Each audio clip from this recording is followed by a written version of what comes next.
Lordship.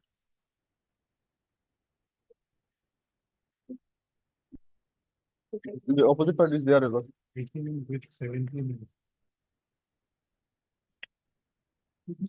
You are for? I'm for the respondent number 1. You can inform the other side. Yes, he is there, Your Lordship. Or Mr. Yes, Your Lordship. to corresponding to place for an adjournment. On what ground? We have not prepared it fully. Submit that he had found the council for regarding his prayer for adjournment. The prayer is allowed. Let this matter be listed after the vacation on a date to be fixed by the district. Much obliged. May it please your lordship. Your lordship, with due consent from other side, I beg to mention item number 28 and 29 of today's list, your lordship. Lordship, counsel representing the case has some personal difficulties today, your lordship. So my prayer is that this matter may be taken up after vacation. Miss P. Bosha to learning council for the appellant. In item number 29, your lordship, we are the appellant. Item number 28, we are the respondent. Your lordship. Council for the Lordship, the matter may be listed immediately before, after vacation.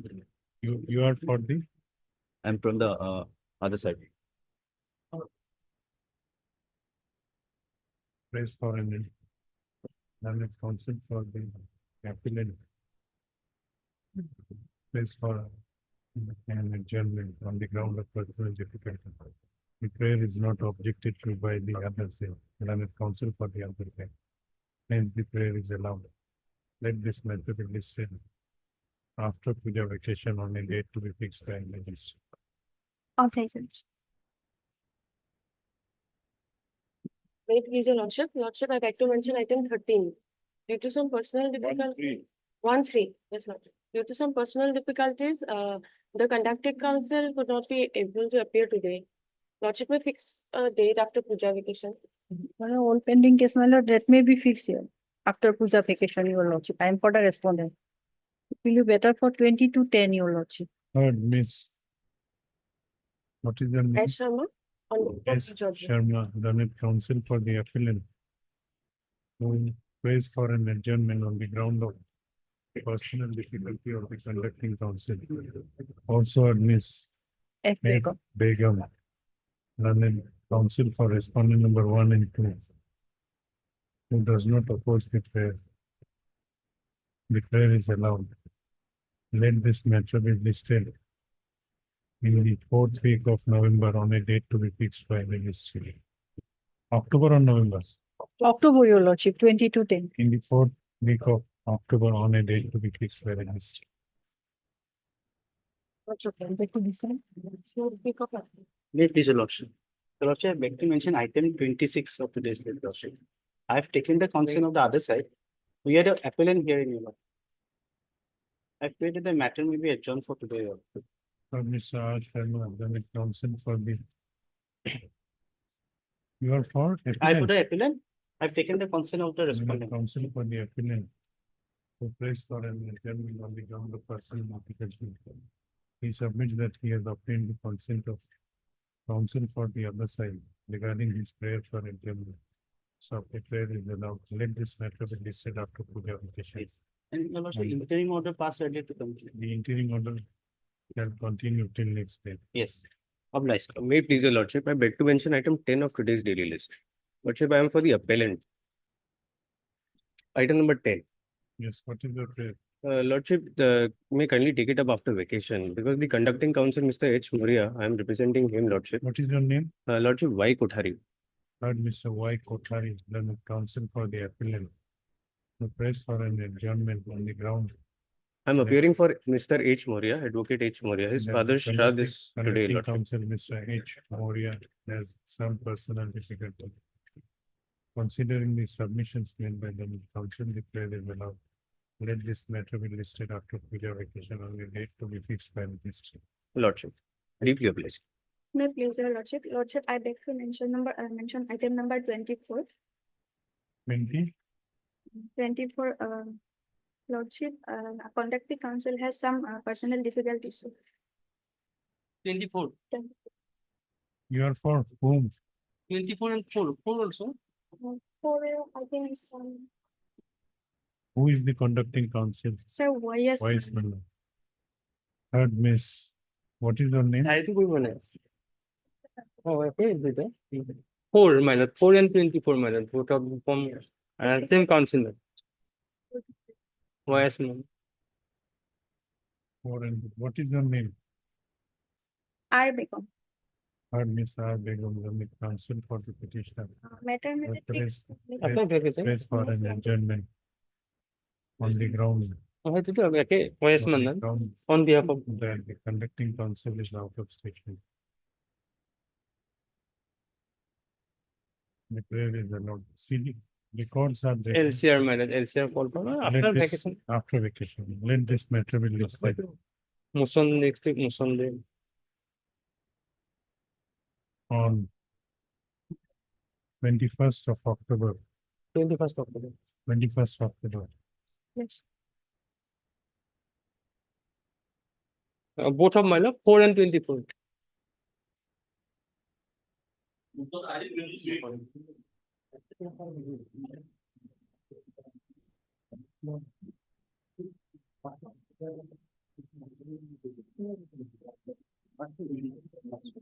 May it please your lordships. My lord, the respondent number 1 as plaintiff filed a declaratory suit. My lord, for declaration that the respondent number 1 is the transferee owner of the scheduled premises and the petitioner is liable to be evicted. My lord, main prayer by the respondent to declare him as a transferee owner. Transferee owner. My lord. Okay. Now, your lordship will find from, I will take your lordships to paragraph, my lord, 4 of the plaint, which your lordship will find at page 16, my lord. My lord, it's a peculiar case where your lordship will find for rejectment suit, they find a declaratory suit, where it is this honorable court has said that it is not maintainable at all. Now, your lordship can see the averment made in paragraph 4. That the plaintiff soon after purchase of the ownership of the scheduled premises on so and so from the pro forma defendant number 2 intimated the principal defendant number 1 and also furnished Xerox copy of so and so requesting to atone plaintiff as landlord and also to pay rent, etc. But the principal defendant number 1 did neither atone the plaintiff as landlord nor fixed or paid any rent since 6/3/2010 as asked for. Therefore, the plaintiff issued a letter in the first week of month of April 2010 and asked the principal defendant number 1 to vacate the scheduled premises on so and so. The principal defendant number 1 acknowledged the receipt of the said letter but replied denying the title of the plaintiff, also stating herein that he had already deposited rent for the month of so and so to the pro forma defendant number 3. Then, my lord, your lordship kindly see what is the prayer at page 18, paragraph 11. Humble plaintiff therefore prays that your honor may be pleased to pass a decree in favor of the plaintiff and against the principal defendant number 1. That is declaration that the plaintiff is the transferee owner of the scheduled premises and the principal defendant number 1 is liable to be evicted from the scheduled premises for not atoning the plaintiff as a landlord. Now, here your lordship will not find any specific pleading that he is a defaulter from such and such date. Now, so far, my lord, the requirement under section 5 of the Rent Control Act, it has not stated in the plaint anywhere. Now, once it is not there, it cannot be said that it is an ejectment suit because the lordship is fully aware in terms of section 2 of the Rent Control Act. My lord, the person who receives money, he is the landlord for the time being. Now, what happened here? I have taken the rental premises from respondent number 3, that is Atabur Rahman Chaudhary. And now he has come and said, my lord, the respondent number 1, he said, I have purchased from respondent number 2, that is wife of respondent number 3. Now, in his evidence, my lord, he has made a somersault. Respondent number 2. Respondent number 2 happens to be the wife of respondent number 3. Now, I have taken the tenancy from respondent number 3, that is Ataur Rahman Chaudhary. Now, Mr. Chaudhary never told me that he has transferred his interest in the land and premises in such and such time. He has He been has taking, transferred to whom? Respondent number 2.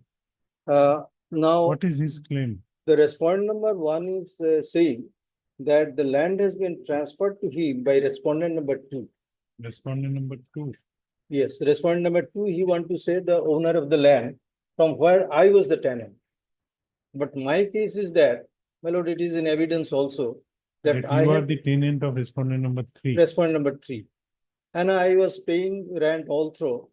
And once Mr. Chaudhary said for the month of Fagun, 1460, 16 BS, that he has said he has refused to pay the rent. And since then, my lord, I have been paying before the rent controller for nearly 80 months. Now, your lordship will find no such finding anywhere. And the cryptic finding given by What? the, Which order you are impugning? my lord, I will take your lordship Judgment to and first decree. the order of the municipal, I mean, Western District at first, that will, your lordship will find. Page 67.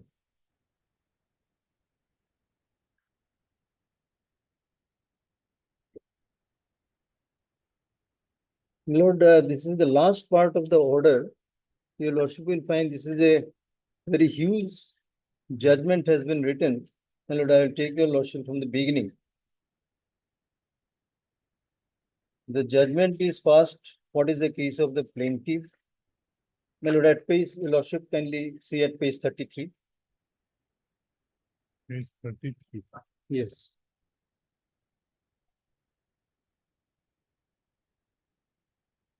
Elaborate story of plaintiffs starts from page 33 up to 35.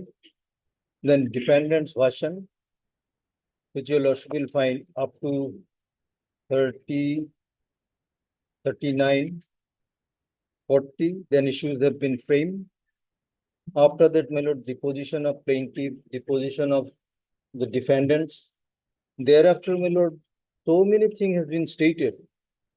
But then your lordship will not find any finding of the learned judge saying that he has become defaulter from so and so, so and so.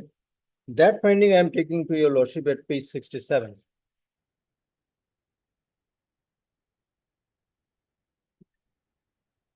Page 67, last line, your lordship kindly see. Therefore, in the light of all the above discussion, I constrain to opine that defendant is tenant of plaintiff. He failed to atone the plaintiff as his landlord, and defendant also defaulter in respect of payment. Now, my lord, when the learned judge is giving an opinion that the petitioner is defaulter, it is a bounden duty on him. He must state where they have stated in the evidence is a defaulter for which month. My lord, nothing is a long judgment. Nowhere your lordship will find single line that the petitioner is a defaulter from such and such date. There is no finding, there is no pleading to that effect, there is no evidence to that effect. And my lord, consequently, the learned judge, obviously there cannot be any finding to that effect because there is Evidence is not there. not there at all. My lord, I'll take your lordship right now, my lord. Now, this is the finding, just 2 lines, and he did not elaborate how he has come to that finding. Thereafter, my lord, In the discussion portion, there is no mention. nothing, my lord, nothing. That- Discussion, my lord, I have really tired of reading this judgment. My lord, the only thing what plaintiff has stated, defendant has stated, what is the evidence stated by all these witnesses, and then abruptly the finding is this, that he is a defaulter, since he did not atone the plaintiff as his landlord. That is the only finding your lordship will find after reading volume of judgment. Then, my lord, if your lordship look at, my lord, the cross-examination part of the My lord, the respondent number one. Right.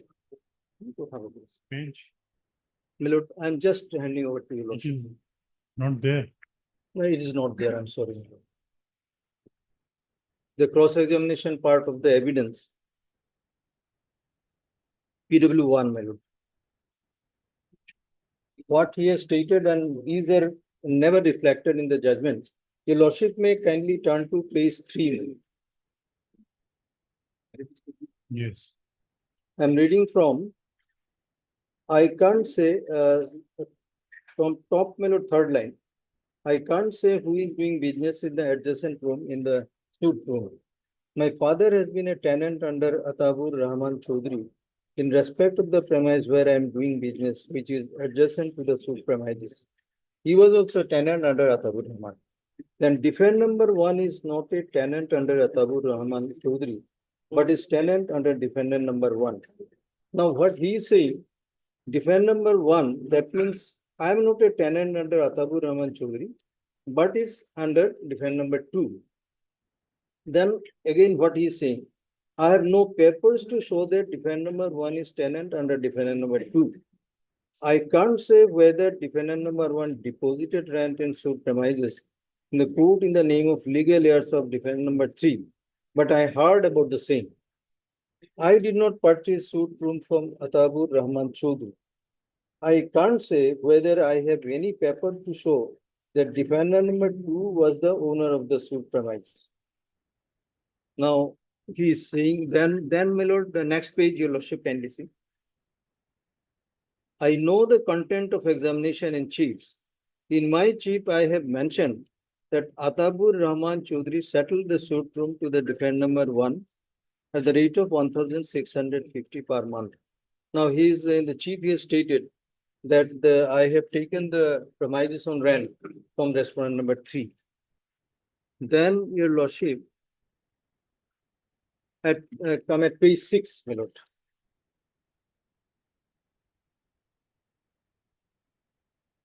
My lord, in the middle part, your lordship may see, I can't say which exhibited document relates to suit property. Now, he has exhibited 4 documents, my lord, exhibit 1 to 4. Now, when he was asked, then he said, I can't say which exhibited documents relates to suit property. Then he said, Ataur Rahman was adopted son of Abru Mia Chaudhry. I can't say whether reference of such relation of Ataur Rahman and Abru Mia is mentioned in exhibit 1, 2 or 3 document. I can't say whether I have submitted any document to show as to whether Abru Mia had any interest in the suit premises at any point of time. I did not see any title of Abru Mia and also did not see the Jamabandi of suit Patna. Then your lordship will see the page 7. That's a very vital fact your lordship will come to see. Exhibit A, that is the rent agreement, is related to holding number 533. Exhibit 3 is related to holding number 533. That is, exhibit 3 is the sale deed. Exhibit 3 is registered on so and so. Exhibit 4 in the bottom of the schedule, holding number 266 is mentioned. As per exhibit 3, Fazluddin Nessa purchased land in covered by holding number 533. I did not purchase any land in holding number 533 from Fazluddin Nessa. Then holding number 533 has changed to holding number 566. Now, just for a moment, my lord, I will take your lordships to page 19. There is the schedule annexed in the plane. Your lordship will find page 19, my lord. 19. 19. Please, your lordship got it. Yes. A showroom measuring 24 inches length into so and so on the ground floor of a RCC building covered by holding number 245, old 266 new of ward number so and so. Now, your lordship kindly see what he's saying. In his cross-examination, he has said as per exhibit, I did not purchase any land in holding number 533 from Fajunesa. Who is he? Fajunesa is, my lord, No, the respondent number 2. Whose testimony you are reading? My lord, this is the testimony of PW1. There is the person who supposed to have purchased that lands. Okay. Now he is saying, Who is the respondent number 1 in this case? respondent number 1, my lord. Now he is saying, I did not purchase any land in holding number 533 from Fajunesa. Then holding number 533 is changed to holding number 266. Now in the schedule, land is 266. Now, if you did not purchase that land, then how can you say that this is the land I have purchased and you attorned me as 20? Because I'm sure, my lord, because there is evidence on record that this particular land, it is not that land he has purchased from Fajrunesa, that is respondent number 2. No. It is some other land, my lord. He's saying that I have purchased the land belonging to where holding number is 266. He's saying, my lord, not. I did not purchase any land in holding number 533 from. What is exhibit 4? Yes, exhibit 4. What is exhibit 4? Exhibit 4 is the sale deed. So sale deed saying that it is in Two sale respect, deed, my lord, 3 and 4. 3 is the relevant part and 4 is in regard to another, my lord. And now, so far plaintiff is concerned, he is saying 266 holding is the land he has purchased. Now again, in the evidence he is saying that he has not purchased 266. Because he has clarified, I did not purchase any land in holding number 533 from Fajrunesa. Holding number 533 has changed to holding number 266. Now, if this is the land which you have not purchased, then how can you say, my lord, this is the land belongs to you and you have become the landlord? My lord, these are the things your lordship will find both So the what appellate, is the reasoning given in the judgment? nothing. Both the courts did not go to that. Now the judgment is a big judgment. My lord, judgment, what is the finding by both the court? My lord, I will take your lordship to that. One judgment your lordship has seen the trial court has said, Now whether any execution case has been filed, or Right. not yet. you were the defendant. I'm the defendant. I'm the principal defendant. Then let us issue notice. Yes, my lord, if your lordship for the timing stay the matter till the returnable date. No, but execution case has not yet been filed. What is to be My stated? lord, the problem is they are waiting for puja vacation. We understand what happens because there is a long vacation and by that time they take the advantage. Your lordship will find during the puja vacation, there are a lot of cases filed. Okay, your main ground is that neither trial court nor the appellate court had discussed the ground of defaulter. Exactly. Without discussing it, Fine. it has come to the finding that you have defaulted in Defaulted, payment of yes. rent. Both the courts, my lord, and your lordship will find very, very long judgment declaring the position of law, what Apex court is saying. This honorable Regarding court has said. atonement, atonement, Regarding atonement, my lord, if the judgment has discussed everything, how you- atonement, yes, regarding atonement. exactly. That position of law is correct. If I am not atoning my landlord, then it is fault on my part. But then before that, they will have to show that the land which you have purchased, this is your land or not. And then again, my lord, very interesting, if I read more, he has accepted that there is no relationship of landlord and tenant, which is the sine qua non for the Rent Control Act. You must show that there is a relationship between the landlord. That also I'll just place before your lordship.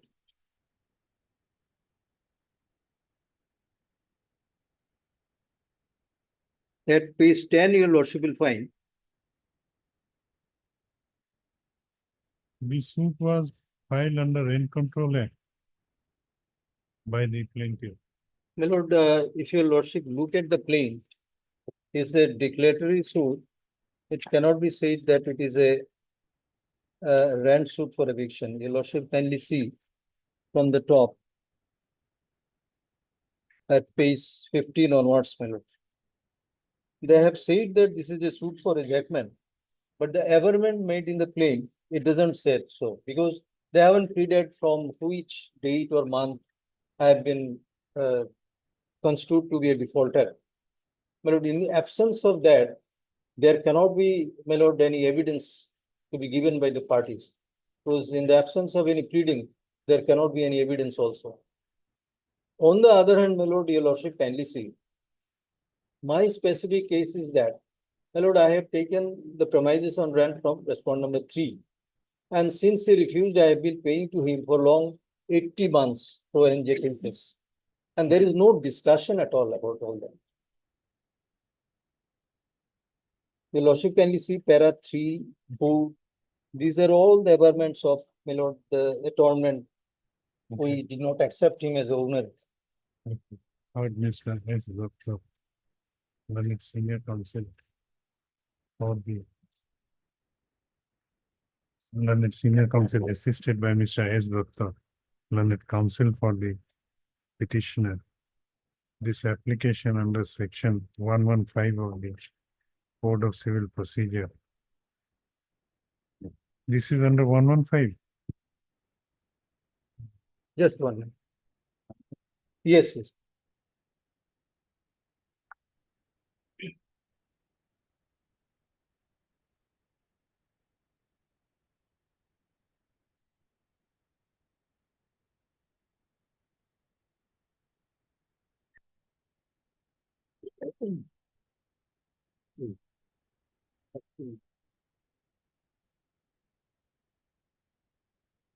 Code of Civil Procedure filed by the petitioner Shri Badal Roy, impugning the judgment and decree passed by the Court of Learned.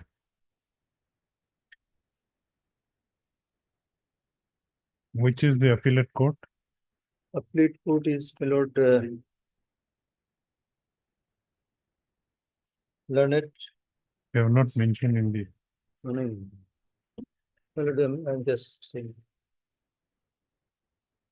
where is the appellate judgment? my lord, the appellate title appeal, your lordship will find at page 79. This is by Civil Judge Senior Division.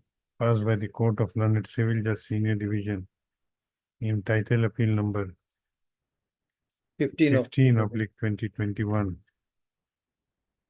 on 13/5/2024, whereby the judgment and decree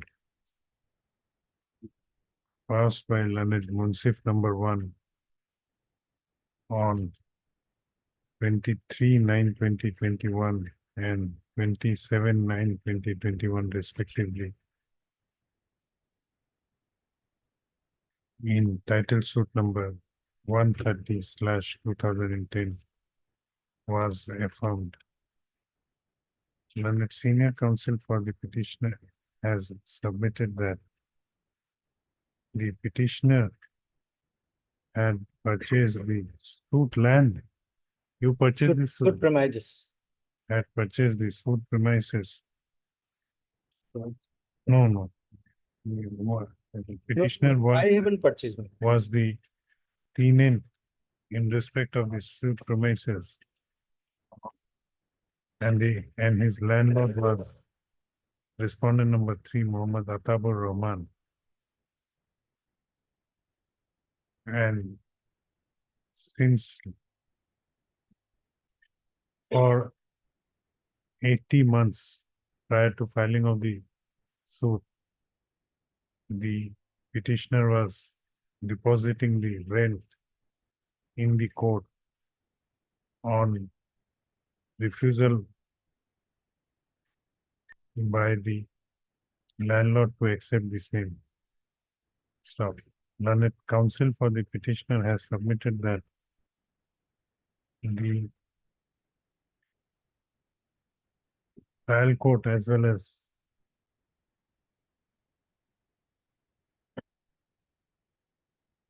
first appellate court were wrong in decreeing the suit as well as dismissing the appeal of the present petitioner by holding the present petitioner to be a defaulter without there being any discussion regarding default of payment of rent made by the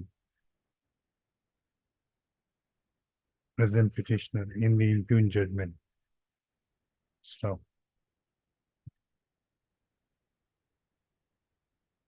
Apart from defaulter, what other is, Other issue they took, but then ultimately it was not adjudicated. Only the question of defaulter remains. what is your other submission? That Only that's the submission, because so far bona fide requirement, it was never urged and Stop. never adjudicated. issue notice to the respondents. The petitioner shall take steps for issuance of notice upon the respondents by registered post with AD as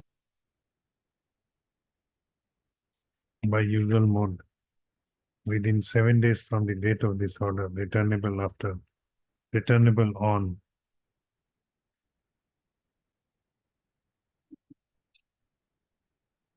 30 October 2024. Stop.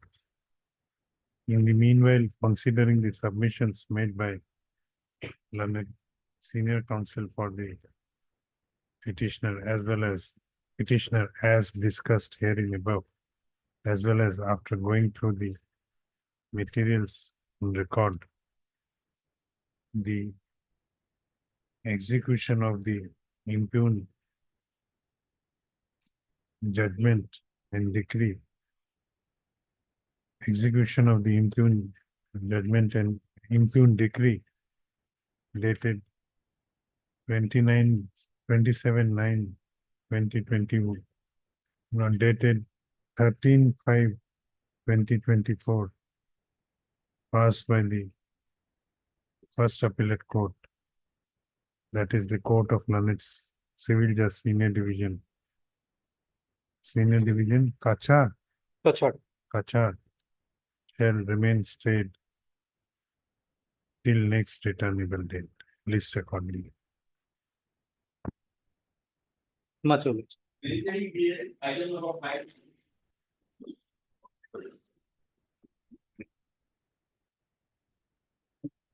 May it please the lordship.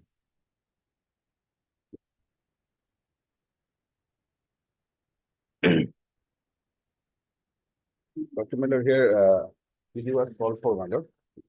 Out of same, CD is CD there, not received, my lord. Today not received, my lord. CD is not there. my lord, out of same FIR, my lord, and same forwarding, my lord. One of the accused, my lord, moved a bail application before this honorable court, my lord, and this honorable court, my lord, granted bail to that accused, my lord. No, but we have to go through the case. Really. My lord, here he's the main person, my lord. What is the offense? From his recovery. Friends, my lord, under section 16(1) to 318, 179, 180 and. No, what is the offense? You On the offense- Heck currency, my lord. Fact currency, my Heck lord, currency. fact gold, my lord, was recovered from the possession of the petitioner. Present. heard Mr. K. Bhagwan, learned counsel for the petitioner. Also heard Mr. B. Sharma, learned additional public prosecutor, who prays for some more time for producing the case. And the prayer is allowed. Right. Let this case be listed again on Third, my lord. 3rd of October 2006. Okay. Obliged.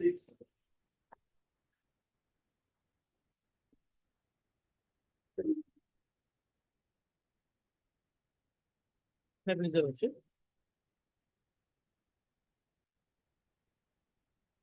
Yes, A substitution petition was filed on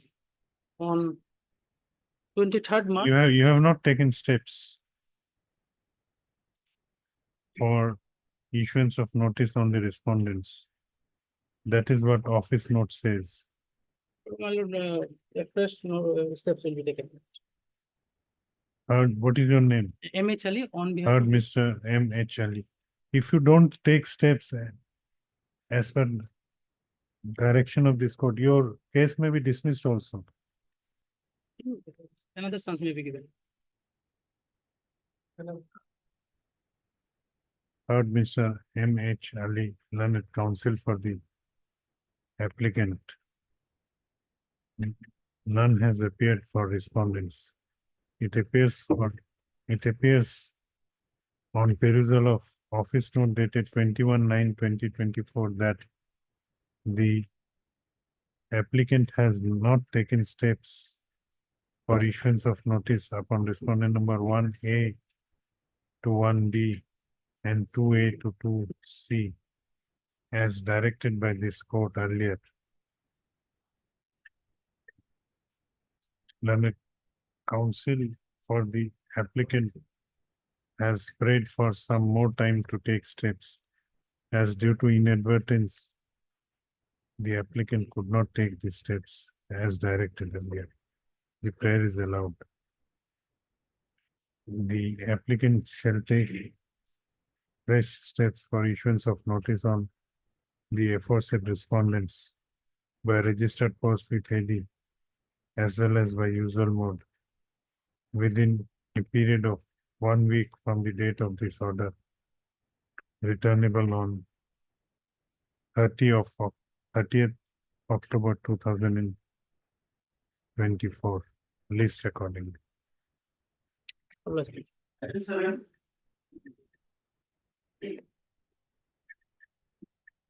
May it please your lordship. Yes. Your lordship may peruse office note dated 18/9/2024, your lordship. Your lordship, as regards respondent number 2, unserved notices were returned with postal remark insufficient address. And as regards respondent number 1, your lordship, neither ID card nor unserved notice has been received. Now what is to be done? Your lordship, as regards respondent number 1, notices were issued on 16/8/2024, your lordship. So my prayer is that your lordship, We service may report may be awaited. await. Yes. Okay. And as regards respondent number 2, your lordship, we may be given some time to ascertain the correct address, your lordship. Third, Ms. P. Bothakur, learned counsel for the applicant. On perusal of the office note dated 18/9/2024, it appears that the notices issued to respondent number 1 and 2 have returned. Stop. The notices issued to respondent number 2 has returned with an endorsement within inverted comma insufficient address. Return to sender. Stop. Kindly give phone number. Inverted comma close. And as regards respondent number 1, neither ID card nor unserved notices have been received. Learned stop. And await further for the service report in respect of respondent number 1. Learned counsel for the applicant has prayed for some more time for finding the proper address of respondent number 2. The prayer is allowed. How much time? 3 weeks' time, your lordship. Let this matter be listed again after 3 weeks. On the next date, the applicant shall inform this court regarding the correct address of respondent number 2. List accordingly. Obliged, your lordship. Item 25 from supplementary list.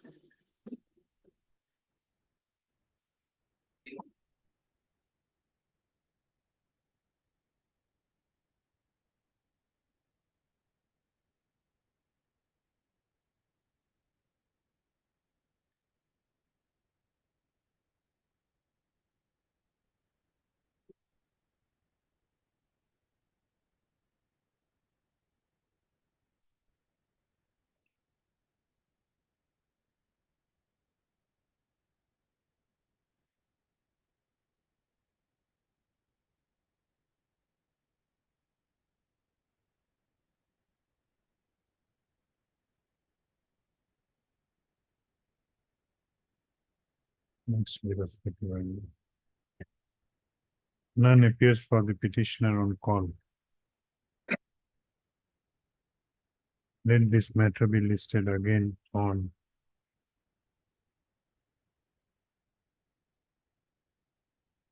26 September 2020.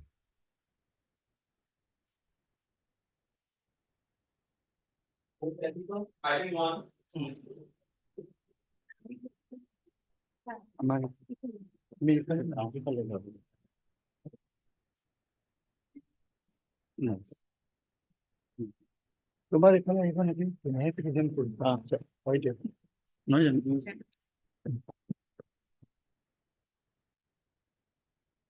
Yeah, my lord, I have seen that order was passed in the main title suit, my lord.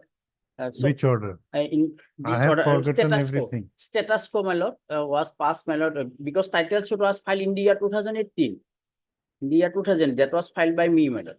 Thereafter, my lord, injunction petition, they have filed, my lord. Injunction petition filed subsequently, that order has You been filed a title suit in the year 2018 18, my lord. for For right, my lord, recovery of the right title interest and recovery of first position, my lord.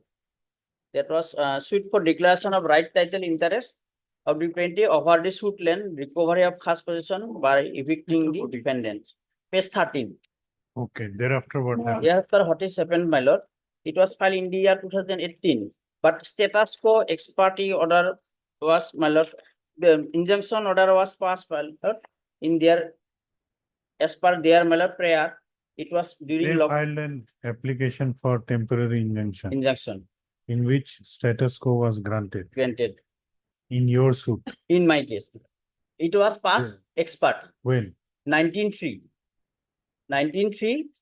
2020 on during lockdown period, my lord.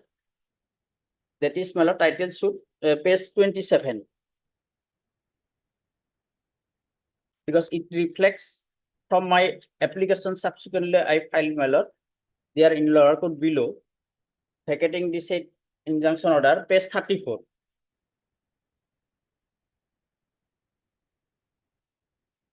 No, you tell me the brief facts. Why you have come before this court now? Now, my lord, this order, this ex parte order was, my lord, passed. Subsequently, I filed, my lord, to vacate the said injunction order, my lord, application, my lord. That application has been disposed of, my lord, on subsequently, my lord, 1/7/2022. Then Then, my lord, that injunction order was, my lord, was finally, my lord, disposed of. Peruse, lordship, no, you don't go into Yes, yes, my lord. specifics. That was You tell me the gist of your case. Yes, my lord. On 13/8/2020, it was, my lord, subsequently, that injunction order has, my lord, order has been passed. It is finalized, my lord. That petition, my No, petition has been, you are saying that on the application of the respondent, yes, status quo was granted. granted. Thereafter, Thereafter, my lord, I filed one application for vacating this injunction. status quo order. Yes, because, my lord, that No was, injunction was granted. lordship. Only status quo was asked to be maintained. Yes, my lord, that was passed. That order was passed. But Hey. we filed here that injunction, interim injunction order was passed beyond, in absence of me, my lord, because Okay, it was passed ex parte. ex parte, my lord. Because, Thereafter, as I was not allowed to enter in the court, that was mentioned in his application, my lord. Subsequently, my lord, what is happened in on 1/7/2020, that, my lord, prayer has been rejected, my lord. what prayer? Regarding the, my lord, consider above issue allegation and counter allegation, both the parties are directed to maintain No, no, status. Mr. Das, Lordship. you at least tell me the gist of your case. Yes, my lord. Subsequently, 1/7/2020, my prayer for, my lord, vacating the ex parte status quo order, etc. Was re- it rejected. Rejected. Okay, That order was also passed in the title suit itself, not in the injunction petition. okay. Subsequently, it was finalized again, my lord, 13/8/2020. What was finalized? Finalized regarding that my application is rejected and their prayer for interim injunction order. So will be status quo was directed to be maintained. Yes, my lord. Thereafter, Thereafter, my lord, we filed, my lord, against the said order, we filed miss appeal before the, my lord, civil judge senior division, my lord. the Borpeta. rejection order against the Against rejection. the said order, my lord. That order was also dismissed, my lord. That order was also, my lord, that prayer was also deemed proper to dismiss the appeal and appellant plaintiff for devoid of any merit. Against the said order, my lord, we initially filed CRP. Here, No, not this one, some other CRP.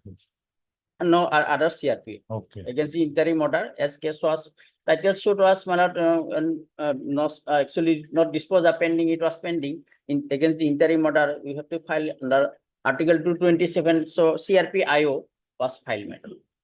Okay. Against the order of the civil just senior division, my lord, the Borpeta court, my lord. But honorable, Thereafter what happened? thereafter, this honorable court pass order, all the orders are marked, all the orders, interim injunction, vacating, etc., all marked. Regarding the 13/8/2020 temporary injunction was granted till disposal of the case in this way mentioned, and subsequently, No, who granted temporary injunction? This court? no, my lord, granted by the lower court below. No, you are Mufti, not learned- clear. learned You are Mufti. unable to, today also you are not very clear about the facts. You are unable to tell me the gist of your case.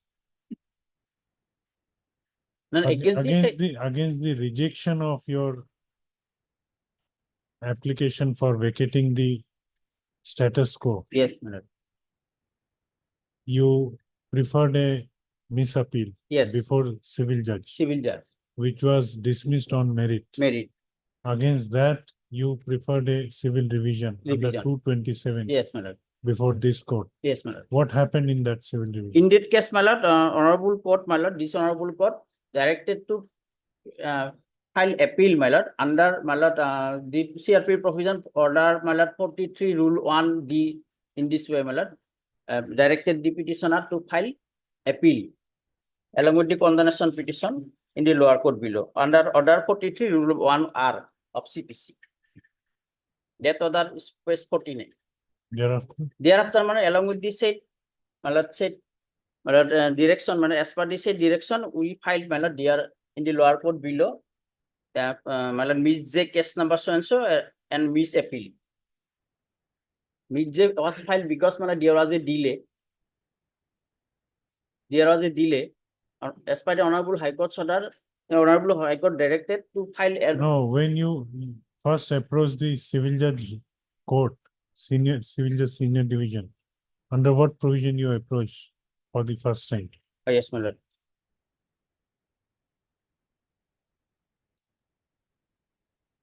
Okay, make your submissions. Yes, my lord.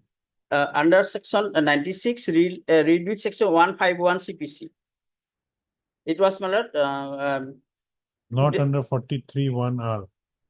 not on 43 1R. That's why, my lord, this honorable court directed to file appeal before the civil judge, my Okay, lord. now make your submissions. Yes, my lord. Thereafter, my lord, as the delay condemnation petition, my lord, was also filed along with the miss appeal. In the said petition, my lord, specifically mentioned regarding that as it was the title suit pending, that interim on the order was passed, my lord, injunction order was passed as in the title suit. So, my lord, specifically mentioned during the lockdown period, they could not be able to get the certified copy. It was, my lord, they subsequently getting the copy of the said, my lord, order of the injunction order on 13/8/2020. They have filed this, my lord, appeal before the civil judge Bozali, my lord. It is specifically mentioned, my lord, in paragraph 2, page 2, interim page 51. Now, which order you are impugning now? Now, I am putting this order here, my lord, this honorable court, my lord, during dependency of the case. Now, which order you are challenging in this case? Now, my learned friend obtained my interim order, from this honorable court. We have to vacate No, this said order. Which order you are challenging in this case? That is, it is. Yes, my lord. We challenge the order, my lord. At page? Yes, at page, my lord, 16 now of the IAC 1274. To vacating this stay order. They have filed this CRP, my lord. No, Mr. Das, my specific query is which order you are challenging in this civil division? Which order you are challenging? Earlier case. This case? This is CRP filed by me, my learned friend. Okay. filed by him. I You am are- for the vacating. You are not understanding my question. My simple query is in this civil revision, Yes, which order you are challenging, which order you are impugning? You are against a some order, Yes, my lord. which order you are impugning? Don't get nervous. No, no, I am actually, You are challenging a order. Which order you are challenging? Where you have annexed that order? I have challenged the, because interim order passed in the CRP filed by my learned friend. Passed by this honorable court. This CRP is filed by him, At which page you have annexed that order? page 16, my lord, in IAC number 1274, Page 16. 16, my lord. 16 is the schedule, 16 of CRP. No, my lord, in the IAC. No, we are taking up not interlocutory application, we are taking the CRP. We are not taking up interlocutory application. Then CRP, my lord, this order has been passed in my favor. They have challenged it. Delay has been condoned. That's why they have approached before this honorable court and obtained the interim order, my lord. You are not the petitioner in this case. No, my lord. Then you come this side. My learned friend told me because my lord, I find IAC. That's it.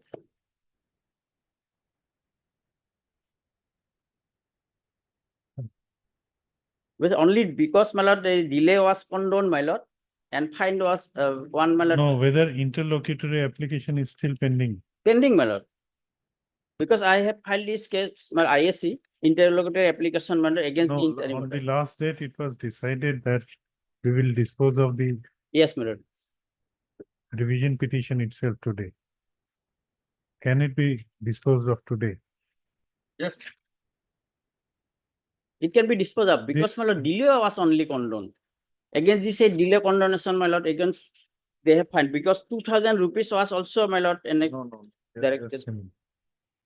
This interlocutory application you have filed for what purpose? forfeit. Stay order, my lord. For say of what? Stay of the, my lord, lower court proceeding, my lord, immediate case number, page 16.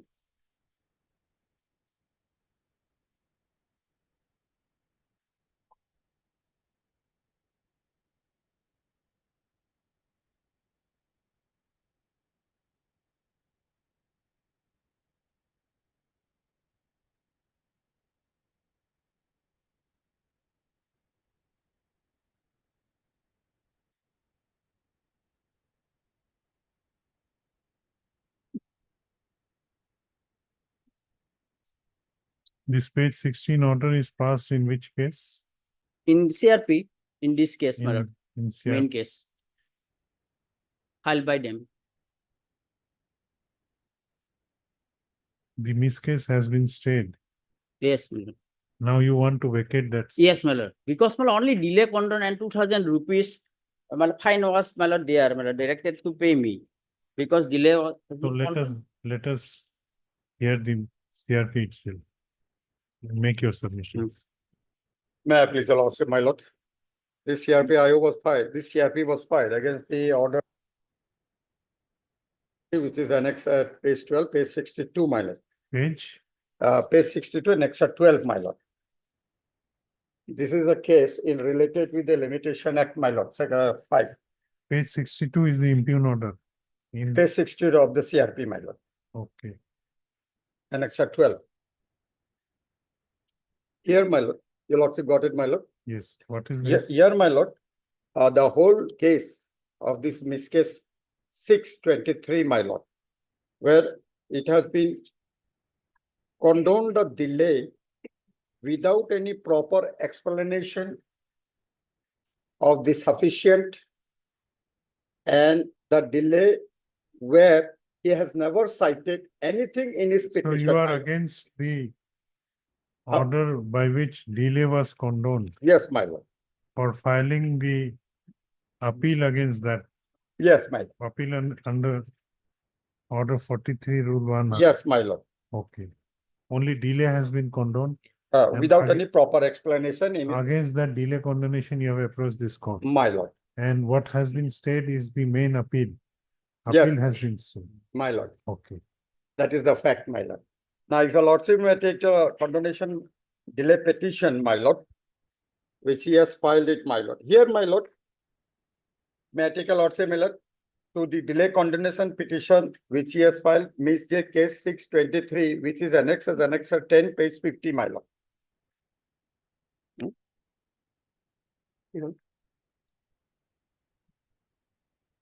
Page 50, yes. Your lordship got it, my lord. My Yes. lord, the main which is I have challenged it for a 23, where the honorable trial judge, my lord, or civil judge, my lord, he has come to the conclusion that it is a delay of 99 days.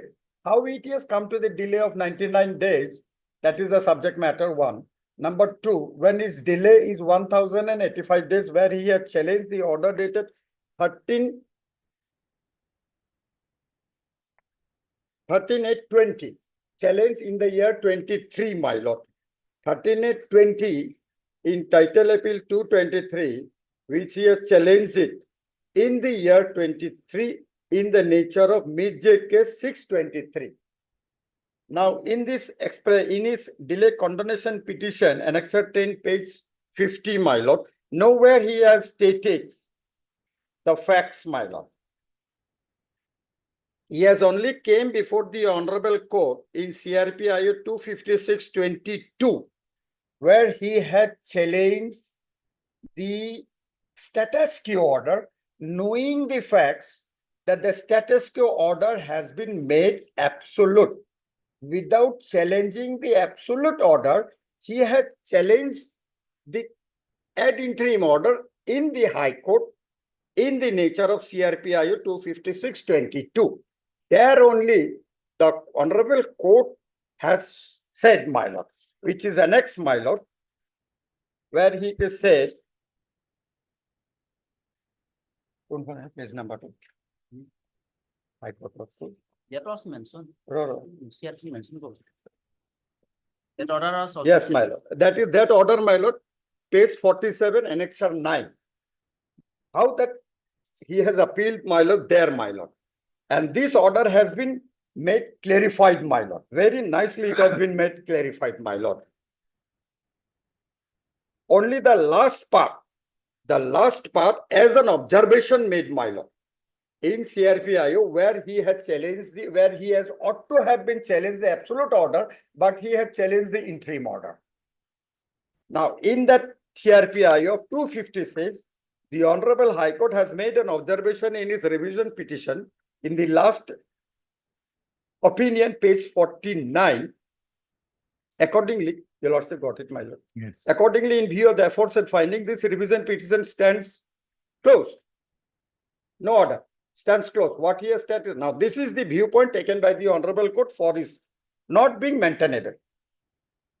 However, petitioners shall be at liberty to approach the appellate court under 43 Rule 1 of the CRPIO, assailing the order 13/8/20. Subject to the prescribed period of limitation. Now, he has challenged 13/8/20 in the nature of appeal, title appeal, Miss Appeal 623. Now, this Honorable Court has never made it clarified or has neither said it that the prescribed period means within a period of 90 days. That is the law. Now, not extendable. It has never given an extendable. That prescribed period can be extendable for his or challenge the order 13/8/20 in the year 23. So, he has filed one petition in the nature of HA 23, taking this order into account to file that my absolute order there, 13/8/20. And that is in the nature of Ms. J case 623, challenging there under order 41 Rule 1R. In the page 50, annexure 10.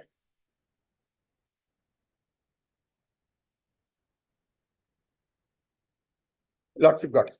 Now, in his condemnation petition under section 5, where the delay is 1058 since passing of the order 13/8 20. Taking up the Ms. J case 2023 by the Honorable Court, passing an order. When this appeal was filed My lord, under order 43 rule 1R. yes, my lord, it is his case. High Court's order. No, when appeal was filed. Date. Yes, he filed the appeal. Now, my lord, he filed the appeal by giving the affidavit, my lord, that affidavit is placed No, when was it filed? 27 day of 23, my lord. 27 day of 2023, my lord. Month he has never explained. Now, in verification, my lord, No, which date he has filed the appeal? Mr. Das, when you filed? when he has filed. Well, it was 8/15, filed for 8/23. 4/8/23, my lord. After the Honorable High Court's order. So what was the delay? Mas, the total delay was 1,058.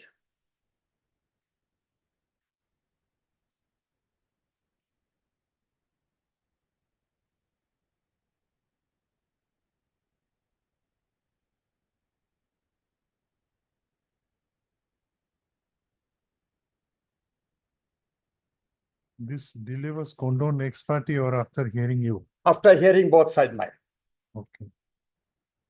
after hearing both sides, my lord. Now, what is your objection? Where? My objection is that, my lord, page 63, my lord, where the instant order of the, which I have challenged, my lord, 4/8/23, which is annexure 12, page 63, my lord, paragraph 2, my lord.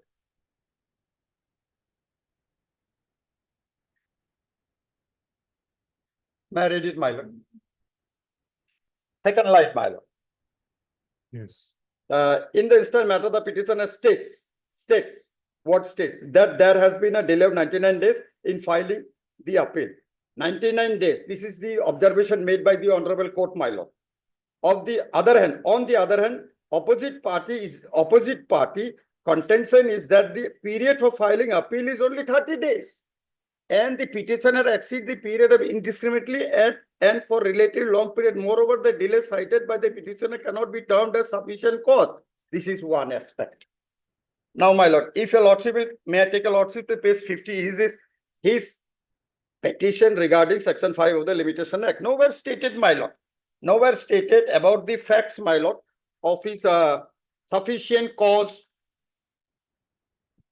Then, my lord, negligence, gross negligence, my lord, sufficient cause, gross negligence. This delay, it has never been explained. So how the trial court has finding that 99 days delay when it is actual delay is 1,085 days delay since passing of the order dated 13/8/2000. Only because he has come to the High Court challenging the interim order, status quo order, and where he has got an observation that petitioner will be at liberty to file an appeal on the prescribed period. Prescribed period means within the period of the appeal period, that is 30 days. Court has never said that the prescribed period can be extended for his, as like. Court has made very clear, my lord. That does not mean that he can take the advantage of that order by filing an extendable. And the Honorable Trial Court also, First Appellate Court, has taken the view of 99 days when it is actual day of 1,085 days. How the 99 days has court come to a conclusion when the petitioner in his section petition, page 10, annexure 10, page 50, never stated anything of his explanation. During this period, Yes, my lord. there was a order of Supreme Court condoning the delay during COVID. That period has gone, my lord. That is why he has come before the Honorable Court. High That Court. period is from which date to which date? 13/8/20. 13/8/20 falls within that period, I think. No, my lord. Also. My lord, if 13/8/20 was there, what he has stated, my lord, then both party has been heard, my lord. If your lordship may I take a lordship, my lord, to the main petition, that is page 40 and Annexure 7. When both party has been heard, interim was made absolute. Okay, your case is that he has failed to show any sufficient cause. That is one aspect, my lord. Delay, negligence. Now, if your lordship may take, my lord, what the honorable apex court has said in regard of the a sufficient cause, my lord. Sufficient cause explanation, my lord, that first of all, the limitation which he has to show the sufficient cause before the honorable court, which can be explained, my lord, under order 21, rule 5, my lord. Come on, sir. Okay, And Mr. second, Mr. Chetri, my lord, your main ground is that he is unable to explain the delay. yes, my lord, where there is no Reason- sufficient, There is no sufficient cause. my lord. And you want to support that with Yes, my, some rulings. yes, my lord. Let me hear him. You give me a gist of your A ruling, my lord. With all respect, my lord. one-page gist of your submission My lord, with citations my lord, and paragraphs. I will go through it. my lord, with all respect, my lord. Yes, Mr. Das. What is your case? My case is that, my lord, my prayer is that, my lord, already 2,000 cost has been given here in the learned code below. No, have For you, such type of, have you been able to explain the cause of delay sufficiently in your petition? yes, my lord, I can, He says that you have not explained. it. because first interim order was passed ex parte. It is continued up to 13/8 itself, and that was also challenged before this honor, rightly or wrongly, we challenge here before this honorable court also, my lord. But subsequently, it was directed to file appeal before the learned court below again, my lord, order 43 rule 1 are the, Okay, both of you give me gist of your. yes, my lord, I'll written submission. place it. With all respect, my lord. When? No, just now, my lord. No, I'll give just now, because I'm ready, my lord. No, I'm giving you some time. sometime. You take 1 or 2 or 3 days. I'm ready to submit now, my lord. I Mr. come Das. full prepared, my lord. When will you submit? Any date subject to lordship, not you- today you- itself, my lord. If not today, you choose a date. Any date subject to your lordship. I'll submit today, my lord. Okay. I'll submit today. Heard, Mr.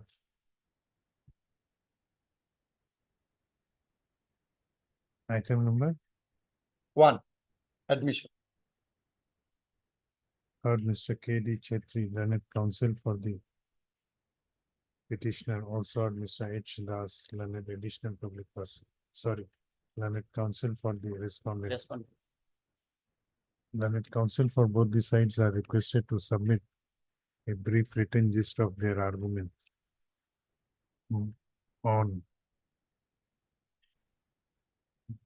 Do it next Monday.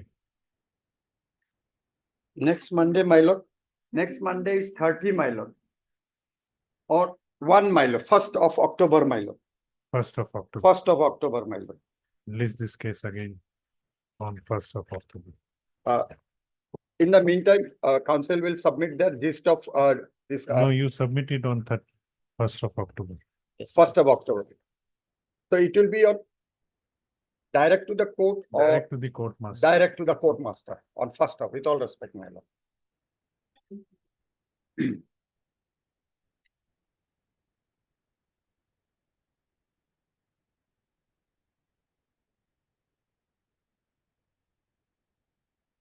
My lord, before starting my senior my lord, this matter is already gone through by Bothakur my lord, Pranjal Bothakur, he has done this my lord.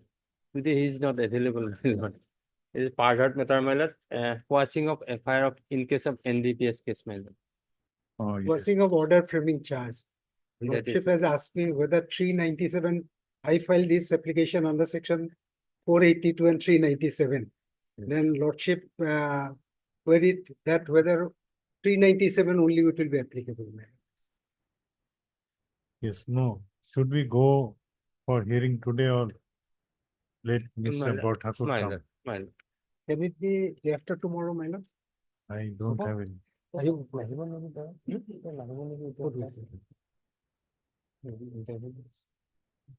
Next week of case. Can it be on Friday, my lord? Friday, correct? It's about it. Fridays, Friday will be, I think, my lord, 7. 27. 27. Heard Mr. B. N. Chaudhary, learned counsel for the petitioner. Also heard Mr. B. Sharma, learned additional public prosecutor, who submits that this case is being handled by another additional public prosecutor, namely Mr. P. Bothakur. And this case has already been heard in part, and therefore he prays for an adjournment today so that he can inform Mr. Bothakur to appear in this case. The prayer is allowed. Let this matter be again listed on 27/9 as part heard matter. I'm obliged, worship. Obliged.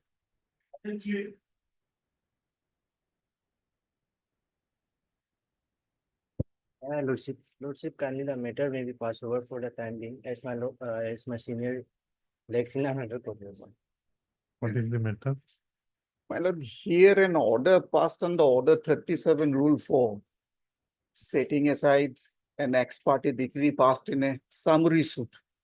It's put to challenge in revision petition by this petitioner. I'm appearing for the respondent.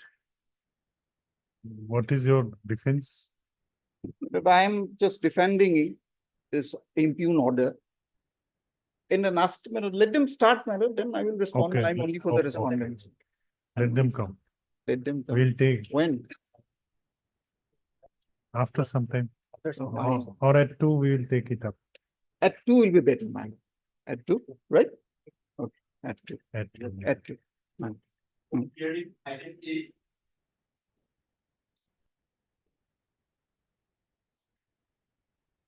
Wait, Lordship. I've raised some time, Lordship, 1 week time to file written gist of the argument, Lordship. Rajude, actually, it was heard. Yes, Lordship. I as part of requested both of you Yes, to sir. submit a Actually, written. Lordship, last occasion. You are ready. Yes, sir. Yes, you I'm appearing on my behalf of my senior. Your written, this Yes, is ready. written submission. You submit it today. No, When can you submit? Any date, Lordship? Choose a date. Choose a date because you have First, 1st of October. and submit. Heard Mr. He does appearing on behalf of S. Soikia. Mr. B. Das appearing on behalf of Mr. S. Soikia, learned counsel for the petitioner, who has submitted a written gist of his argument. Let the same be placed with the record. Also heard Mr. D. Soikia, Lordship. B. D. Soikia, Lordship. D. Soikia, learned counsel for the respondent, who prays for some more time for filing a written gist of argument. Prayer is allowed. Let this matter be listed again on 1st of October 2020.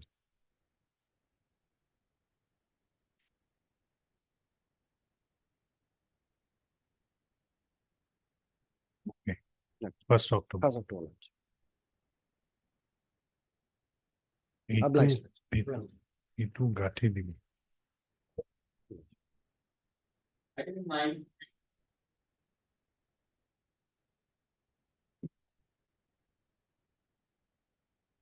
Lordship, I'm Where going to is respond. the appellant? Lordship, None has appeared for the appellant on call. Miss, what is your name? K. Bhattacharya on behalf of GN Sahewala. Miss K. Bhattacharya appearing for Mr. G. N. Sahewala, learned senior counsel appearing for the respondent is present.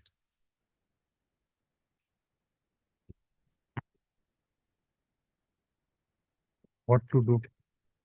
Lordship will fix a date.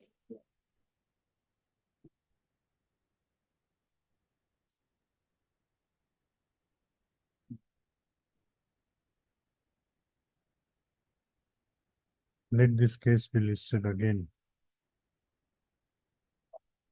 on 22nd October 2020.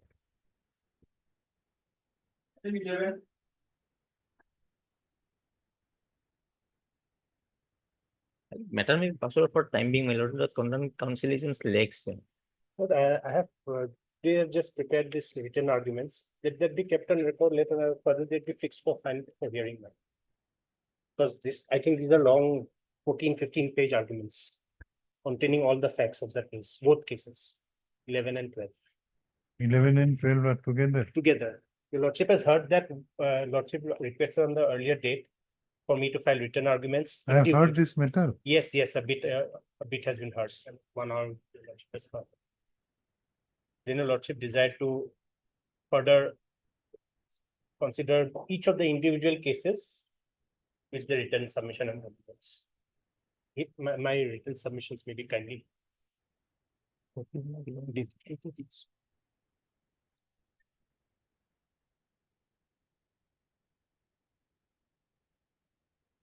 Other side has also been given.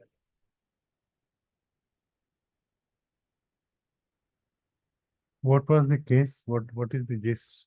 There was a flat which was booked by the one of the, in this case, the plaintiff in 119. You, First you, floor you are flat. the construction And the company, builder developer. builder. Company. Okay. The flat was booked first floor flat by the Dr. Madhumita Mazumdar. Thereafter, husband bought the ground floor space of 1,000 They square need feet a space for, and a for, 400 for square foot pharmacy. frontage. So two separate agreements were signed with each of the two doctors. Thereafter, when the GMDA refused permission for the ground floor space, the plaintiff in the other case, in the ground floor space, desired another 2 BHK flat contiguous to the 3 BHK flat already purchased by his wife. So the contention of the builder herein is simple, that there is no, even in the floor plan, there is no scope for a contiguous flat on the first floor. Yes, Therefore, the that was most it. that we were agreeable to give was the first floor flat as per the agreement and the ground floor space, excluding the frontage. The trial court below decreed specific performance in respect of the his wife's flat and gave 12 lakhs in with interest in respect of the ground floor space in the second suit. That is under challenge. They have also filed cross objection therein, praying for further enhancement of damages and compensation. So this 116 has been filed by you. Filed by, yes, the husband, No, this Dr. Kishore Das. against the husband. Yes, against the husband. The suit has And been filed by the 112, and 116 of 17 is the RFA in respect against the husband, and 119 is the against the wife. Both are arising out of two separate title suits, both heard on different dates, they are not not heard together. together. Okay. That is why lordship desired separate written arguments for both the suits. Decrease of the Okay. sentence. So today, now who is arguing this case? BD Depa. He is a part heard matter agreement. Yes. What should we do? We should wait. But we should, Melod may, because I Well, think he they is will there, my lord, he is willing to argue the matter today itself here. But he is on have- legs. lordship will need to go through it. They will also need to possibly go through it because it's a long, it's not a short argument. Written argument. Okay, then we are fixing a date. You go through the written argument. It will help you. Heard Mr. N. Borua. 2119 tag করে দিব না heard Mr. N. Borua, learned counsel for the appellant. Also heard Mr. B Burman. B. Burman, learned counsel appearing for respondent number 1. Who is appearing for respondent number 2? Nobody is appearing.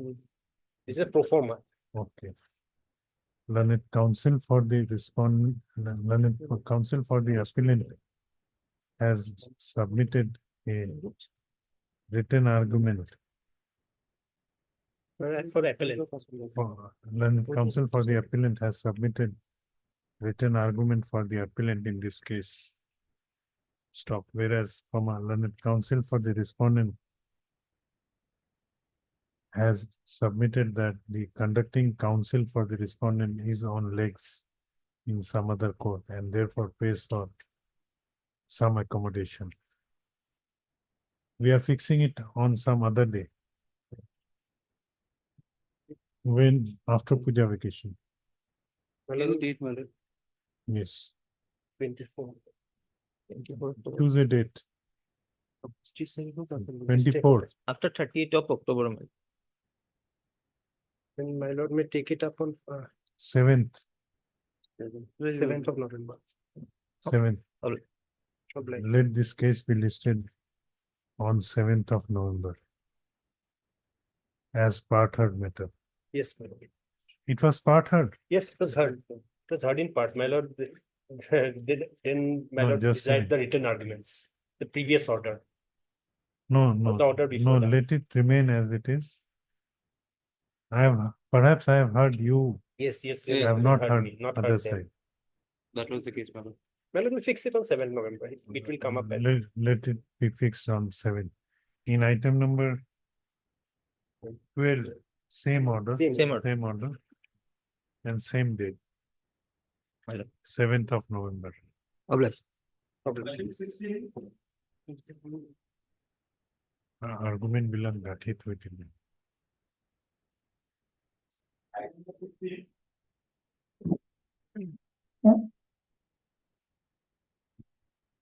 Respondent number 4 is expired. And his legal heirs are already appellants in the case. His legal heir have appeared Yes, because legal heirs are appellants in this case. or are appellants. Yes, lordship, because that what happened, respondent member was driving the car belonging to his wife, who was deceased by this particular accident. And he was, the learned court below had passed an order and attached some liability of, contributory negligence upon him. That is how he was made respondent in this case. Now what is your submission? Whether substitution is not necessary? Already they are, all the three legal heirs are here. But in a different capacity. Yes, in a different capacity, but in fact, the respondent number 4 should have also filed another appeal. That was a mistake on our part, of course. That cannot be corrected, may not be corrected right now, but both the sides have claims were higher claims, actually. And Who is respondent number 4? Who was the driver? driving the car, he was not a driver, he was husband of the deceased. Husband of the deceased. Yes. Why he has been made a respondent in this case? Your lordship, there was two vehicles involved in the accident.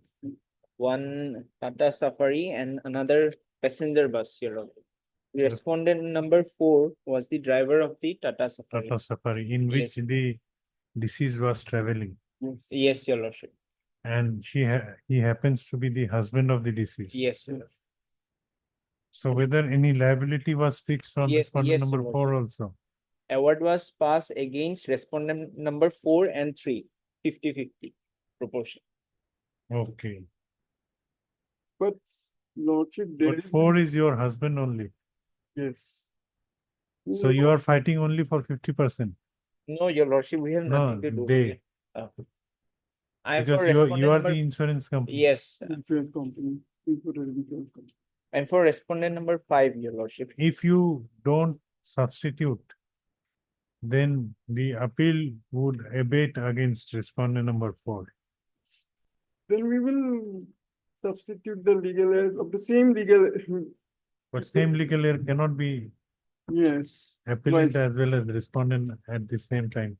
But there is one opening in a recent judgment. Supreme Court has said that overtaking, while overtaking, there cannot be any, contributory negligence. Their case on the case of the insurance company is that while overtaking, there was No, some kind no, of. but that plea can be taken only by respondent number 4. Yes. He has to challenge it, that I Yes, was, sir. he has to file a cross objection Yes, sir. So that could not. or an appeal, separate appeal. Yes, sir. And yes, that was not done. They did not challenge the award. In fact, that was. So what not is to be done now? done. There is a very complicated dilemma. No, I will record that respondent number 4 has died Yes. For the meantime, and we'll and think about it. fix it for hearing some other day. In the Okay. meanwhile, you decide what is to be done, whether to abandon the 50% of the claim and only file. This suit is for enhancement. Enhancement, because that this is the UGC scale earning teacher, college teacher. So enhancement, that means And some age difference has been shown in the judgment. That is not actually the factual matters have been ignored. okay. Heard Mr. S.S. Barua, learned counsel for the appellants. Also heard Mr. S. Datta, learned counsel appearing for Respondent number 5, Your Lordship. respondent number 5, Your Lordship. 5 and 3, 3, I think no one is appearing. respondent number 5. One is last order, there is one more. Sorry. Learned counsel for the appellant has submitted that the respondent number 4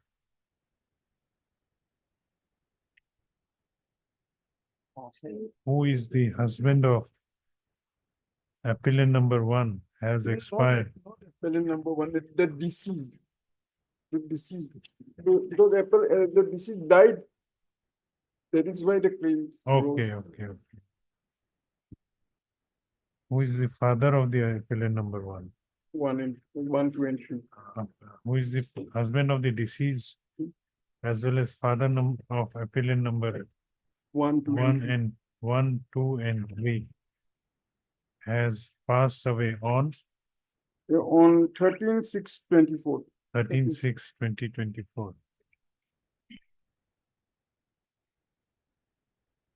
Miss Mushari, you are for whom? Okay. So you take some time to decide what is to be done. Learned counsel for the appellants has prayed for some time to take appropriate steps on regarding the death of the take appropriate steps on death of respondent number 4. Stop. Let this case be listed again when after puja vacation on a date to be fixed by register. Much obliged. I'm taking a short. Madam, You are for I am for the United Insurance Company, madam. I have also filed an appeal, madam. in item 21. They have filed. I have filed, madam. So they have His to case start. is so, my lord, our case is that he is not entitled to compensation because there are some issues. madam. Same case. Same case, madam. Same judgment. Same judgment, madam. Okay. That is Instead start, of- madam. Who else is there? My lord, others, my lord, Mr. Please continue. In item 21, who else is there? Because claimant, he is for the claimant. I am for He claiming. is for the claimant. I think others have been. Service to come to this.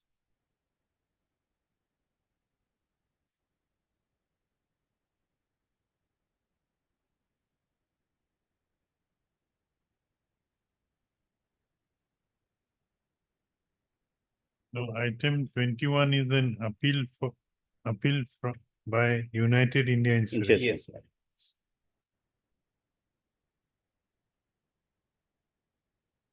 And 22, I am the appellant. Earlier, your Mr. A. Datta was appearing, madam, in this case, my lord. He, since Mr. Amlan Datta, after he expired, I was engaged in this case. okay. And appeal, your appeal is for enhancement. Yes, Lord. Your appeal is for enhancement. And your appeal is for Well, our case dismissal. is, well, he is not entitled, my lord, to any compensation, my lord, because, my lord, there are certain issues, my lord, with regard to the accident, my lord, my lord, his identity and all, my lord. There are certain issues, my lord, whereby he has been, my When you lord, start, my lord. is anybody else is there? No, Lordship. My lord, this was an accident, my lord, which took place. Just, I have to take notes.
In item 21, what for these interlocutor applications are?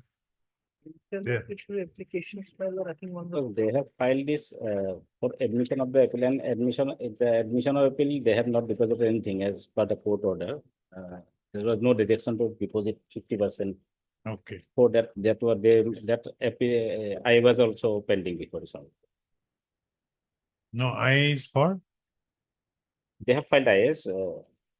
let us, And one, My only difficulty is that when the file that has been handed over, my lord, that doesn't contain the IA, that's the, my lord, that's not. stay. Stay. One is for stay. And another is for, 166020 is for stay. and 1661. It was not with me.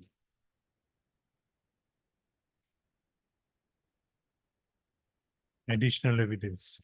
Yes. You are not pressing for. My lord, additional evidence in the sense, my lord, what has happened here, my lord, the cross examination could not take place. Because, my lord, the person concerned was, my lord, there, my lord, he was actually, my lord, he had debited office. So therefore, he could not be cross examined, and what had happened in between, because there was some COVID. Because of the COVID, there was some miscommunication within the office, my lord, and that's the reason, my lord, why he's in the meanwhile, he debited office. So therefore, he was not examined as a witness, and the next day matter was fixed for hearing. That is why this application has been filed, my lord, for, my lord, but here we have otherwise, my lord, raised issues with regard to, my lord, No, whether you are pressing for this order. my lord, If you are not pressing, then we can hear the appeal. my lord. My lord, but I think, my lord, so far as this application is concerned, my lord, our prayer is, my lord, that by allowing the petitioner company to adduce evidence and to bring on record the same from the, lord, so, my lord, we have to, my lord, adduce evidence to a new person, my lord, now. That is our case, my lord, in the IA, my lord. Of course, I do not have any instruction not to press this petition, my lord. But when this was filed, my lord, lordship will see, my lord, in paragraph, my lord, 6, my lord. The person concerned, the DW1 Sri Robin Kumar Das, my lord, who had adduced evidence in the case, my lord. Because if your petition is allowed, My lord, hearing cannot go ahead. then now. cannot go ahead, yes. If petition is dismissed, Yes, then Then hearing it will be will go ahead. hearing will. Yes, true, my lord. But since I don't have any instruction not to press, my lord, I'll have to press it, my lord. The lordship will decide. Here in this case, what had happened, my lord? One Robin Kumar Das had, my lord, adduced evidence, my lord.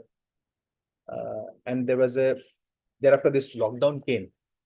And my lord, in the meanwhile, he retired from office, my lord.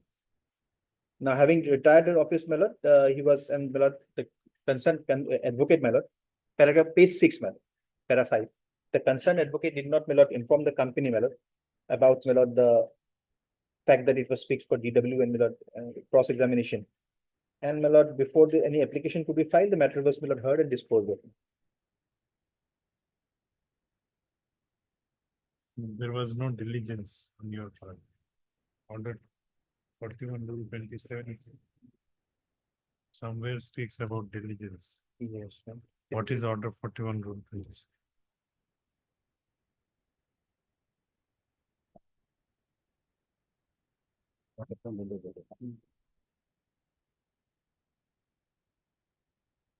The examinations.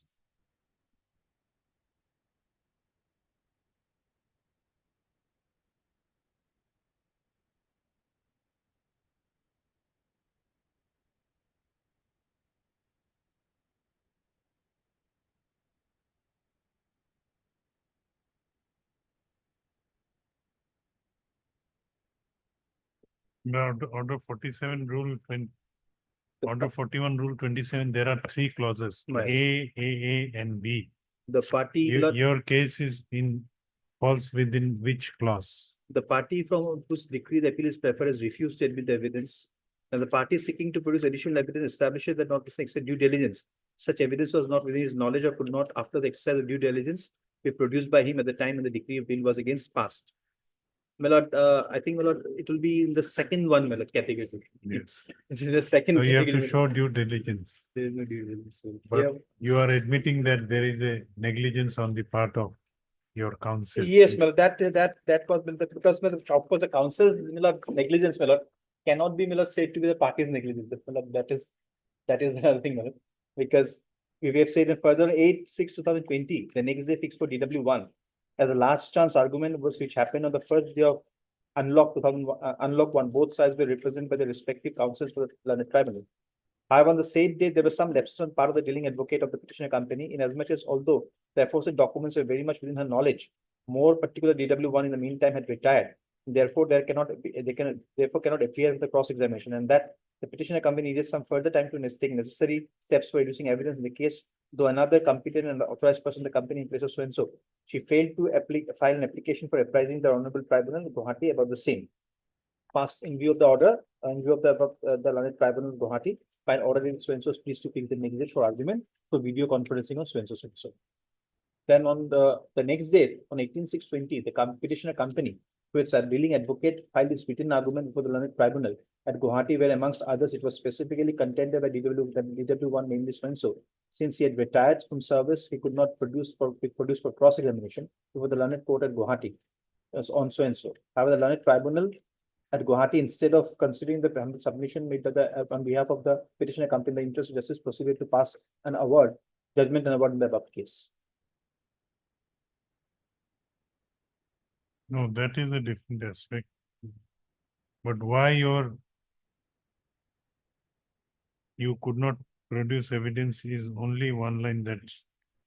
Who is this advocate? Advocate's name is not given. Not given in the judgment. That one, my lord, the M.S.M. Hore, my lord. Mimi Hore. Mimi Hore. Full name. Name is given. Name is given in the affidavit copy. Affidavit copy. Mimi Hore. Mimi Hore. But then in the judgment, it is written as M. Hore, my lord. Full name is not there. Page 15, my lord, of my appeal. For OP number 1. No. In the petition, my lord, no name has not been given. My lord. Only, my lord, What is your submission? My submission is that they are not come under the section 20, rule 27 of order 47 lordship. Production of additional evidence in appellate court. They are saying about AA. I'm just reading that part. The parties to an appeal shall not be entitled to produce additional evidence, whether oral or documentary, in the appellate court. But if AA, The party seeking to produce additional evidence establishes that notwithstanding the exercise of due diligence, such evidence was not within his knowledge. In this case, they have the knowledge. Now, whom you want to examine by? My lord, now, my lord, this application was filed, my lord, in 2020, my lord. Now, perhaps the new officer will be there to name that person, because now whoever is authorized, I think the person when it was filed, those persons may not also be available. It's almost 2024. Either by way of retirement or transfer, they may not be available here. Now, my lord, of course, there is second part. Of course, what my learned friend is pointing out the knowledge, or could not after due diligence be produced by him. So here, my lord, the witness, an additional witness, my lord, whom we could have, my lord, examined, my lord, could not be produced because, my lord, there was a COVID gap. That was, my lord, that was the, my lord, aspect, my lord, which perhaps, my lord, led to this some kind of communication gap, my lord.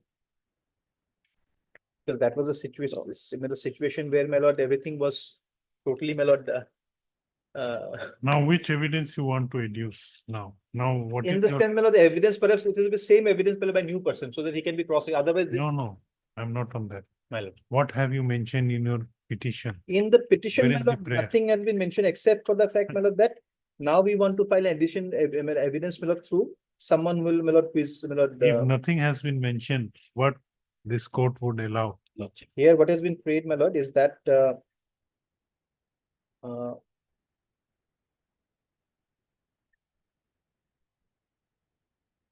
again, of course, I find, my lord, what has been stated here is in the written argument, my lord, this prayer was made. It was not an application also, my lord. If I'm not wrong, my lord, but you will see, my lord. It was specifically contended that the so-and-so had retired in the written argument that your paragraph 6, page 7, that your humble petitioner states on the next day, that is 18/6/2020, the petitioner accompanied through its dealing advocate, it filed its written argument before the learned tribunal at Guwahati, wherein amongst others, it was specifically contended that due to one, namely Robin Kumar Das, had since retired from service, he could not be produced for cross-examination before the learned tribunal at Guwahati on so-and-so. However, learned tribunal, instead of considering the above submission on behalf of the company in the interest of the proceeded to pass the judgment and awarding the above case. So it was also not a petition, it was in the written form of written argument. Your lordship will pass appropriate order, my lord. I'll not Okay, I'm dismissing it. Let it be heard, my lord, merit, my lord, because we have taken some points with regard to identity of the person. Okay, I'm dismissing the IA. My lord. I'll pass orders in My lord. chamber. Now let us hear the main. Yes. Now here, my lord, our basic contention is with regard to the Just a identity. minute. Yes, in main case.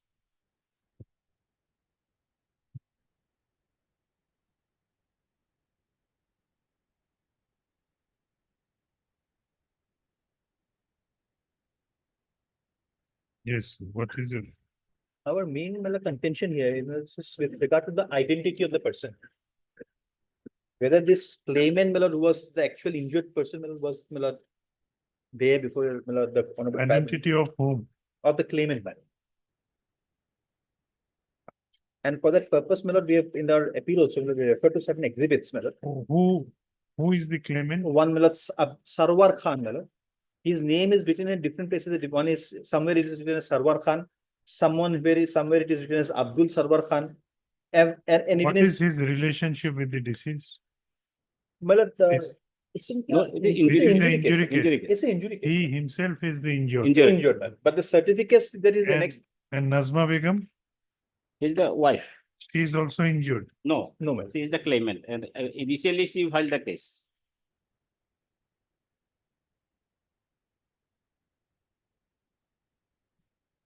And who is Zakir Hussain? He is expunged.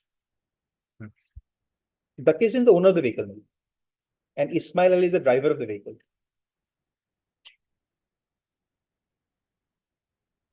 Why Nazma Begum has been made a party? Nazma Begum and my lord, both of them filed this, my lord, claim petition together, my lord, jointly, my lord. Lordship can see, my lord, that it was by Sarwar Khan and Nazma Begum, both as claimants, my lord. His wife also, my lord, joined in the petition as a claimant, my lord. Along with his wife, my lord, they filed the application. Lordship, in claim petition, Lordship, both are residents of address. Claimant not to acting on behalf of claimant number one, as he was bedridden at the time of filing the claim petition, Lordship. Okay. Ultimately, compensation was granted Lordship. only to claimant number one. One. Because he is the only injured person. Yes, therefore I'm asking. Yes, right. And we are disputing the identity of that even the claimant, the injured rather, I would say. Okay, what is your basis? My lord, our case, my lord, Lordship, we have, my lord, in the appeal also, memo of appeal, my lord, we have taken the grounds, my lord, by referring to certain exhibits, my lord. Now, my lord, that would be relevant to me to look into the exhibits, my lord. Now, exhibit number, for example, my lord, exhibit number 7.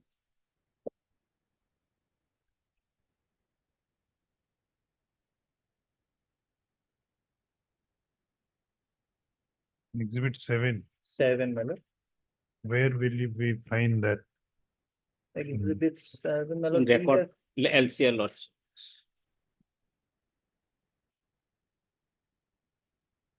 Find a file name. Yes.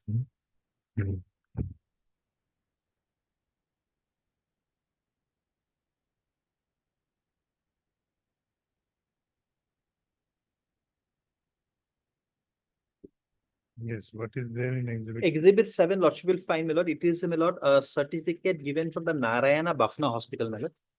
Now, my lord, here, the claimant's name is shown as, my lord, Sarwar Khan, aged about 46 years.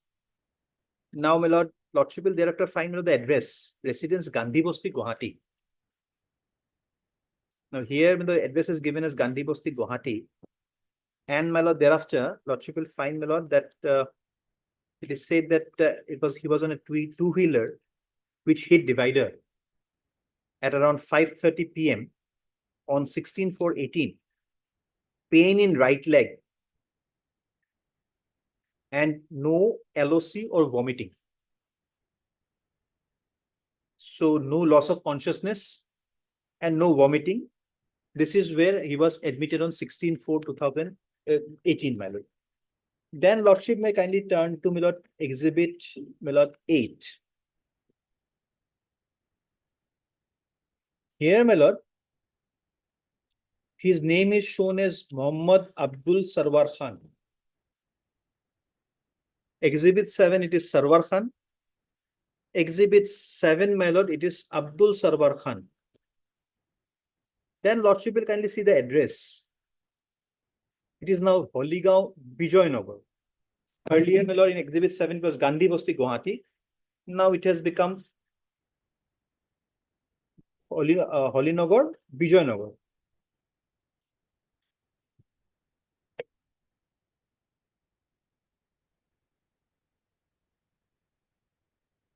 Okay.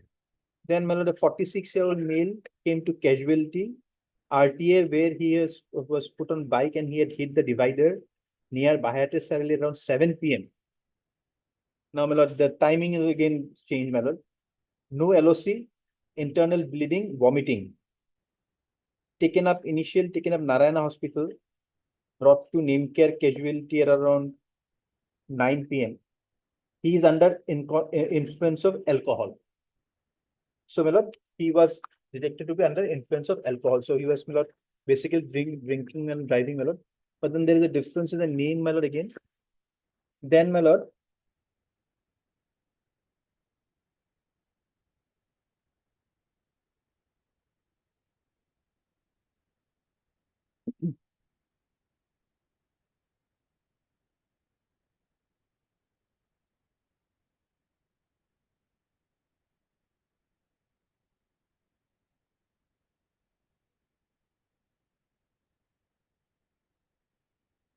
now, my lord, again, my lord, he comes to hospital on 11/6/2018. Whether these are related to the accident, this is also another issue, my lord. Exhibit 10. He comes to hospital, my lord, another hospital. This is, my lord, this is again, my lord, I think this is Swagat Hospital. Now, this time in the Swagat Hospital. 11/6/2018, my lord. Now, here, Abdul Sarwar Khan, address is where Vijayanagar. Then sudden blackout, sudden onset of dyspnea, restlessness, blackout, that is difficulty in breathing and blackout. Now, whether this is again related to the accident, we don't know, because this was almost 2 months thereafter that it was brought, but then here, it is again Abdul Sarwar Khan.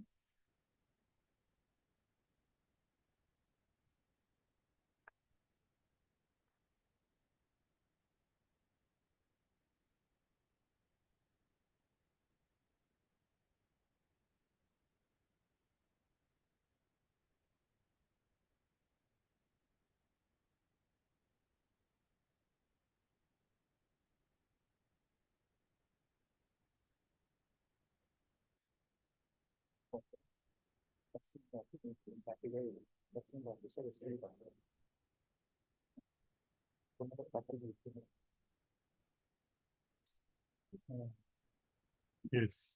Then my lord exhibits, my lord, the 11, my lord. Now, this is again on 16/4/2018, my lord. That you will find. Here again, the patient's name is, my lord, Sarwar Khan. Now, my lord, here, one contact person is given, my lord. It is known as one address is one Sabir Khan, care of Sabir Khan.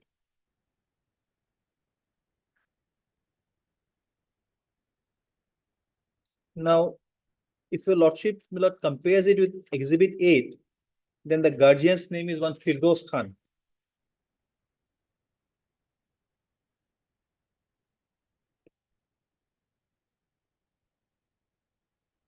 Here, my lord, age is again 49 years. Earlier, in the other three certificates, the age was 46 years. Now it has become 49 years.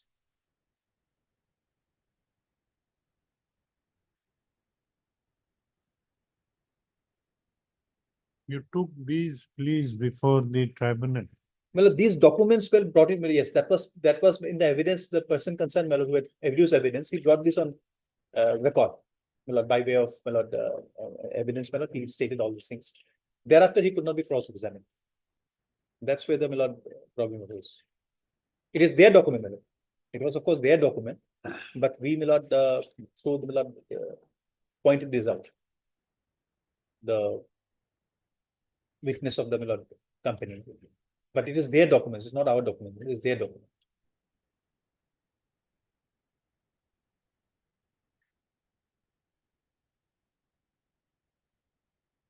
DW1. DW1.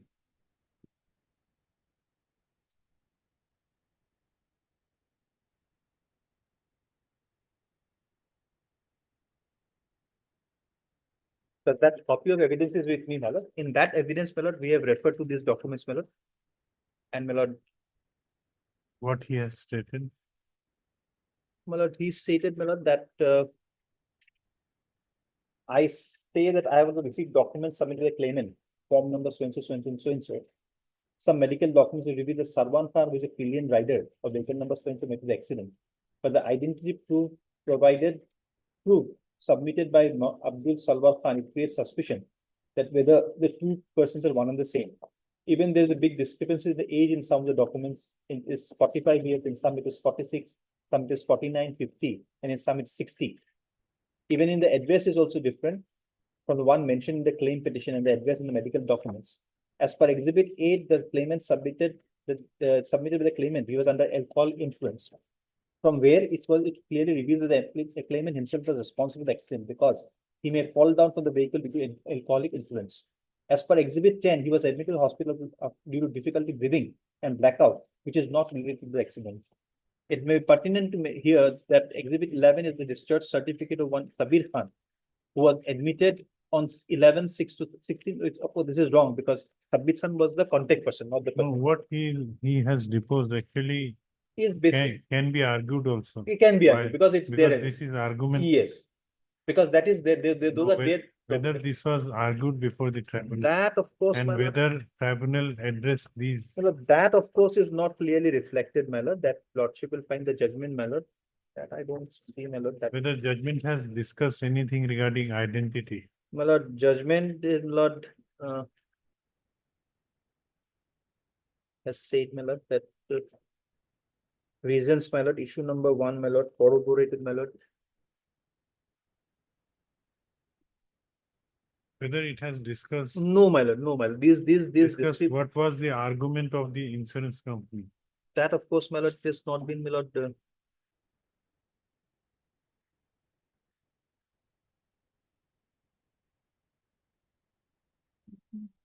There is no discussion on these, my lord.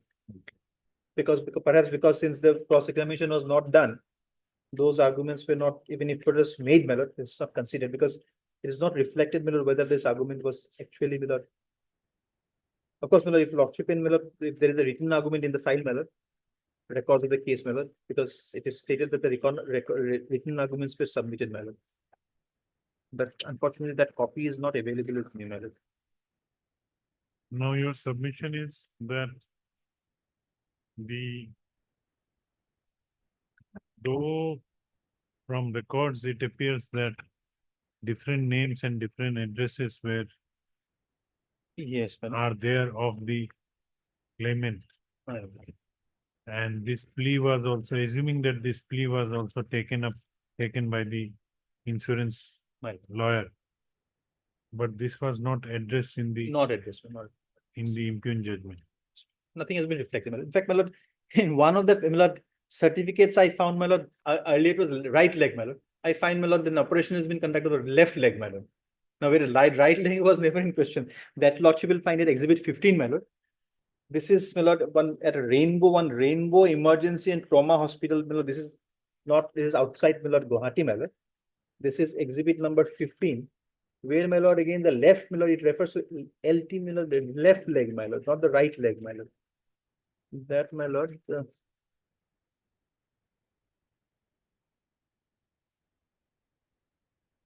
exhibit.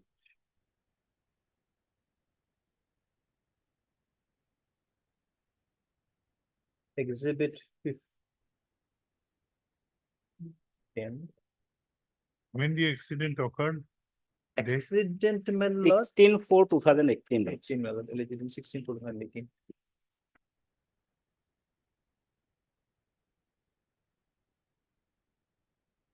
Whether he suffered again one accident on same. Maybe, my lord, he might have, my lord, tried to, my lord. Same claimant suffering. He might have tried to, my lord, bring in all these things together, my lord. Because if we peruse the exhibit 15, the patient was taken to emergency. My lord. Normally. Yes. RTA compounded injury. All these things, my lord, even if he is a person who was injured or had some, my lord, accident, my lord. No, lordship, it exhibit 15, lordship can History of RTA 3 months back. It was history made. of RTA 3 months back. Lordship. But then that is Anytime a person can be go to emergency, lordship, when there is some.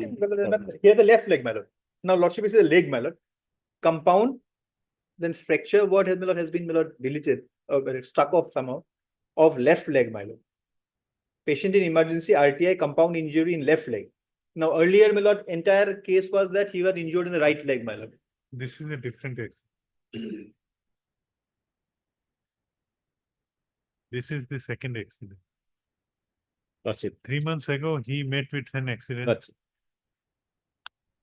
Again, after 3 months in the month of July, he suffered another accident. Therefore, the injury is on a different leg, left leg. Exhibit 15. No, lordship, it shows that Abdul Sarwar Khan, age 49. Same person. He may be same person, but patient in emergency and RTA compound injury in left leg. Chest leg. injury, extended fixator. In left leg. Left leg. But in the month of April, when you went to the hospital, injury was on the right leg. He's on right leg, man. His injury was in whole body, lordship. No. Pain in right leg, my lord. When Narayana Bapna. When you went to Exhibit the 7. Narayana hospital. Yes. Then, my lord, And then to name care also. care. Name care, right No, leg. lordship, sometimes what happened, they cannot gone through that whether it was left leg, right leg, because some problem will arise at that point of time. Because If it was such a serious injury which needs surgery, my lord, perhaps, my lord, pain, and This, one can this understand. appears to be a subsequent, Someone having pain, having suffered an accident, may not have pain in right and left, my lord. But then to have a, my lord, injury of such nature, which means a surgery, my lord, and then, my lord, left becomes right, right becomes left, my lord, then, my lord, raises questions, my lord. how much was the compensation? Compensation awarded, my lord, it's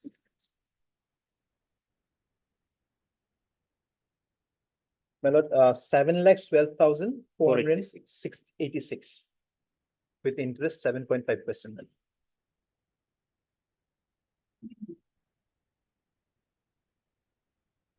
Therefore, my lord, there's a question mark as to whether these are, my lord, part of the same accident or, my lord, these are different accidents at all, my lord, related to, my lord, second accident, my lord, there is whether it is second accident, whether related to, my lord, the motor accident, my lord. And apparently, my lord, when he came, my lord, the first injury, my lord, there was no, my lord, vomiting, nothing of the sort, my lord, no loss of consciousness. Suddenly, my lord, he again, my lord, goes to the hospital, my lord, after 2 months and complains of blackout, my lord. Whether this is got anything to do with the accident is another issue, my lord. Then, my lord, he is found to be, my lord, under influence of alcohol while, my lord, suffering the accident, my lord. That is what the BAFNA, my lord, these are his documents, my lord, which says, my lord, he was under influence of alcohol, my lord. So whether, my lord, all these things, my lord, these incidents, my lord, or these injuries are at all related to the same, my lord, accident, that is doubtful, my lord. Whether this blackout and all these things are related to the accident, that is another question, my lord.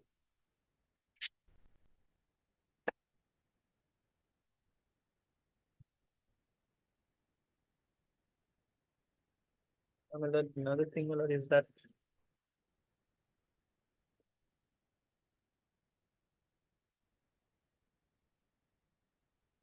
Yes, what else is there? my lord, he also claims, my lord, that he was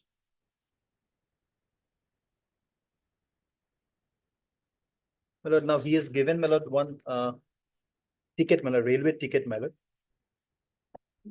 which is of, my lord, journey, my lord, exhibit 2266, my lord. It is of journey, my lord, dated 10th of July 2018. So journey, my lord, is of, my lord, 11th of July 2018. And he was to arrive at Guwahati, my lord, on is from, my lord, Rajendra Nagar to Kamakhya, my lord. Then, my lord, That is exhibit 266, my lord.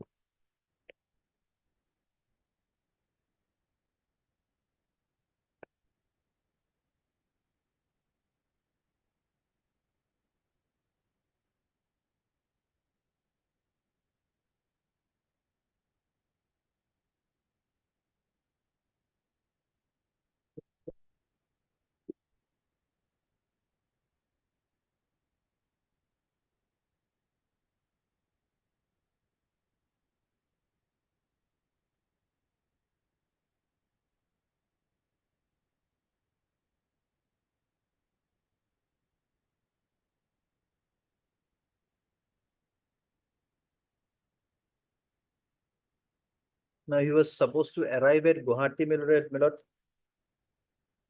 late in the evening, my lord, almost scheduled arrival 12th of July 2018, my lord, at 21:55. Almost, my lord, the stroke of midnight, my lord. Now he again produces, of course, the date is not, my lord, it's not fully, the photocopy is fully not available. But it appears, my lord, 12/7, he purchases medicine from Ujan Bazar also, my lord. That is exhibit number 55.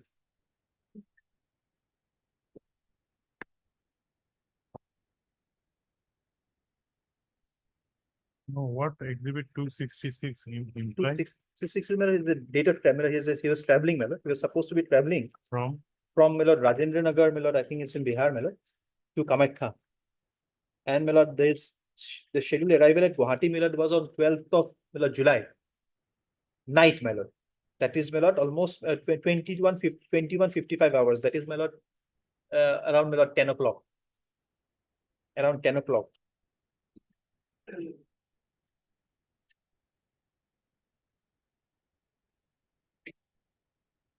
Yes. And my lord, again, my lord, it is shown, my lord, that he is purchasing medicine on 12/7 itself. Pay annexure, sorry, my lord, exhibit 55. On 12/7, he was purchasing medicines at Idle Pharmacy. After getting down from the train. Maybe, of course, that is not explained. There is nothing to show, but then the dates, my lord, tally is matter.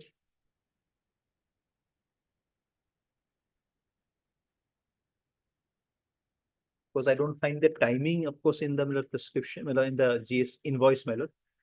The date is given as 12/7, my lord. It is exhibit number 2, exhibit number 55. Don't find the timing, of course, my lord, in the bill or my lord, in the invoice.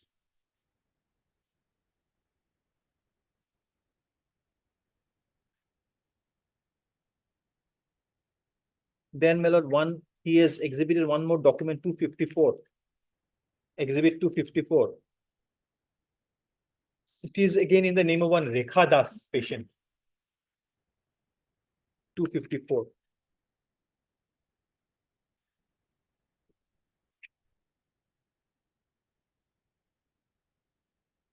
On 18/12/2018, exhibit number 254. It is purchased from one Ronak Medicos in Vijayanagar. But the patient's name is shown as Rekha Das. Well, how this my lord, document could have my lord, found place in the evidence of the my lord, claimant who is called Sarwar Khan, my lord.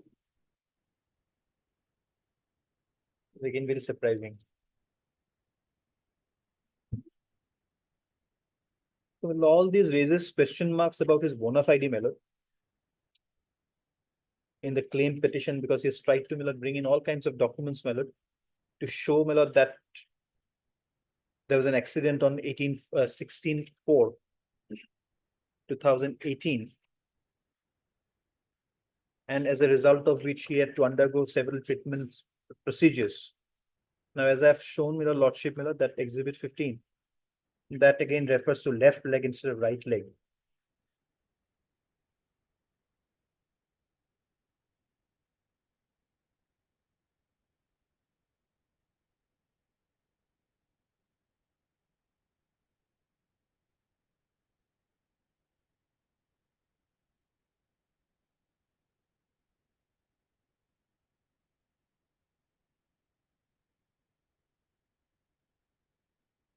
Then exhibit 16, another document, my lord. Here, it is again at one Sunilam Hospital.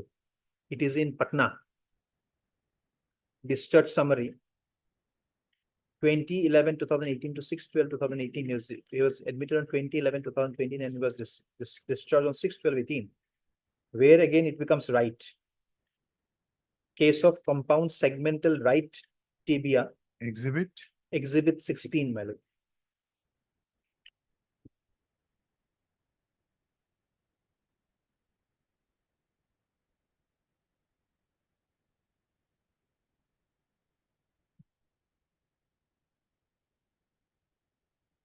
Here again, the name becomes Sarwar Khan, my lord. Age is now 49. So some cases, some documents is 49, some it is 46, my lord. There are, my lord, now here, my lord, diagnosis is right, my lord, something to do with the right limb. My lord.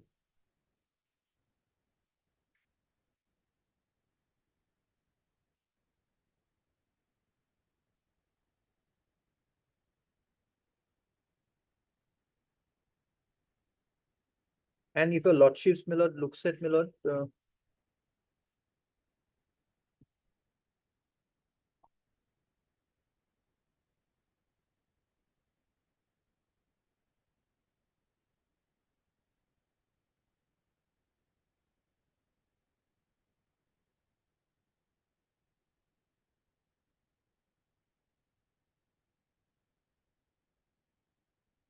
all these, my lord, issues were not, my lord, properly, my lord, examined, my lord, by the, my lord, analyzed. There was no discussion on all these issues, my lord.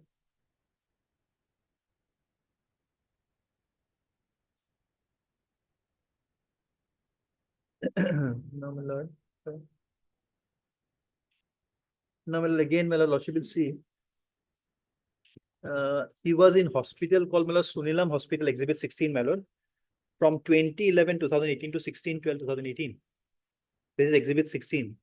Now, there is another exhibit, exhibit number 182, my lord. That is also a part of the, my lord, his evidence, my lord. Here, one document of Shaila ENT Center has been annexed. Now, 27/11/2018 is the date of examination.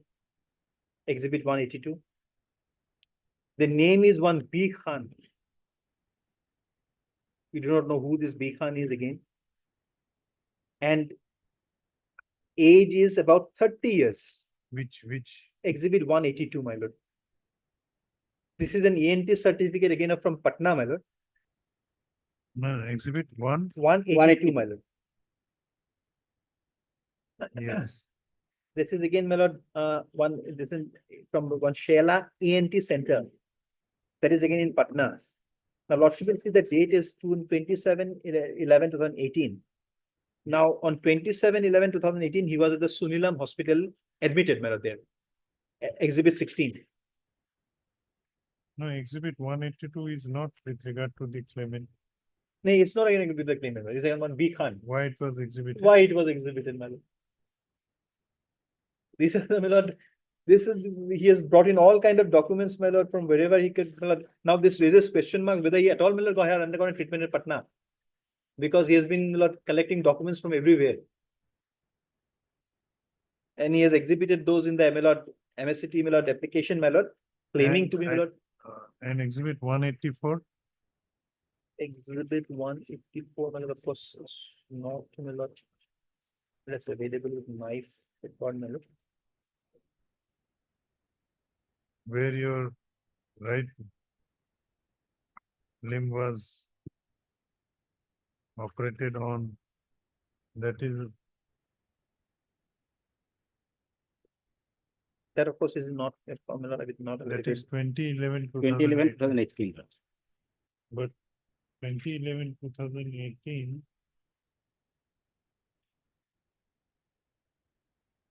okay, you were admitted in hospital.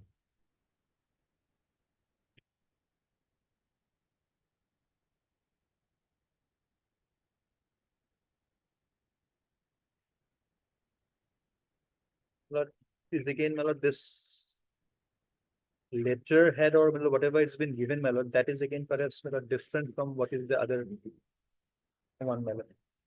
Exhibit 16, my lord, it's totally different kind of a document, my lord. The letterhead is different, my lord. Maybe. So that therefore, my lord, our case was that, my lord, he has filed this application, my lord, which raises serious question marks about, my lord, his the genuineness and bona fide of his claims, my lord. And the learned honorable tribunal, my lord, without considering all these aspects, my lord, he has was awarded, my lord, 6,34,486 on account of, my lord. No, what your claim petition, in your claim petition, what have you pleaded? Yes. Where was your injury? Injury must have been stated in the claim petition. Yes, Lordship, if you, Lordship, may I just go through the exhibit, Lordship? Now, just a minute, let him complete. Let him complete. There is the issue of right leg and left leg. There's That- Both, that- in discharge certificate is both the legs were flexed. It was written in the discharge certificate 11. That you have to address. Yes, I have to address that is there. And in the judgment also it was reflected. I'm just.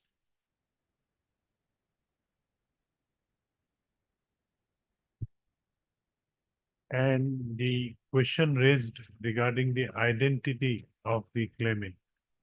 Names. Regarding identity, Lordship, already police have investigated the case. And charge sheet was filed against the driver of the vehicle. In that format, that Form 54 is also issued to the, and FIR was filed by the Nazma Begum, the wife of the deceased. And it is the duty of the investigator of the company to survey all the claimants, owner, driver. They have to visit all the homes of the, why the investigator was appointed to investigate the case.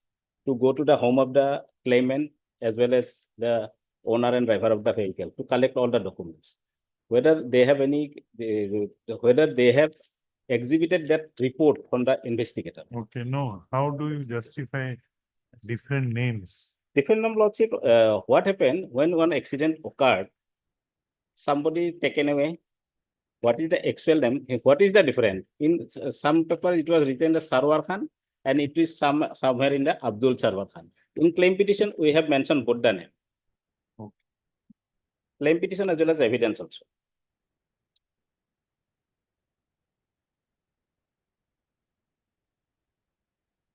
The management is referring Milord in the Milord.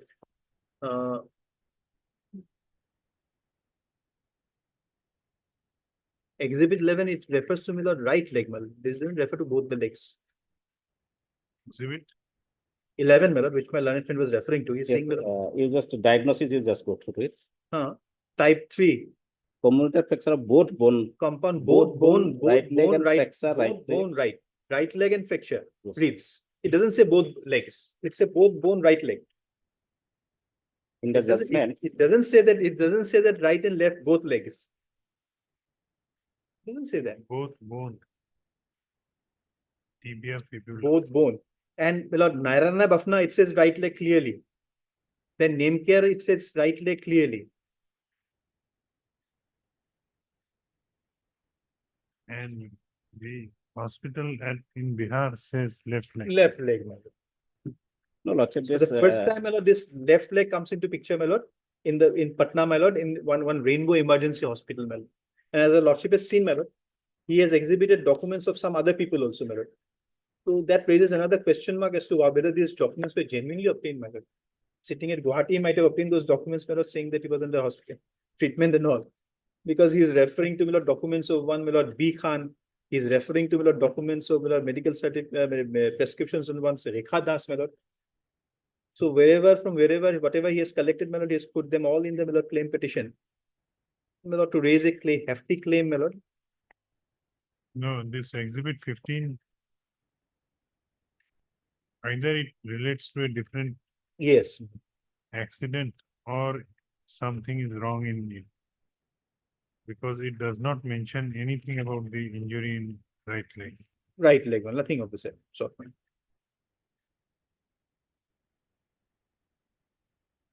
but lordship 184, it shows that operation was conducted in right leg in Patna.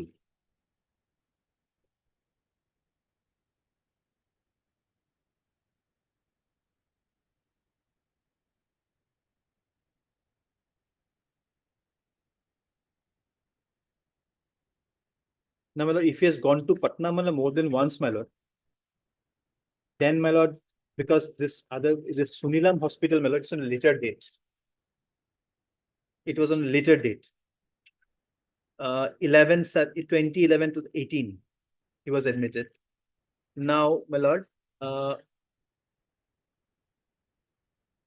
in exhibit 15, this was in another Rainbow Emergency Hospital at, my lord, Patna, where, my lord, the date of admission was 7/7/2018 and 11/7/2018. Now, my lord, if he has undergone an operation in the right leg, my lord, in 2012, my lord, in the month of November, another hospital, my lord. Surprisingly, nothing is mentioned, my lord, in the, my lord, exhibit 615 about the right leg. It's only the left leg, my lord, that is being, my lord, referred to. Now, lordship will find it says post-operative case of compound so and so in exhibit 16. Yes. Here in exhibit 15, it doesn't refer to, my lord, about any post-operative, my lord. It simply refers to about the injury sustained, my lord, in the so-called, my lord, accident.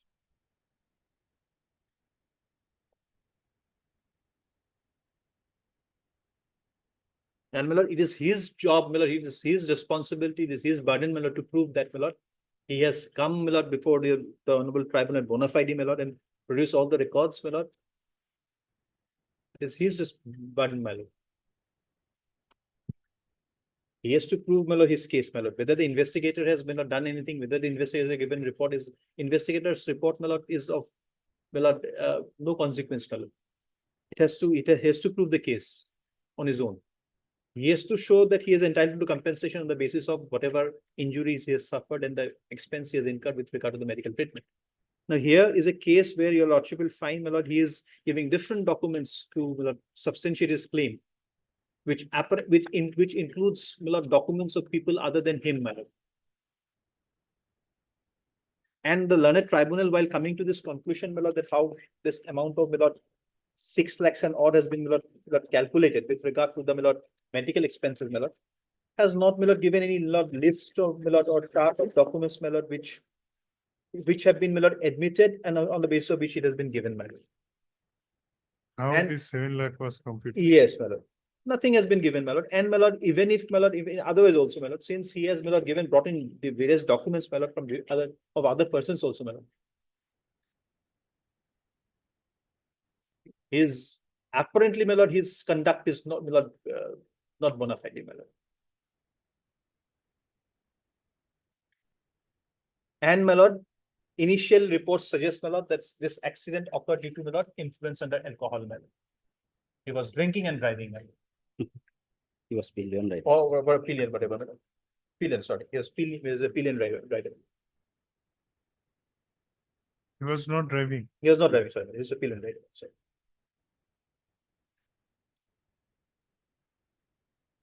So, my lord, these are the, my lord, issues which are there, my lord. Then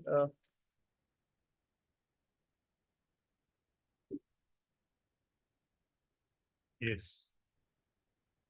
then, my lord, We feel complete that. Anything the else? question was, of course, put, my lord, in his cross-examination, my lord, whether these documents, though is denied, my lord. It's not a fact that documents were submitted by me, manipulated, manufactured, prepared in connivance with the hospital. But that question was also put, my lord. And, my lord, it was also put, my lord, that one exhibit 254 belongs to one Rekha Das.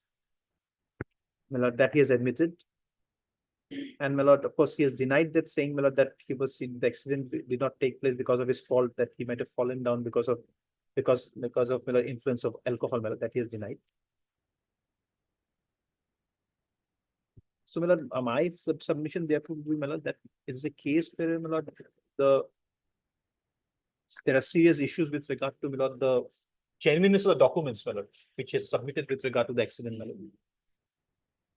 And which, in a way, my lord, raises questions as to whether the accident, the injuries he had suffered were of such nature, my lord, which actually, my lord, required operations and all.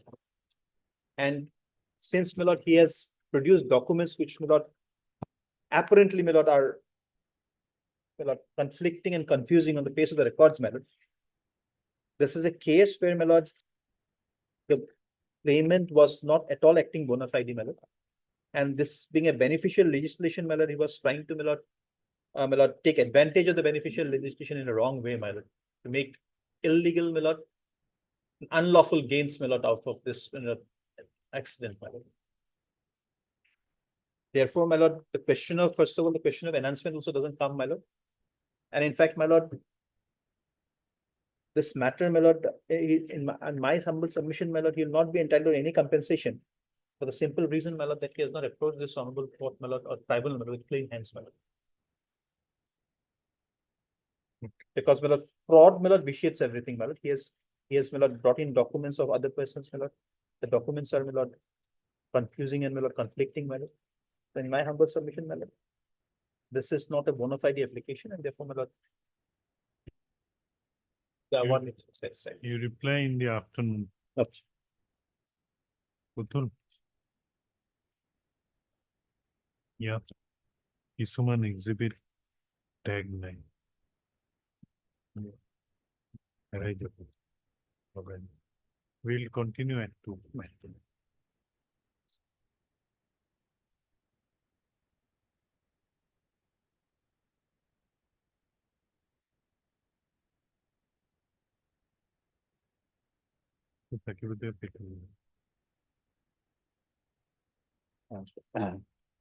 I have filed a MSCT claim before the tribunal, and it was numbered as 913 in 2018. In first cost title. First, I- you reply to his, this appeal. Yes, This Lordship, first that is one. why, because And he then you is, start yes, because your he is stating about the name. name, That, yes. yes. We have mentioned initially in the, at the time of filing the claim petition, it is was Sarwar Khan alias Abdul Sarwar Khan. And in the evidence also, it was, we have mentioned. Okay.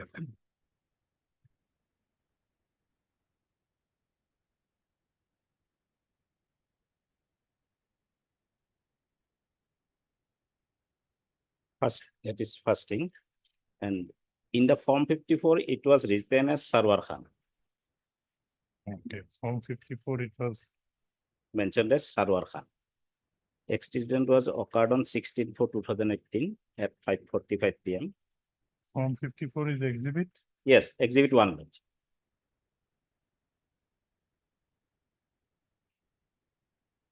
Okay. And exhibit 2 is the ZD entry number 466. Yes.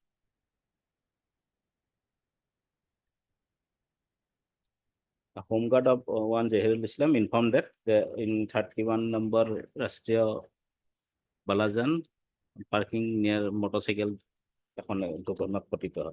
Next 469 is the ZD entry dated 16/4/2018. That is exhibit. Exhibit the same exhibit, exhibit number 2 itself in both the. And exhibit 3 is the FIR Okay. filed by the wife of the injured. And exhibit 5 is the search sheet.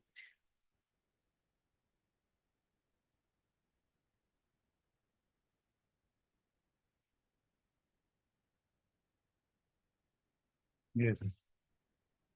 So in all these, his the injured name was mentioned as Sarwar Khan. Next, Lordship, in the this exhibit 6 is the MBI report. So, next, exhibit 7, it is mentioned as Sarwar Khan, age 46, Gandhi Basti, and RTU was by two-wheeler. His This is, submission was in exhibit 6, 7, name was Sarwar Khan. In exhibit 8, it was Abdul Sarwar Khan. yes, Lordship. This is that we have, that is why we have mentioned in the claim And petition. also there is a difference of address. Different addresses were given. Immediately after the accident, some Firdos Khan have taken away, and one in Sabir Khan. So I think they have no knowledge about that, all these things, whether he is Abdul Sarwar Khan or Abdul Sarwar Khan. And Abdul Sarwar Khan and Sarwar Khan is the same person we have mentioned in the claim petition as well as in the our evidence on affidavit. And that was also recorded by the learned tribunal in judgment also. Okay. In judgment, Lordship, paragraph 16. Though during argument, opposite party has objected regarding the name of the claimant, as in some documents his name was written Sarwar Khan, and in some documents his name has been mentioned Abdul Sarwar Khan. But the opposite party has So not. this was addressed by the tribunal in its Yes. judgment. Read that para 16. During argument, the OP has objected regarding the name of the claimant, as in some documents in his name is written as Sarwar Khan, and some documents his name has been mentioned as Abdul Sarwar Khan. But the opposite party has not been able to prove the fact that by introducing any reliable evidence document to show that Sarwar Khan Abdul Sarwar is not one and same person. But in the claim petition as well as the evidence on affidavit, we have mentioned both the names as we are the same person. Okay. And next, Lordship, they are talking about this exhibit. 182 and 254. 182 is, I'm just, because these documents are in with different name. This document is of B Khan and 254 is of Rekha Das. Yes. That is not in my name, in the claimant's name. But somehow that was included, but this is a 182 is These are cash memos, no, this is one prescription. and 254 is the case, 679 rupees. And at the time of calculation by the learned tribunal, we have submitted 7 lakhs bills and vouchers for all this, but learned trial court taken it only 6 lakhs 34,486.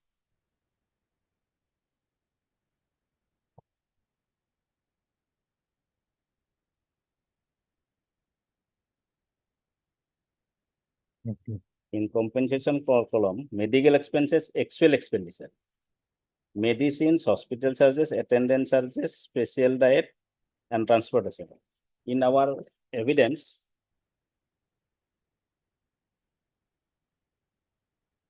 we have stated that we have spent almost 7 lakhs. Almost 10 lakhs we have incurred, but we are unable to submit exhibit bills and vouchers for rupees 7 lakhs before this, before the learned tribunal. In paragraph 10 of our evidence on appeal. So what is the submission? That No, means whether- meticulously, that learned tribunal have meticulously examined these documents, and when we have submitted 7 lakhs rupees, that means they have cut it down from 7 lakhs to 6 lakhs 34,000. Okay. After So meticulously going through the documents. that means it is correct computation. Correct. Then- Regarding medical expenses. Okay. Not regarding other expenditure. I will just coming to that. Next, Lordship, they're stating about that Right leg and left leg. right leg and left.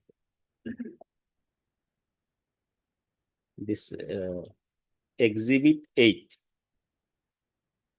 This Nemcare Hospital injury right leg, it is mentioned. Nemcare, Narayan, Hridayalaya, all found injury on right leg. Yes.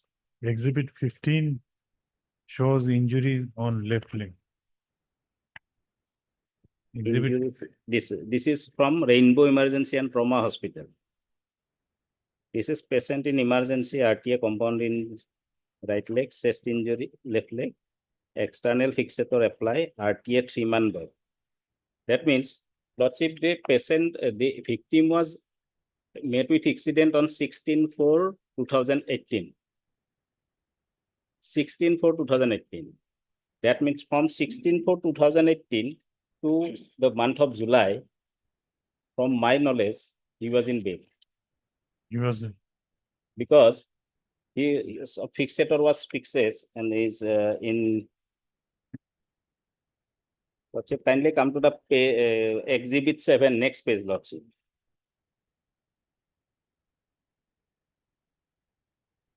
injury on right leg. No, this exhibit 7, the next page, one and another page is here in exhibit 7.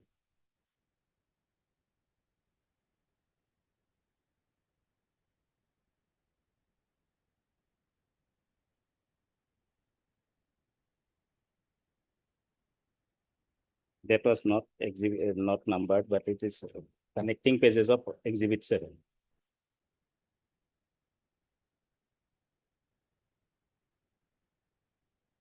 Yes.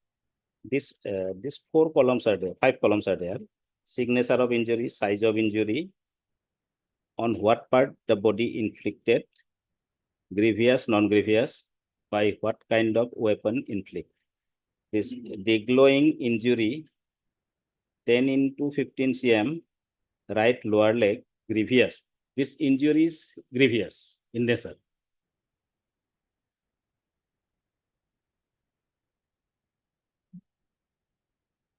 And by what kind of weapon inflict? It is RTA, road traffic accident. Okay. So It is grievous injury. so on right leg also there was some injury. Lordship. And in the what kind of the body inflicted? Chest also there, knee also there, temporal region, scalp is also there. But left shears non-grievous in nature. First one is grievous in nature, and which is caused due to the road traffic accident.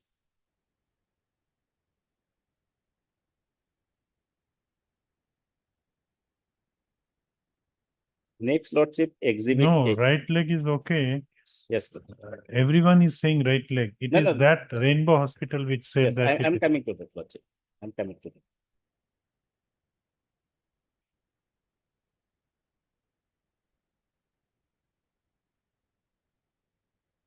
Lordship, kindly come to exhibit 9. I'm just showing one thing.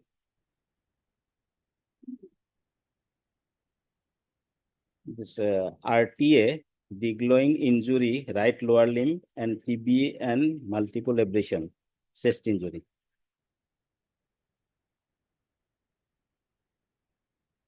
From my verification, I found that this right and left is some confusion is there because left is wrongly written because in at the time of discharge, it was written as right tibia and fibula. I'm just coming to that. Exhibit 11, it was the type 3 communicated compound fracture of both bone, right leg, and fracture right ribs, 11, 10th, 11, 14, 4th, 6th, following RT on 16, 4, 2018. What treatment was given? Bone debridement, external fix. Lordship, exhibit 11, Lordship. Yes. The diagnosis was type 3 communicated compound fracture of both bone, right leg, and fracture right ribs.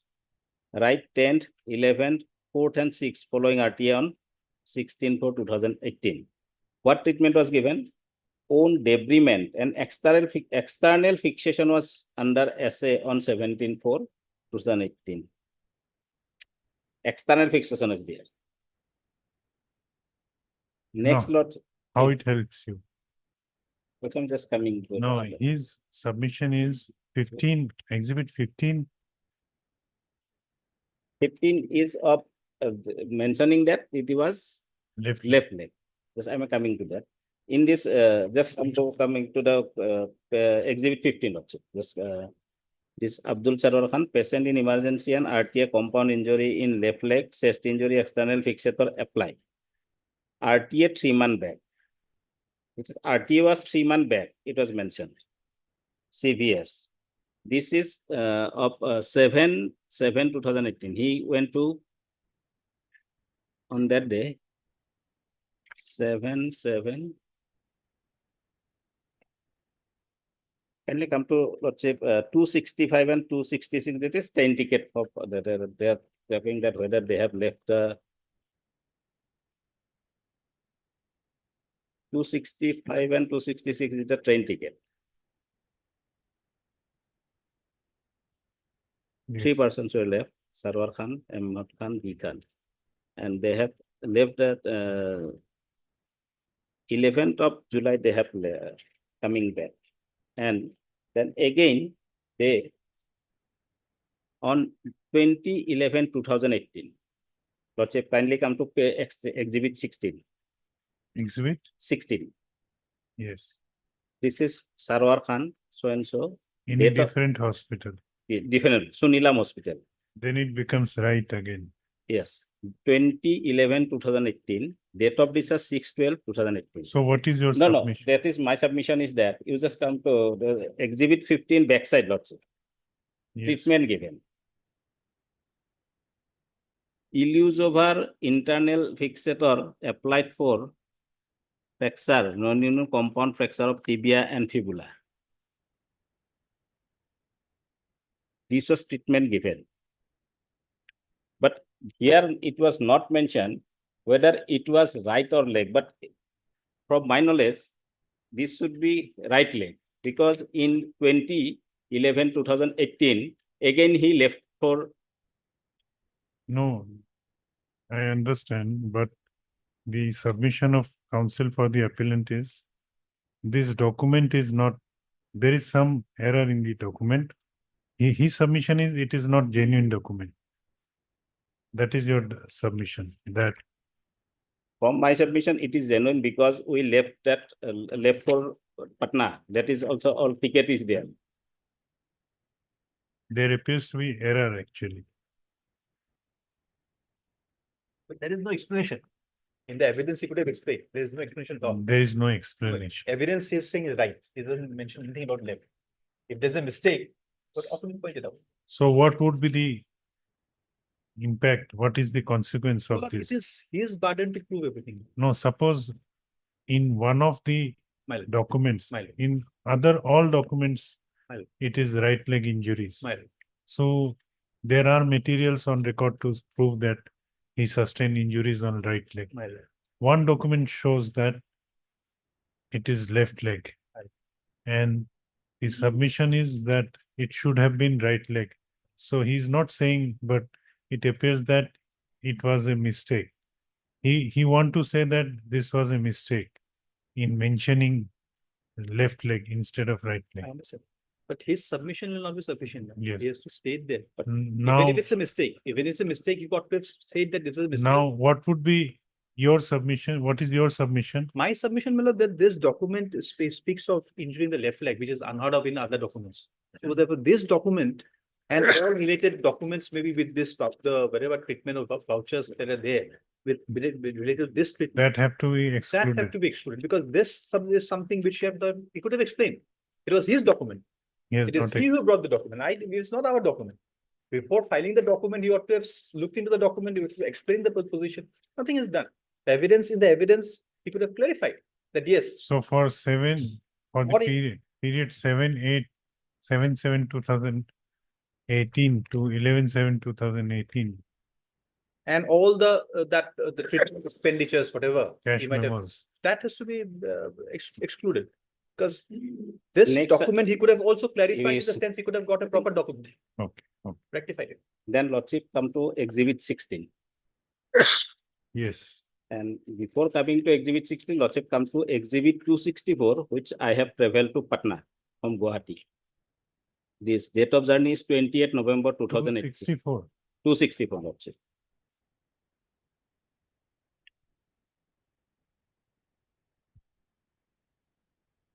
Train tickets. This is flight tickets, Lordship. Train tickets. Okay, Then come to 16, I just clarify all these things. Post diagnosis, Lordship got it. Exhibit 16. Exhibit 16, Lordship. yes, Post-op case of compound segmental right TPL on 8/7/2018. 8/7/2018 he was in rainbow emergency. 7/7/2018 date of discharge is 11/7/2018. It is of Exhibit 15 also. So okay. So regarding this this confusion, Lordship, I beg to state that this left should be right from my submission, Lordship. From the medical vouchers itself, No. it shows, this, what it should be is a different thing. Lordship. You want to submit that, that is a wrong mentioning.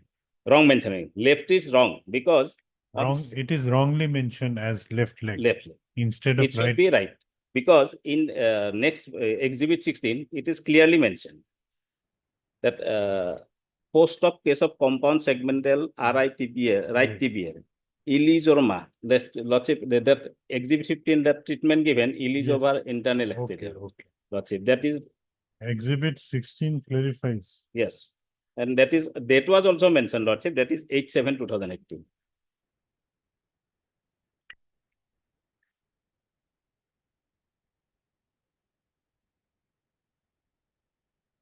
Okay, And in that respect, Lordship, we have exhibited the boarding pass also that we have returned from Patna on 7/12/2018. That is Exhibit 60, 267, 268, 269, 270, 270. okay. That done. is also there. Now, So- what is your submission regarding enhancement? Enhancement lordship, Other appeal. lordship.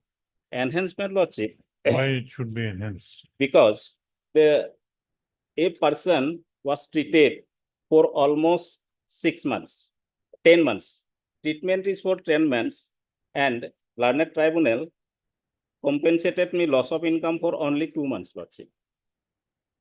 And I am earning at that before the accident, lordship, 15,000, but the learned tribunal take it only 4,000 lots.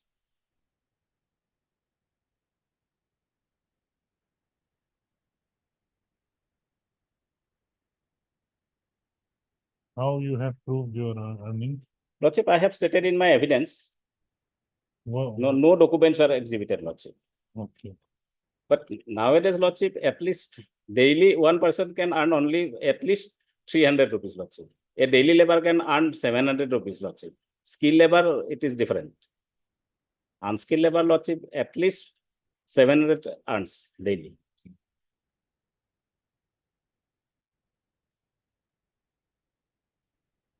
Regarding lordship, pain and suffering, a very less amount was granted. How It was much? only 30,000 was given. How much should have been granted? It should be 2 lakhs, lordship, pain and suffering. You have any authority? No, lordship. I have no any disability certificate, lordship. No, any authority that regarding pain and suffering? Lordship, there's Honorable Apex Court in Catena of Judgments, it is mentioned.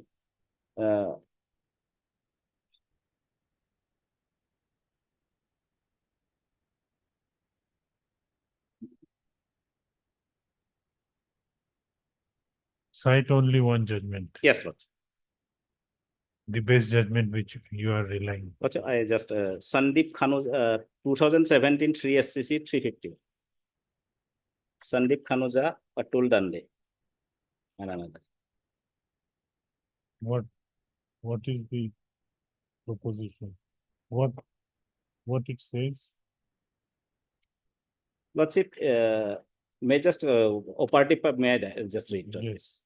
In the instant case, MSCT had qualified the income of the appellant at 10,000 rupees to 1,20,000 per annum. Going by the age of the appellant at the time of accident, multiply 17 would be admissible.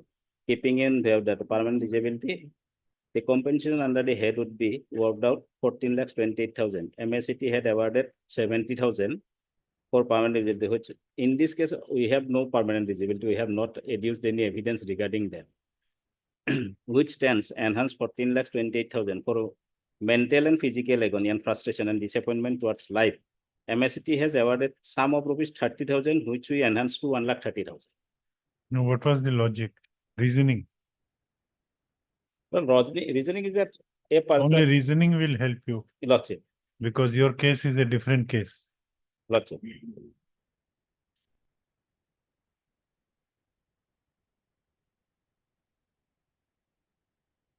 Okay, your submission is it should be enhanced to Enhanced. 2 lakh. Lordship, in that respect, in the pain and suffering as well as in amenities of life also, Lordship. For diet and nutrition, Lordship, it was given 10,000, Lordship. It should be high, Lordship. It's my submission, Lordship. And interest, I have asking for 9%, Lordship. On what basis? What basis? Mayor asking will you reason out Yes, why you are asking for 9% instead of what was given? 7.5%. 7. Why you want 2% enhancement? Lordship, case was filed way back, way back, Lordship. So we are suffering in these days, Lordship. So Therefore, that, interest first. given. Lordship. No, your No, submission. Lordship. Regarding that, I have no any citation at this moment, Lordship. Okay. Okay. So my humble Any submission. submission, reply regarding Small enhancement. reply, otherwise I have not already said Only about the. regarding enhancement. Regarding enhancement, my lord, my humble submission is, my lord, there is serious, my lord, discrepancy in the matter. So therefore, whatever has been awarded, my lord, just rightly awarded. And my lord, as I've shown, my lord, there are things which are not very clear. He has, my lord, apart from this right and left, my lord, like confusion, he has brought in some documents, my lord, which do not belong to him. So apparently, my lord, his conduct was, my lord, not bona fide. Because No. he has. Okay, what was your submission regarding 254 and 182? Exhibit 254, 182. Lordship, What? that I am not asking, Lordship. No, no, why it was submitted? It was submitted, Lordship, at the time of trial court. Someone has conducted the case and I have asked them how they have exhibited this. They have also no knowledge. No, but you must have some explanation that Lordship, due that to, my due to my mistake, explanation is that wrongly exhibited these documents. it should not have been. It should not have been, Lordship, because sometimes they don't look after all these things, Lordship. It's our fault. It's my fault. Okay. That was a very dangerous excuse, brother. So far as my lord, the name is concerned, brother, what the learned tribunal has done is learned tribunal has given some explanation, but he just put the burden on me. Whether Sarwar Khan and Abdul Sarwar Khan is one of the same person, that is for him to prove, not for me to prove. It is his case. Now, the learned tribunal, but the learned tribunal has discussed in paragraph 16, it says that the OP side has not been able to prove the fact by introducing any relevant evidence or document to show that Sarwar Khan and Abdul Sarwar Khan is not one and the same person. It is not my burden. The burden is on the claimant to show that he is the Sarwar Khan and Abdul Sarwar Khan, the same person. And just by making an alias saying that Abdul Sarwar Khan, Sarwar Khan alias Abdul Sarwar Khan in the petition is not sufficient. He has to explain that. That explanation is not there. So therefore, that document, why this mistake came in, how this mistake came in, everything, because it is his document. He had the entire, I mean, it was his discretion to rely on those documents. And he is before a court of law. He is before a court where he has to meticulously scan his documents and then file it before the court. It's not just as if anything and everything will be thrown in the court.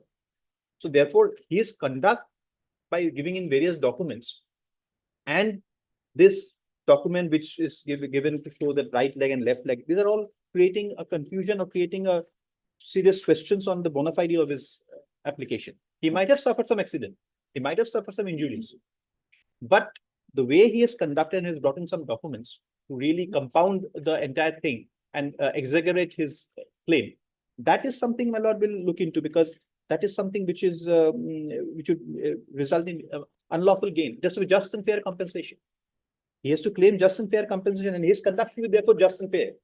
He cannot be saying that my conduct will be unfair and and I expect justness just from just treatment from the court. Lordship will see his evidence. His evidence, there is no explanation. Only by saying that I am Abdul Sarwar, alias Abdul Sarwar will not do. And he has not explained why this right, left, and left leg combination or whatever the confusion there is there. Nothing has been explained in his evidence. And so far as his enhancement part is concerned, expenses, etc., whatever the learned tribunal has given with regard to other expenses, there is nothing to suggest that my learned friend has also not been able to draw attention to any document to show that he was entitled to something more. There was some permanent disablement, there was loss of livelihood for all these months. Nothing has been shown. And when these questions of this operations become doubtful, with confusions with regard to whether it was right leg or left leg which was operated, and therefore it also indicates a question of genuineness of these documents. My humble submission will be this is not a case for extension, first of all. And if at all your lordship, the claimant is entitled to any compensation, then the entire period of this left leg, where this left leg was shown to have been operated, and the related documents, all those expenses have to be deducted from them. That is my humble submission. If your lordship still holds that in spite of his lack of bona fide, he is entitled to some compensation because it may be a case of some misfiling, which of course is a very dangerous thing to say, because misfiling, he has all the discussion before filing his documents. He cannot say that my advocate had filed some wrong documents, so he cannot say that this was inadvertently had gone into this. He cannot rely upon documents which are not his. And he has tried to bring in everything into record, just jumbled up everything and put it before the court. Okay. That's my humble solution. Heard in item number 21. Heard Mr. M. Dutta, learned counsel for the appellant. Also heard Ms. K.K. Dutta, learned counsel for the respondent. Hearing concluded, judgment reserved. In 22, lawyers reverse the appellant to Judgment reserved in both cases. RO in IA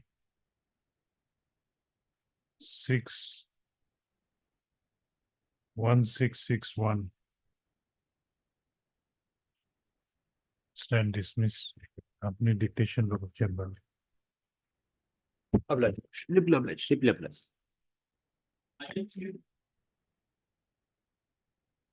Chamber.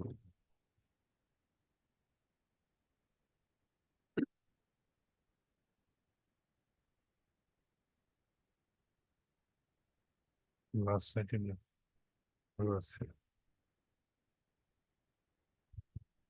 Yes, what is Lordship, this? I'm sorry, Lordship, as morning I was in different court. Lordship. Yeah, Lordship, the basic case is there, Lordship. This petitioner prefers, This is item number 3. yes, Lordship. This petitioner, It has to be admitted or it can be disposed of. Now, there is already been an order, my lord, that it will be disposed of if Oh, possible. okay. Last order It can be disposed of. Can be disposed of. LCR has already come, my lord. Yes. Can it be disposed of? it's up to Lordship, if Lordship, No, what is your assessment? here, Lordship. Anything, whether anything is required. LCR is there. Here is there, Lordship. Very small matter. So Lordship can dispose of it, sir, duration also. Okay, let us hear. This petitioner also preferred a summary suit on the order 37. Just a minute, we have to go through order 37. What orders 37 is? Lodge. The order that I have selected is starting from page. Lodging will find at page 36. Okay, no, first you tell the gist.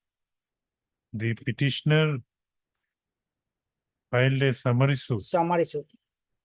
Accordingly, if someone was Suit for what? suit for realization of some amount of money, 4,14,000 also.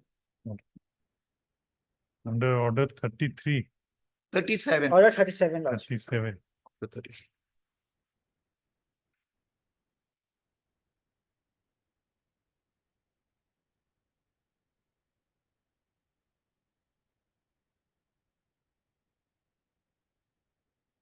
Okay, then On the basis of a promissory note, Lordship, executed by the respondent herein, the petitioners prefer the suit under order 37. on the basis of promissory note. Lordship. The promissory note is also I have annexed, Lordship.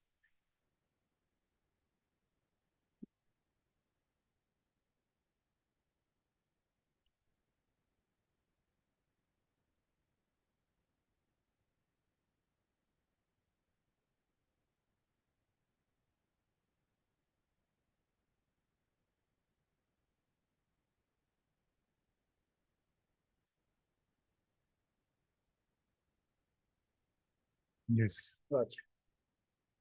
So the plaintiff promissory note, the plaintiff summary suit, Lordship, will find at page 17. Yes. Here also the promissory note at 24. And on the basis of this promissory note, suit was instituted. Accordingly, Lordship, someone was issued to the defendant. Okay.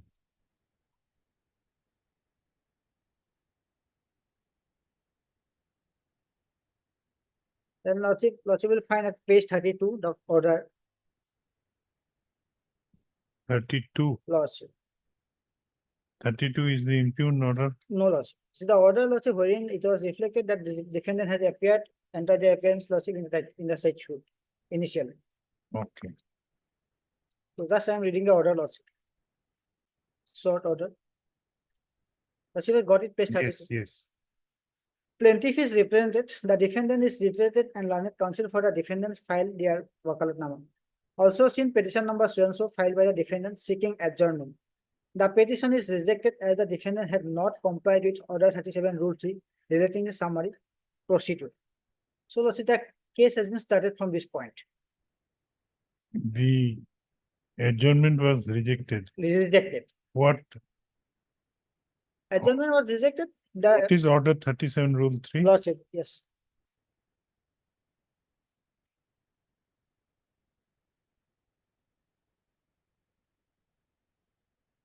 Order 37. Lordship, I am going to read the rule 2. Rule 1 is Lordship, it's okay, there is no dispute. Rule 2. Yes. Lordship. Institution of summary suit. A suit to which this order applies may, if the plaintiff desire to proceed hereunder, be instituted by presenting a plain which shall contain so and so. This is okay, Lordship, there is no dispute. The next one is Lordship. Sub-rule 2. The summon of suit shall be in form 4 of Appendix B or in such other form as may from time to time be prescribed. Number 3. The defendant shall not defend the suit referred to in sub-rule 1 unless he enters an appearance, and if in default of his entering an appearance, the allegation in the plain shall be deemed to be admitted, and the plaintiff shall be entitled to get a decree for any sum not exceeding the sum mentioned in the summons, together with interest at the rate specified, if any, up to the date of decree, and such summons for cost as may be determined by the High Court from time to time by rules made in that behalf, and such decree may be executed forthwith. Next, Lordship. No, what it means, Lordship. what it means, order, Rule 3. rule 3. Rule 3, yes. Rule 3 says that, Lordship, if defendant shall not defend the suit if he enters appearance. So up to that it's fine because they have If he enters they appearance, have entered. The next rule is relevant, Lordship. They have entered filing their vocal count. Up to that it's okay. The next rule, Lordship. What is the next provision? Procedure for appearance of defendant. This is relevant, Lordship. A suit to which this orders applies, the plaintiff shall, together with the summons under Rule 2, serve on the defendant a copy of the plain and annexure thereto, and the defendant may, at any time within 10 days of such service, enter an appearance either in person or by pleader, and in either case, he shall file in court an address for service of notice on him. So, Lordship, the intention of the legislature is very specific and clear. Immediately after, Lordship, appearing by the defendant, they have to, Lordship, address the court by submitting their address to someone, serve someone. Initially, first question is that first the plaintiff has to issue notice or someone to the defendant. Then, if the defendant appear, then the part of the defendant will start. Immediately after appearance of the defendant, they have to serve in the court their address to service notice. The next rule is very relevant also. Next, sub-rule 2. Unless otherwise ordered, all summons, notice, and all judicial process required to be served on the defendant shall be deemed to have been duly served on him if they are left at the address given by him for such service. 3. On the day of entering the appearance, the notice of such appearance shall be given by the defendant to the plaintiff's pleader, or if the plaintiff sues in person, to the plaintiff himself, either by notice delivered at or sent by prepaid letter directed to be addressed to the plaintiff's pleaders or the plaintiff as case may be. This rule is very relevant also. After appearance of the defendant has to also. Which rule? Rule 3. Rule 3. Rule 3 says that, Lordship, after their appearance, the notice of their appearance has to be served to the plaintiff. So here in this case, that part is lacking. On the day of entering appearance, notice of such appearance shall be given by the defendant to the plaintiff's pleader. Yes. Or if plaintiff sues in person, the plaintiff himself, either by notice delivered at or sent by prepaid letter directed to the address of the plaintiff's pleader. What is the logic of this? Logic of this case is that, Lordship.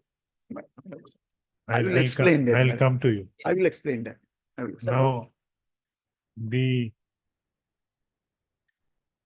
after filing of the plaint, After filing of the plaint, notices goes to the defendant. Defendant comes and gives a address that from now onward, this is my address. Yes. Any notice, etc. has to be sent to that. The next rule is relevant. That is why. Yes. And then he has to also give a notice on the plaintiff or his plaintiff's that I have counsel appeared. Yes. that I have appeared. Yes. Because then the next rule is relevant. What you will find the next rule. Okay. Rule 4. If the defendant enters appearance, the plaintiff shall thereafter serve on the defendant a summons for judgment in Form 4A in Appendix D or such other form as may be prescribed from time to time, returnable not less than 10 days from the date of service, supported by an affidavit verifying the cause of action and the amount claimed and stating that in his belief there is no defense in the suit. So this is relevant because the rule 3 is relevant to substantiate this clause, this rule. After the appearance of the defendant, if the defendant serves their appearance, enter of appearance and address, then the time will go to the plaintiff. Plaintiff then will file the second summons for judgment. Basically, the concept of summary suit is that if there is any promissory note, hundis and all, and if it is admitted by the defendant, then there is no suit. Then the next stage is the plaintiff will serve summons for judgment. In a summons for judgment, after filing summons for judgment, their defense will come. If they want to admit it, then there is no case. And if they want to object to the summons for judgment, then they have got an opportunity to raise their objection. No, we are not admitting the fact as stated in the plaint. So that is why, Lordship, before complying the rule 4, rule 3 mandatorily has to be complied with. So when the rule 3 was not complied with by the defendant, the learned trial court on the very first day rejected their plea, stating that the grounds mentioned in the adjournment petition is not sufficient, so accordingly it was rejected. Then Lordship will come to my petition, the next order. The first, they have appeared on 5th of October 21, file an application seeking adjournment that was rejected. So the next order, Lordship, 26/10/2021. Yes. Lordship. Short order. Both sides are represented. Today is fixed for hearing of the parties. Since petition number 1050 filed by the defendant seeking adjournment, petition is rejected as the cause shown is not sufficient. The defendant has filed their objection on affidavit. However, the defendant has not filed any formal petition seeking leave to defend in this case. Further, even after considering the objection, it appears that the defendant was unable to disclose a valid defense in their favor, as they had admitted availing loan of ₹2 lakhs from the plaintiff, but were unable to show that they have repaid the entire loan amount. As such, considering the above, no leave to defend is granted to the defendant. I have heard the submission of the plaintiff of this case, fixing so and so for judgment. Then Lordship will find a short judgment in the next page, page 34.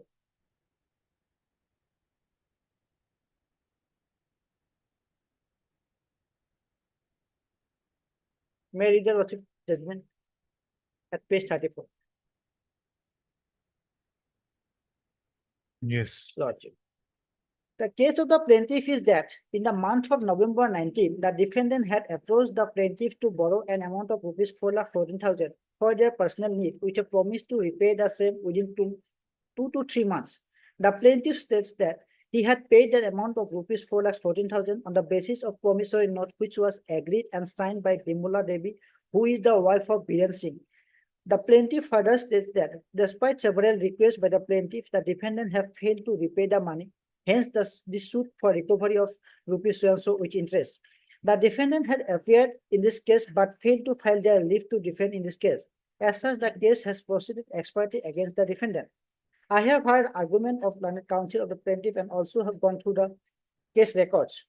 The plaintiff in this case, in order to prove the averment in his pleading, have relied upon the sole document, that is promissory note, executed by the defendant Bimala Devi.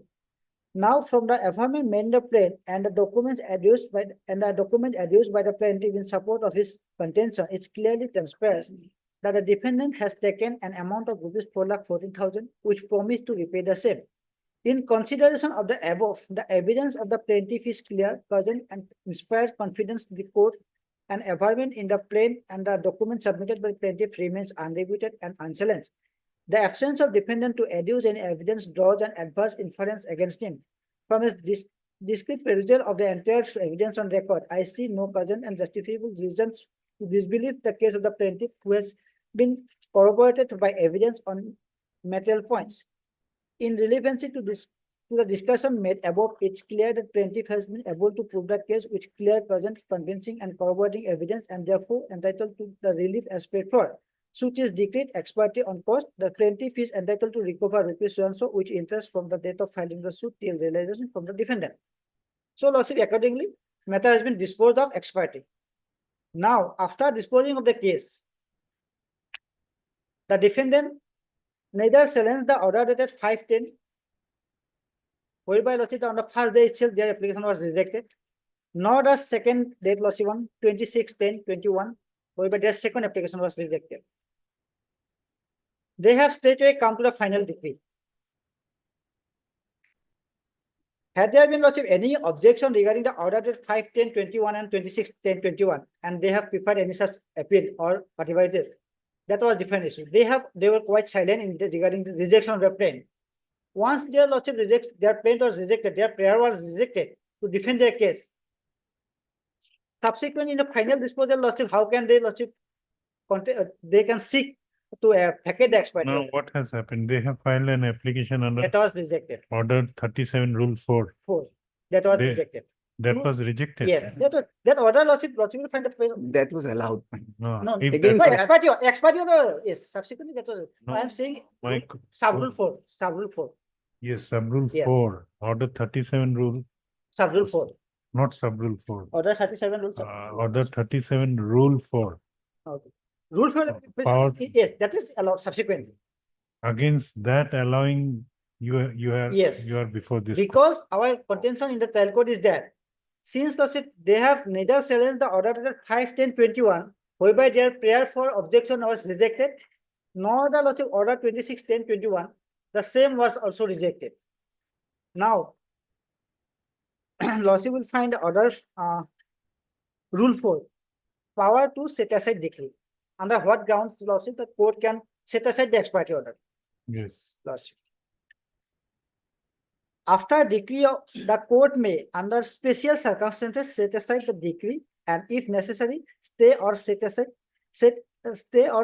execution, and may give leave to the defendant to appear to the summons and to defend the suit if it seems reasonable to the court so to do, and on such terms as the court thinks fit.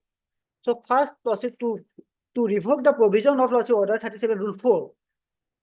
The applicant has to satisfy the court that there are some special circumstances which prevented them to lawsuit file defense. So lawsuit inadvertently, I have skipped lawsuit to annex that that documents that their application under order 37 Rule 4. That is in the lawsuit in LCR. Whether there is any special circumstance that they have been made out of. LCR look what I said. Ms. J case number 513. Ms. J case number 513.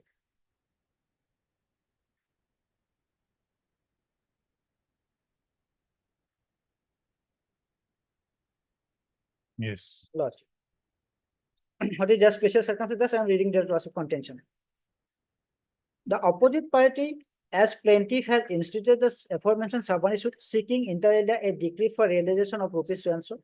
Number 2, upon service of summons issued under 37 Rule Order 37 Rule 2 CPC, the applicant entered appearance in the matter on 5th of October 2021 by filing wakalatnama. Applicant defendant also filed an adjournment application which can to be dismissed, fixing 26/10/21 for hearing. On 26/10/21, yet another application seeking adjournment was moved on behalf of the defendant, which was rejected by this honorable court due to insufficient cause. As the defendant did not prefer any formal application seeking leave to defend the case, the plaintiff alone was heard. The matter was posted on 30/10/2021 for judgment. Eventually, the expiry judgment was pronounced on 30/10/21. The suit was decreed in favor of the plaintiff. The applicant stated that the expiry decree has been vitiated on account of non-compliance of procedural requirement contemplated in Order 37 CPC. Perusal of order sheets pertaining to the summary suit in questions make it candid clear that the plaintiff did not issue any summons for judgment in Form 4A as approved in Appendix B to the defendant, accompanied by an affidavit verifying the cause of action and the amount claim besides indicating that to his belief there was no defense to the suit. That under the scheme of Order 37 CPC, service of summon for judgment upon the defendant is sine qua non for applying the court seeking leave to defend by disclosing such a fact as may be deemed sufficient to entitle the defendant to defend the suit. It is stated that this court has acted without jurisdiction in declaring the suit expertise in absence of summon for judgment and the supporting affidavit as contemplated under Order 30 Rule 4 CPC. Applicants state that they have been able to bring out the special circumstances which prevented them from applying for leave to defend. Thus, this honorable court may be pleased to set aside the expertise decree that so and so in the interest of justice. So, Lordship, they have only prayed to set aside the expertise decree. But what special circumstances prevented them to apply for leave for defend? Because we have not. No, they have taken down that notice. Notice, yes. To be served their notice, they have to serve the first is the address. They have to comply Order 37 Rule 3 first. Then only question of Rule 4 will come. Lordship may again read the Order 37 Rule 4. I am again reading Lordship to make my picture clear.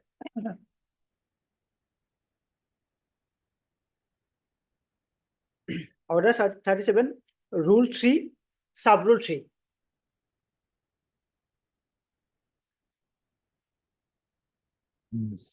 Rule 3 Sub Rule 3. On the day of entering appearance, notice of such appearance shall be given, not a discretion, shall be given by the defendant to the plaintiff's pleader, or if the plaintiff sues in persons, to the plaintiff himself, either by notice delivered at or sent by the prepaid letter directed to the address of the plaintiff's pleaders or the plaintiff as case may be. Lordship, after filing their address, the question of complying Rule 4 will come.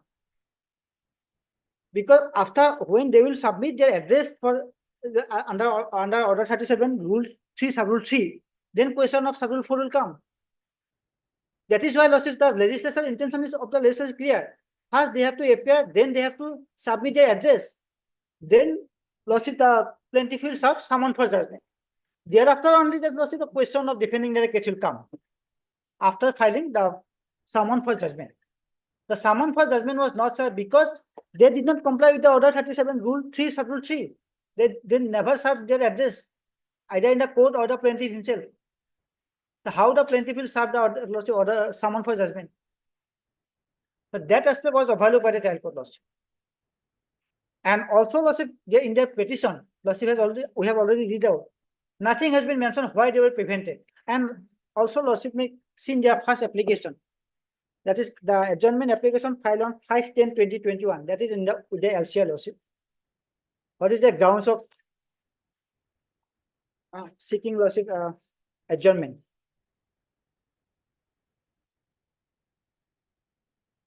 No, now you are challenging the impugn order. Yes. On the ground that there was no special circumstance. No special circumstances, number one. Number two, to comply with the Order 37 Rule 3 Sub Rule 4, they have to first comply with Order 37 Rule 3 Sub Rule 3. They have to give an address, either to the court or the plaintiff, or they can leave the address in the office itself. Nothing has been done. So on two grounds, Lordship, we have challenged each other. Because the intention of the legislature is very clear, Lordship.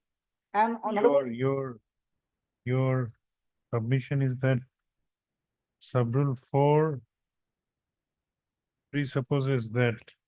Yes. No, but the language of Sub Rule 4 is that. Yes. Where defendant enters an appearance. The requirement is where you enter your appearance. Yes. When defendant enter appearance, the plaintiff shall hereafter serve on the defendant summon for judgment. And Sub Rule 3 says that Yes. on entering appearance. Yes. Notice of appearance shall have to be given. Yes. This is mandatory. That cannot be skipped. They have to first comply with that. They have to approach the plaintiff that we are appearing. Then only it will come to the knowledge of the plaintiff that since they have appeared, that the next provision will be to serve summon for judgment.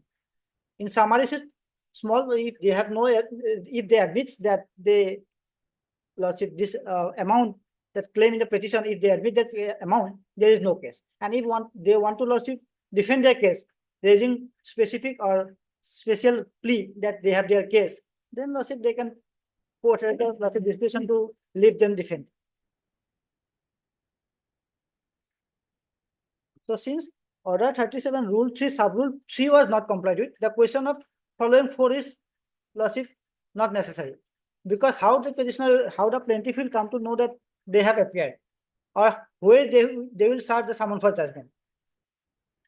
What is the provision has been specifically clear that since immediately after appearing they have to serve the address, and then only the question of serving summon for judgment will come. First question. And lordship, their first objection was rejected. First application was rejected, that has not been challenged. Second application was also rejected, that is also not challenged. When lordship only final judgment, they have preferred lordship this petition under rule 4, seeking vacating of expiry order.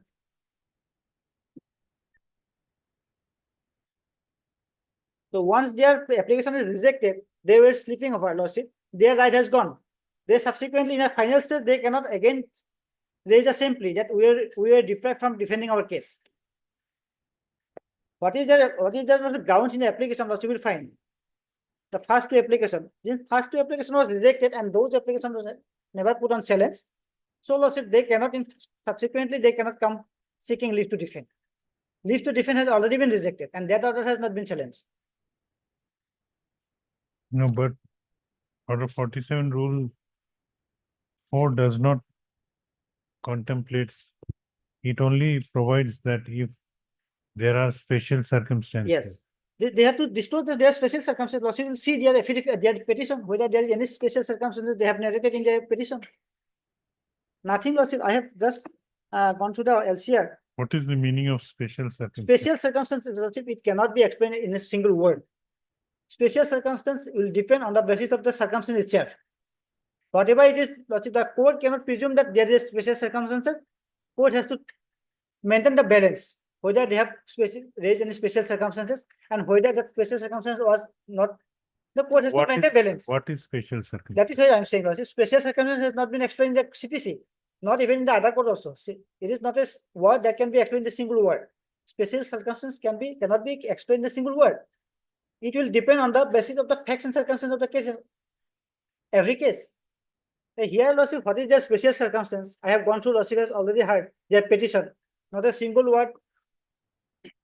They have mentioned that they were prevented by. Their main ground was the summons for judgment. Judgment was not served. And our contention is that since they have not complied with order rule 3, they have not served the summon, the address. How can we serve summon for judgment? Okay. Because it is mandatory. Lordship will see it is mandatory. And thus I am relaying a judgment of Honorable Delhi High Court also probably, lordship. Yes, Delhi High Court. That court has clearly stated that it is mandatory, it has to be followed.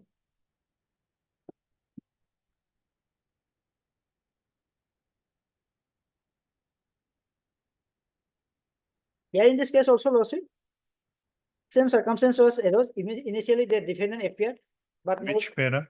Para, lordship, I have to read the entire para because in every paragraph court has, lordship, explained regarding the provision, not specifically narrated.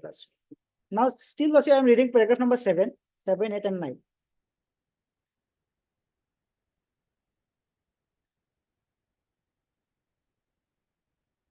Seven, 8 and 9. Okay, read. Yes. It has thus been established that the memo of appearance, which is mandatory requirement, had not been filed within the stipulated period of 10 days. Order 37, Rule 2 and 3 make it absolutely clear that defendant shall not be allowed to defend the suit unless he first enters his appearance. It categorically provides that the default in entering appearance allegation in the plaintiff shall be entitled to a decree for a sum as paid for along with interest and cost as may be determined by the court. Consequently, the defendant's default in entering appearance, the court has little option but to pass a decree against non-appearing defendant, as was done in the instant case. In the instant case, yes, the defendant actually entered his appeal. Defendant actually entered appeal, but the where he defaulted. No, default is, lordship, regarding Rule 3. Rule 3, that is why I am reading, lordship. Rule 3 is mandatory provision that has to be complied with. Then only Rule 4 will come. He has not given notice of Yes. appearance. Notice of appearance they have to give. Then only lordship the petition, this plaintiff can serve someone for judgment.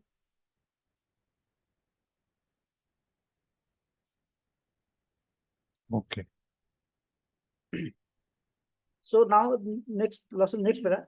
No special circumstances have been made by the petitioner defendant for invoking this rule.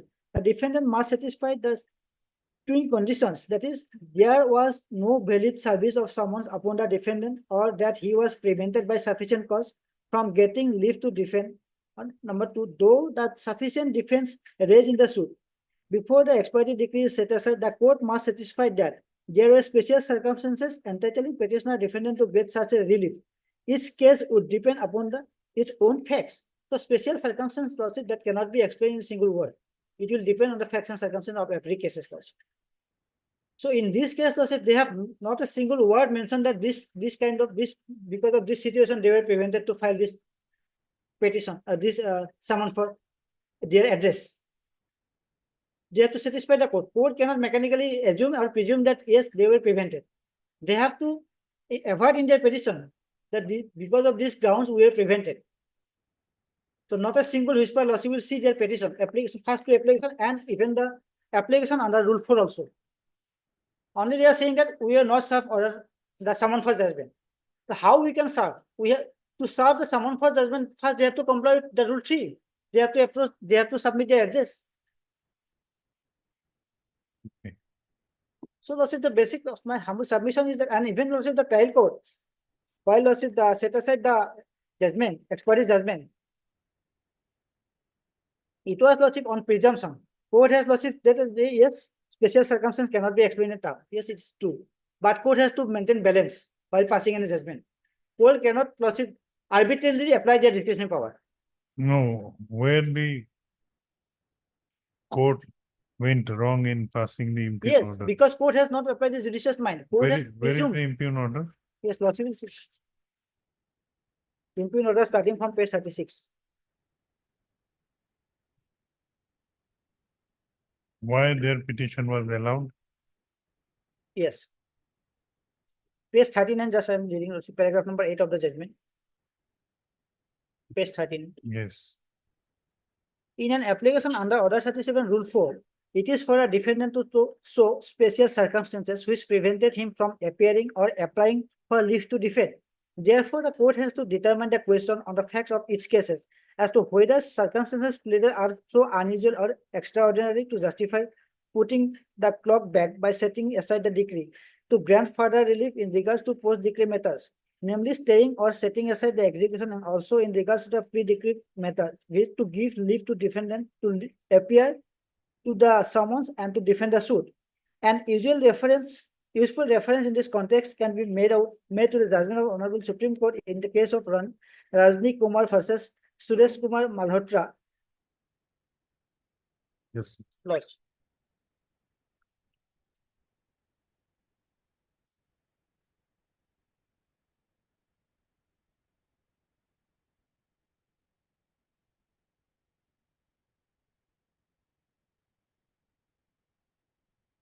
Yes. Yes. So paragraph number 9 lawsuit, judgment of Apexo has been referred. The expression special circumstances, subpara 8 lawsuit of paragraph number 8, paragraph number 9. The expression special circumstances is not defined in the CPC, nor it is capable of any precise definition by the court because problems of human beings are so varied and complex. It is ordinary dictionary meaning, it connotes something exceptional in character, extraordinary or significant, uncommon. It is an antonyms of common, ordinary and general. It is neither practicable or advisable to enumerate such circumstances. Non-service of someone will undoubtedly have special circumstances. In an application under Order 37 Rule 4, the court has to determine the question on the facts of each case as to whether circumstances pleaded are so unusual or extraordinary as to justify putting the clock back by setting aside the decree. To grant further relief in this regards, the post-decree matters, namely staying or setting aside the execution, and also in regards to pre-decree matters, which to give leave to defend, to appear to the summons and to defend the suit. The perusal of facts in the present case clearly reveals that plaintiff has filed summary suit on so and so, and the petitioner defendant had appeared in the summary suit on 5/10/2021. In summary, money suit, the plaintiff shall serve the defendant a summon for judgment if the defendant present himself before the court under Rule 3, Sub-Rule 4 of Order 37. CPC provides that after the summon, the suit of having been issued to the defendant must appear and the plaintiff will serve a summon for judgment in Form 4A stating that in his belief there is no defense to the suit.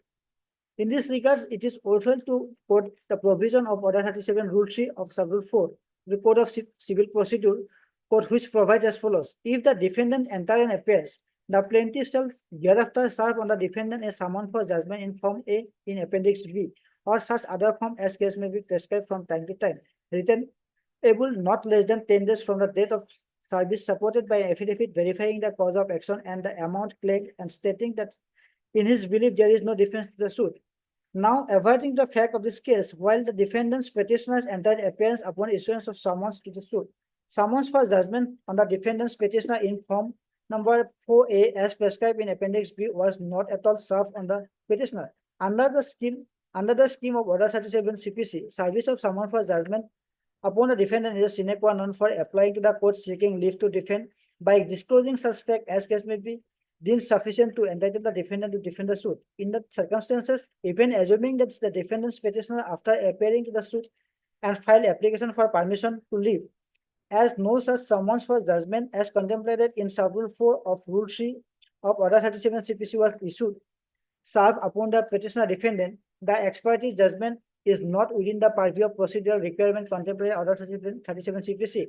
From considering the above, it can safely be held that the defendant's petitioner have been able to bring out the special circumstances which prevented from applying for leave to defend. Therefore, the ex parte judgment and decree that is so-and-so, passing summary suit number so-and-so is liable to be set aside.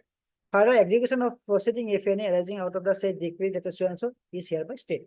So, Lordship, court has only looked into the provision of Order 37, Rule 3, Sub-Rule 4, but overlooked the provision of Sub-Rule 3.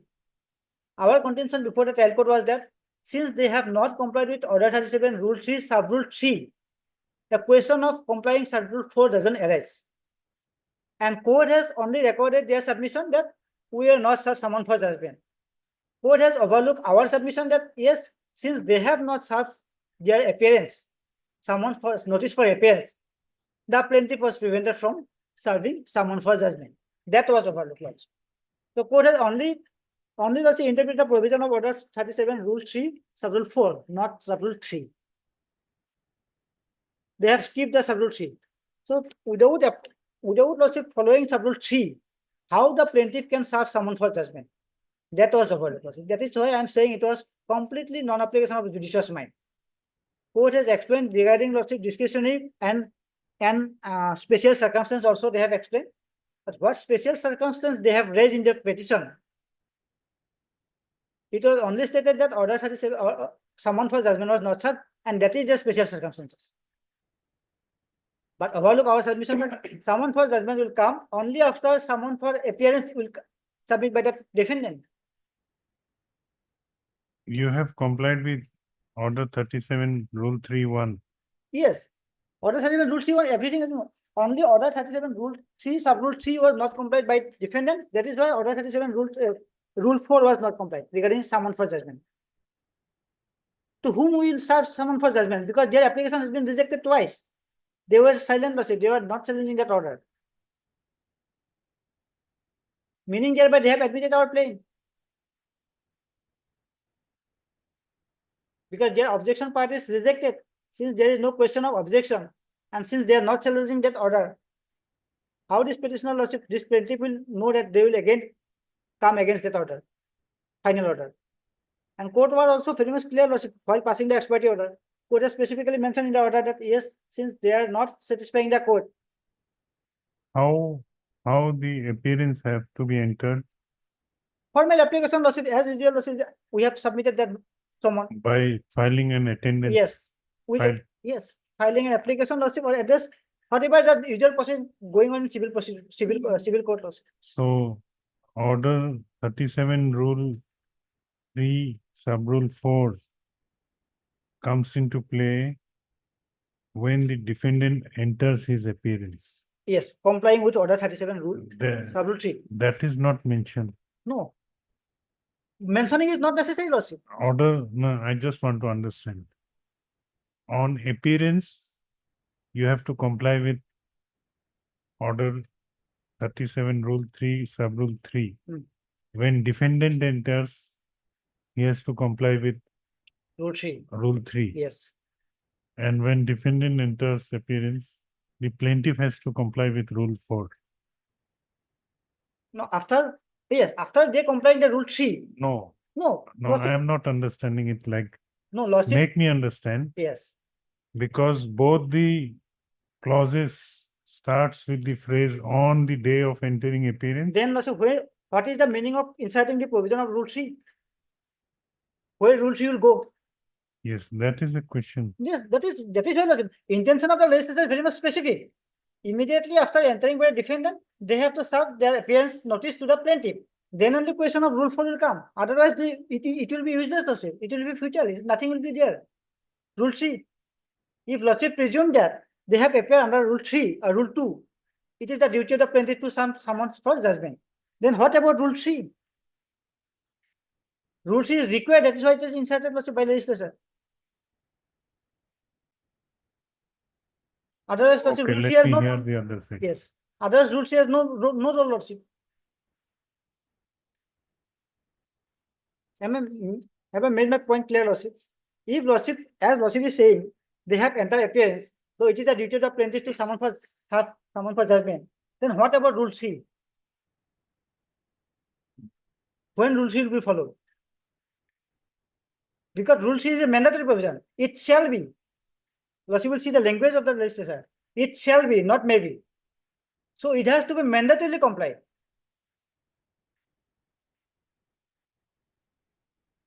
That cannot be skipped, lordship. Otherwise, it has no role. It should be deleted from the act itself. If the common concept is that immediately after appearance, defendant, the plaintiff will serve summon for judgment.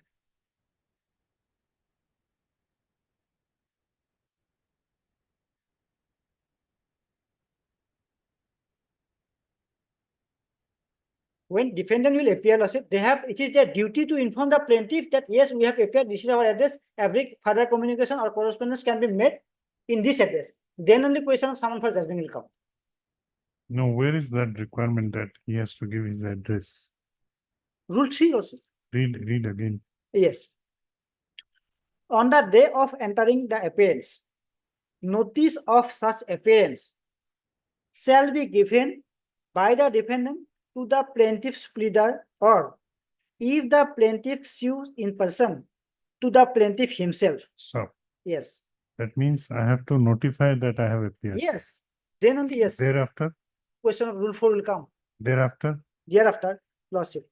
From either by notice delivered at or sent by a prepaid letter directed to the address of the plaintiff's the pleader. address which you, If lordship, if I am not present in the court, then it will be the duty of defendant to. but where is the requirement that you have to give your address? It is Defendant under has- sub rule 1. No, lordship. This is under sub rule Lordship. 3-1. No, 3-1 question will come. Lordship, my learned friend will get the chance. Let my I'm point just may be clear. answering this question. Lordship. First, lordship, the language is very much clear. On the day of entering appearance, notice of such appearance shall be given by the defendant to the plaintiff. Pleader, or Yes, if sub rule 1 says that Rule 1 says that When- if the when you- defendant appears, it is the duty of the plaintiff to serve the plain along with all annexes. We have done it. The next question will become, lordship. It is the duty of the plaintiff, because the provision has been inserted because it is necessary. Otherwise, the provision is useless. sub rule 1 also provides Yes, that defendant shall also file an address. yes. Sub rule. Lordship is reading rule 3, procedure for appearance. Read sub rule 1. Yes.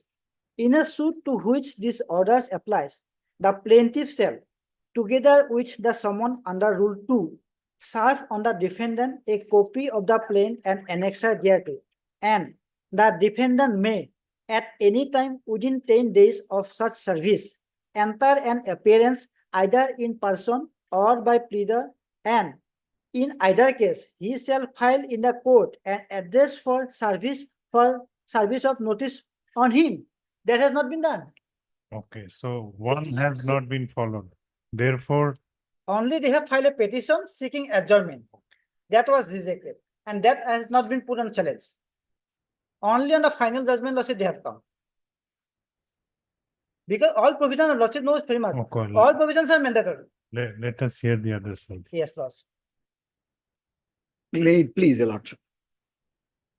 So the only ground of challenge is that No this, special circumstances. that will come to later. First, I will overcome this address and notice of appearance. Yes, That notice was of not attendance, given. notice of appearance. Basically, three grounds. One, the later part of sub-rule 1, that is providing address By the And- defendant. by the defendant, on my part. Admittedly not done. Admittedly not done, and I will show you not required. Okay. Now, my learned friend has referred to order 37. It appears, my lord, this order 37 has not been properly construed. Kindly come to order 37 rule 2. I will just confine myself to rule 2, 3 and 4, not beyond that. Okay. Order- One I'm skipping, but one simply says what the plaint of a summary suit must contain. I'm reading 2.2. Yes, It's a summons of the first summons for appearance in form 4, appendix B, in terms of 37 rule 2.2. That is the summons for appearance. okay. Now, 3 says, if the defendant does not appear pursuant to summons for judgment, summons for appearance, then by operation of a legal fiction, it says deemed to be. So by operation of a legal fiction, Which provision? Sub-rule sub-rule 3, 2.3, my lord, 2.3, 2, 3. 2.3. Okay. It says defendant shall not defend the suit referred to so and so unless he enters an appearance, and in default of his entering an appearance, the allegation in the plaint shall be deemed to be admitted, and the plaintiff shall be entitled to a decree of any sum. I will not read the rest. So if the defendant does not appear pursuant to summons under 2.2, then by operation of a legal fiction, this allegation made in the plaint will Deemed to be be considered to be true, and the plaintiff will be entitled to a decree straight away. That is the mandate of 2.3. Now, admittedly, so this is the one occasion where the plaintiff is entitled to an ex parte decree. Yes. Now, admittedly, I enter appearance by filing wakalatnama. So that option or right or entitlement to the plaintiff has lost. There cannot be any ex parte decree under 2.3. Okay. Am I clear, man? Okay. So now, when he enters appearance, what is to be followed? That is provided in the 3. 3-1. 3.1. Basically 3. Yes. 3. Now, order 47, rule 3. In a suit to which this order applies, the plaintiff shall, together with the summons under so-and-so, serve on the defendant a copy of the plaint and annex to so-and-so. Defendant may at any time within 10 days of such service, may kindly mark it, at any time within 10 days of the such service, enter an appearance either in person or by pleader. In either cases, he shall file in the court an address for service of notice on him. That means that summons under appearance, summons for appearance under 2.2 will not fix any firm date. Okay, 10 days are given, a period of 10 days are. Exactly. Summons will only indicate that you are direct to appear within 10 days. That is it. That is very important. Why this 3 has been incorporated. So it says 10 days of service, any day, at any time, within 10 days of service, enter an appearance. And then he shall file in the court an address for service of notice on him. Can you appreciate this? My lord, plaintiff has filed a suit. I'm the defendant.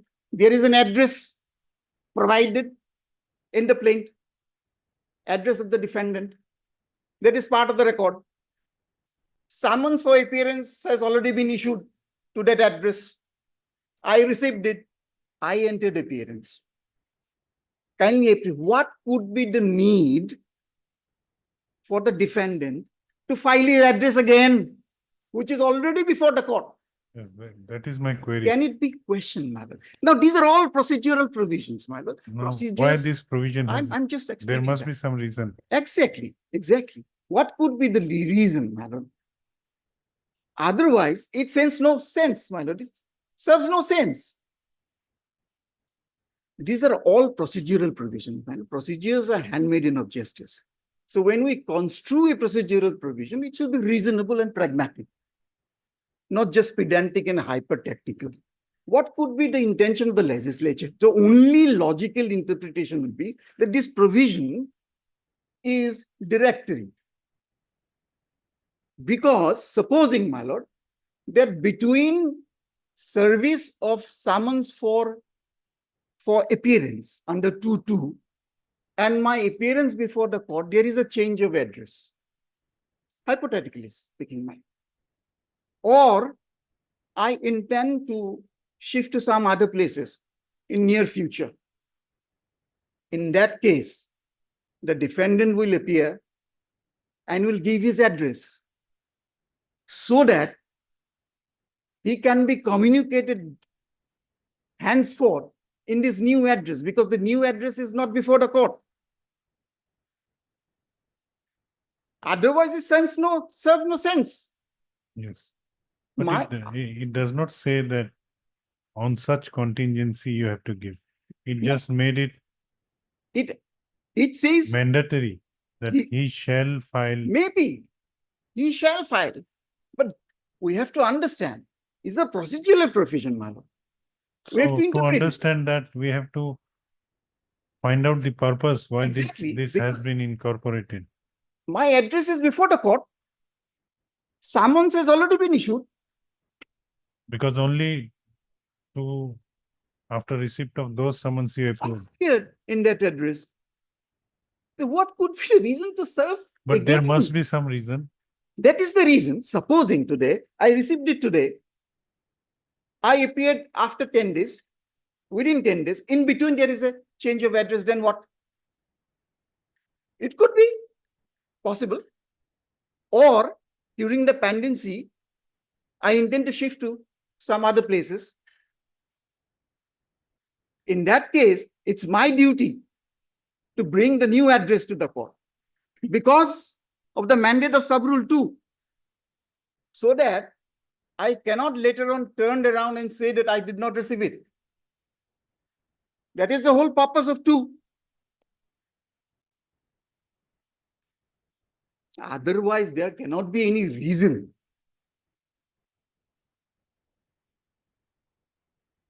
for supplying my address which is already there.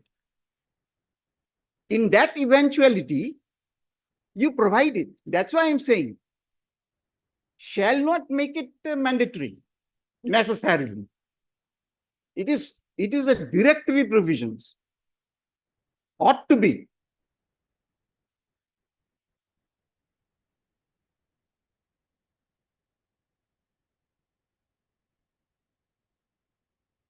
This phrase, he shall file, Shall have to be read, he may file. exactly. Considering the facts and circumstances. On the context in which this provision has been framed. Rule 2.2 notice I received in that address. What could be the reason? There must be some reason.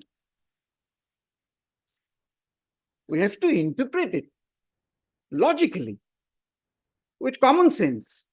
What could be the common sense, man? To again provide that order which is already part of the record, which is before the court? It cannot be. Okay.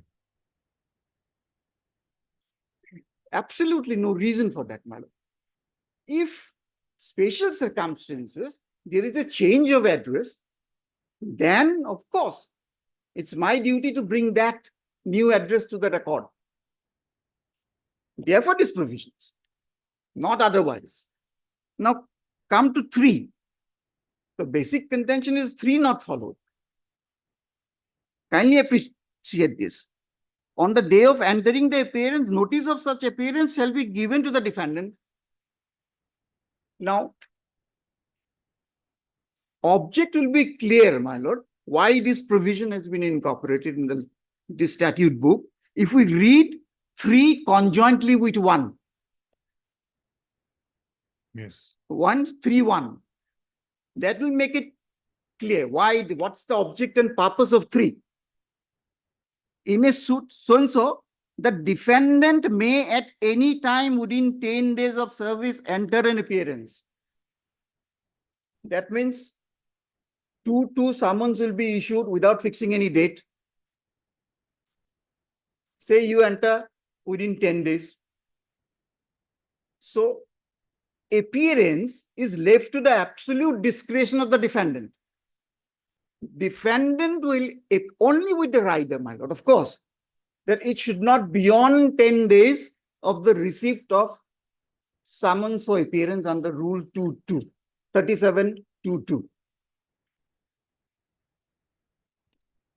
So defendant will choose a date of his choice and convenience, and he will appear. I'm the defendant, my lord. I could appear on the very next day of receipt of summons, or I could appear on the 3rd day, 4th day, or even on the 10th day, which is the penultimate day. There is no legal bar. So logically, my lord, the plaintiff would have no knowledge, would not have any knowledge on which date I appear. Therefore, sorry, my lord. Therefore, this is provision. The moment I enter appearance, on the very same day, I have to send a notice of appearance, intimating the fact that I have appeared. Now you have to take the follow-up Now, action. what has happened in this case? Here- When the summons were issued, whether a specific date was given, Exactly. then this becomes redundant. Exactly. The question is, with all due respect and humility, the learned trial court failed to appreciate the legal niceties of this summary suit. Kindly see the first order, page 31. Ma'am. It fixed a specific date. Can you see the order? Can you see this order?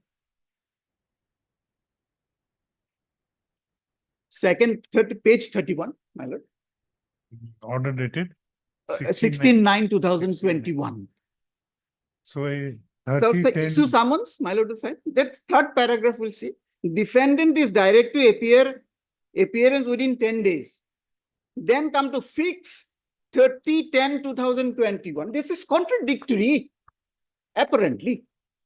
because you have fixed a specific date. Now, he said, I have to appear within 10 days. Then it fixed 30/10, goes on to fix it. Date is 16/9. Then after So it 1.5 is months, Beyond. after 1.5 months, my lord, he posted this matter. So when he appeared actually, Then that was realized. That was not proper. So the plaintiff files an application. Then the next order came. 18/9/2021, page 31A. Very next page, my lord. yes. Solidified. The learned counsel stated that he has taken Soze. is put up strength of so and so file will be rectified or date fixed. For appearance of defendant, learned counsel stated that he has taken steps considering the same, and also after considering the fact that this instant case is filed in a summary suit, requires the defendant to appear after 10 days, it should be within 10 days, my lord. For receiving of summons, the petition is allowed fixed so and so for appearance. Now come to page 32. But be that as it may, my lord, he ought not to have fixed it. But be that as it may, kindly come to page 32. 32. On the date so fixed, my lord, that is on 5/10/2020-21. What it says, order says, the plaintiff is represented, the defendant is represented, and the learned counsel for the defendant has filed their wakalatnama. I entered appearance. So this information that I entered appearance is personal to the plaintiff because I appeared in his presence. This fact is within the knowledge of the plaintiff. So where is the question of complying sub-rule 3?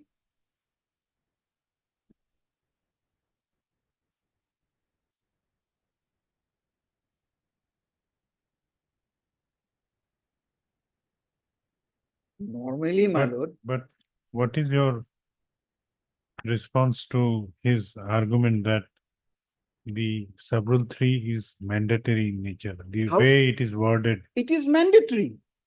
Had it been strictly followed, provision of order 37, because 2(2) will not fix any date. Am I clear, my lord? The learned trial court ought not to have fixed any firm date. In this case, rightly or wrongly, a date has been fixed.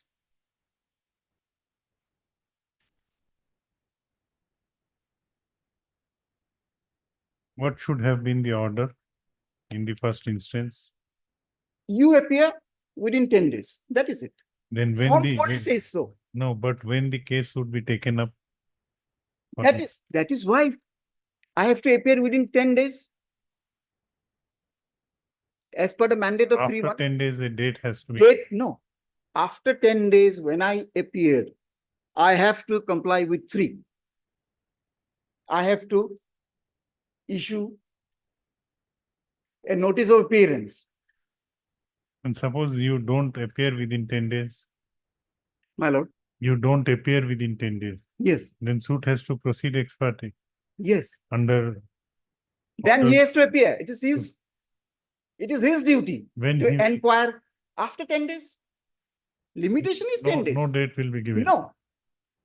The form will say so. Form 4 did not provide any fixing date. It can't be. So the plaintiff will Let us see inquire. for a moment form 4. Yes. Appendix B. Yes.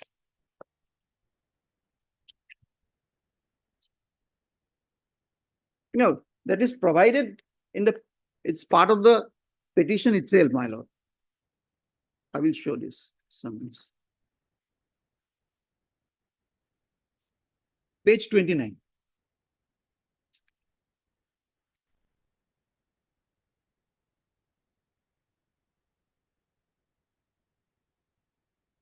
Page 29. Of this petition, my lord.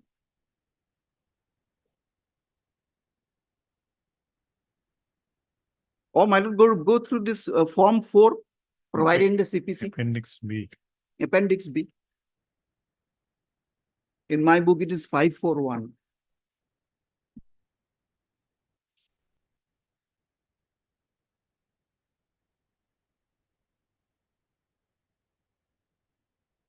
No date will be fixed, madam. I can appear at any date. That's the mandate of the statute.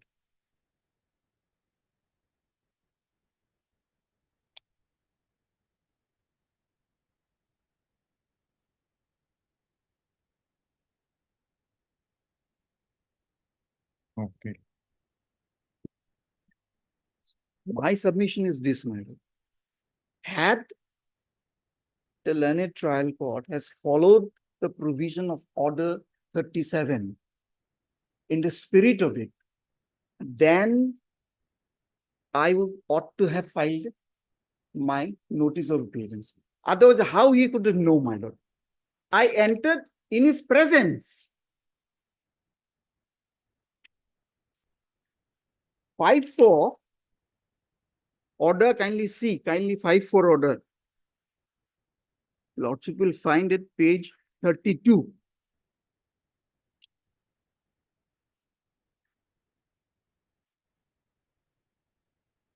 Plaintiff is represented, defendant is represented. Page 32. Yes. 5-10-2021 order. This is the first time I entered appearance in his presence. So where is the need for providing this information that I have entered appearance? Yes. That will come in picture when there will be no fixed date or firm date fixed. Then only. That is why this 3. Because I can appear any date in my own discretion. Here I appeared before him. This is personal. Okay. And the requirement of giving address according to you is Absolutely not. only, It makes no sense at all. only in a contingency of change of. Exactly. Exactly. How? Otherwise, we have to be reasonable, man. When we interpret, we have to see the logic and reason for that. Give one reason why I should again file the same very address, which is also part of the record. It makes no sense at all. There cannot be. So, I entered appearance in their presence. That information is personal to the plaintiff. He knows it within his personal knowledge that entered appearance. Then what? Then he has to follow 4. Sub-rule 4. Kindly see sub-rule 4, my lord.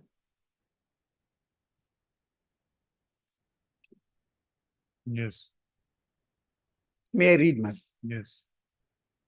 If the defendant enters in appearance, the plaintiff shall thereafter serve on the defendant summons for judgment in form 4A, which is different form. Appendix B or such other form as may be prescribed from time to time, returnable not less than 10 days from the date of service, supported by an affidavit verifying the cause of action, the amount claimed, and stating in this behalf there is no defense to the suit. So, when I entered appearance, which is within one's knowledge, then he has to follow 4. He has to file a summons for judgment along with an affidavit stating the cause of action, the amount, and a statement that in his belief, there is no defense available to the defendant.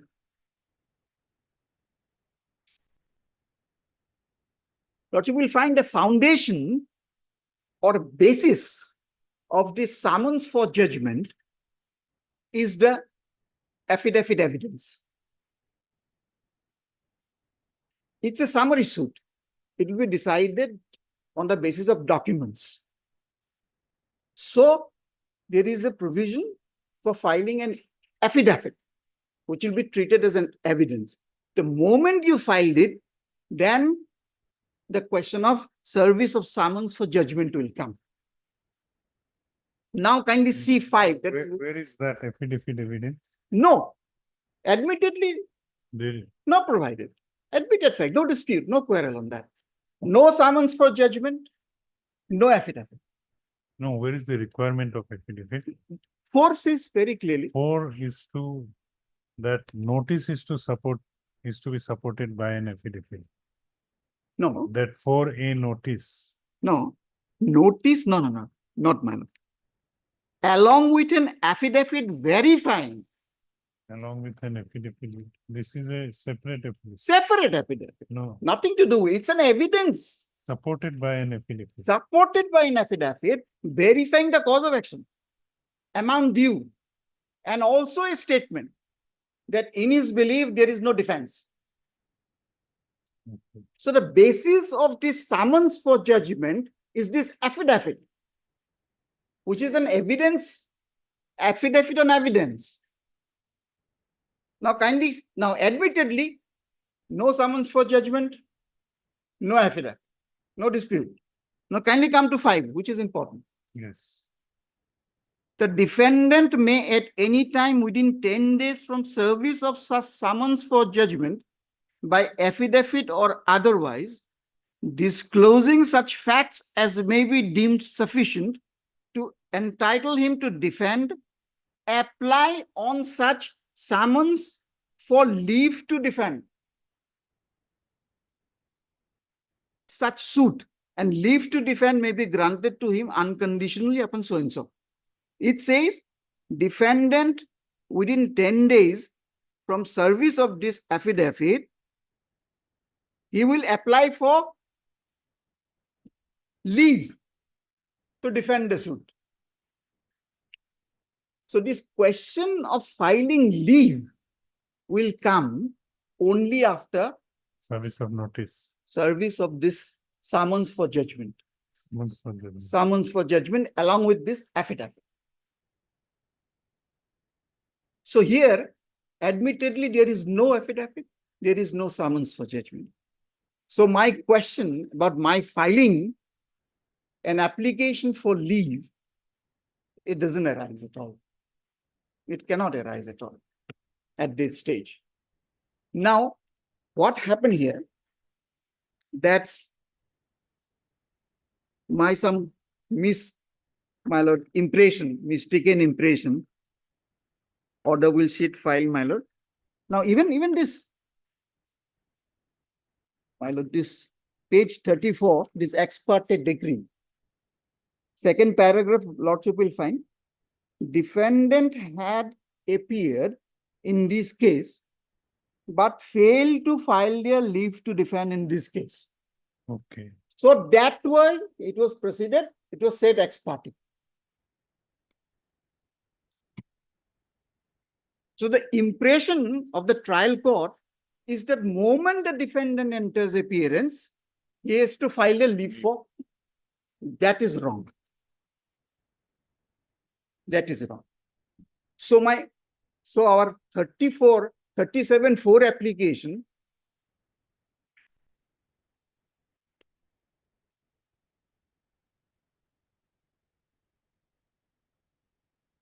The scheme is that the order 37 rule 2 sub rule 3 for the first time if defendant defaults, yes, then it may go ex parte. Yes. And on his second time on his failure to take leave, it can go ex parte. Exactly. So it can go ex parte on 2 occasions. First is under 2-3. And secondly, when I fail to apply for leave. Under 2-6. Sorry, 3-6. Sorry, 3-6 month. 3-5. 3-5, no, 3-6 month. At a hearing of summons, if the defendant has not applied for leave to defend, or if such application has been made to refuse, the plaintiff is entitled to judgment forfeit. Okay. Yes, that stage has not come. And it was said ex parte only because I failed to file, my lord, application for leave. So this is absolutely without jurisdiction. This order, ex parte decree, my lord, is one without jurisdiction. And before the trial court, under 37-4 application, our only ground is that the requirement contemplated under 37 rule 3 has not been followed. And that vitiates this decree. That is our only challenge.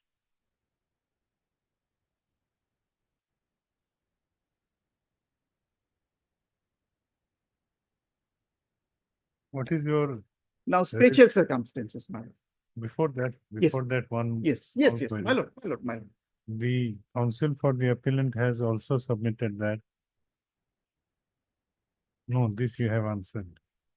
That rule, sub-rule 3 is mandatory.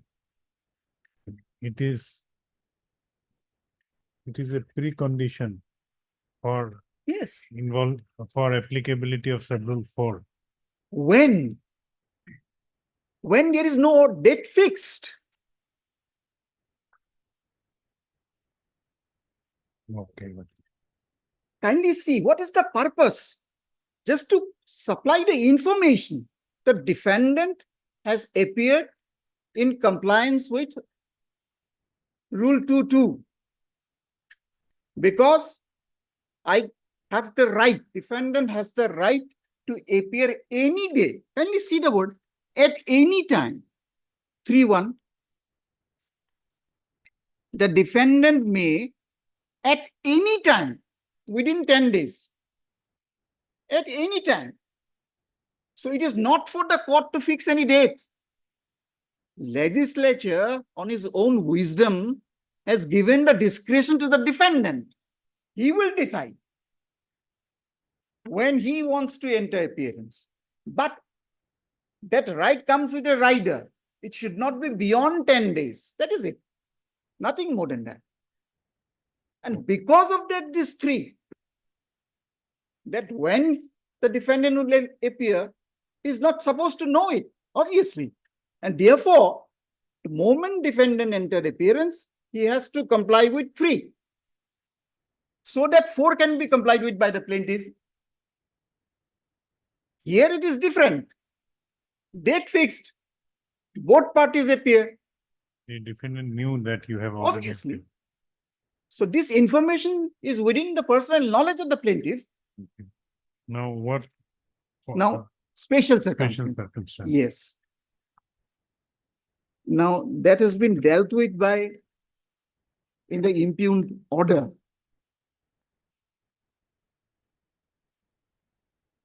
We have referred one judgment there, and that was quoted here in para 9. I will not trouble your my lord with the entire para 4, just one para, or just 2 lines, page 40. Kindly come to page 39, my lord. Yes. It's a part of the impugned order, my lord. Para 9, lordship will find useful reference in this context can be made to the judgment of the so-and-so reported in so-and-so Honorable Supreme Court, 8 quoted. Kindly come to page 40. Page 40, 3rd line from the top.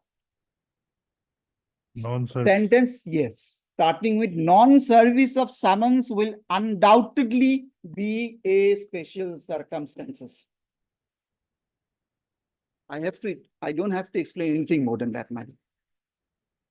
Admittedly, No, his submission is that court was wrong in holding that nonsense. I've explained it. What circumstances, my lord? 1337 rule 3 has to be followed when there is no fixed date. Kindly appreciate that. What is the purpose, whole object of 3?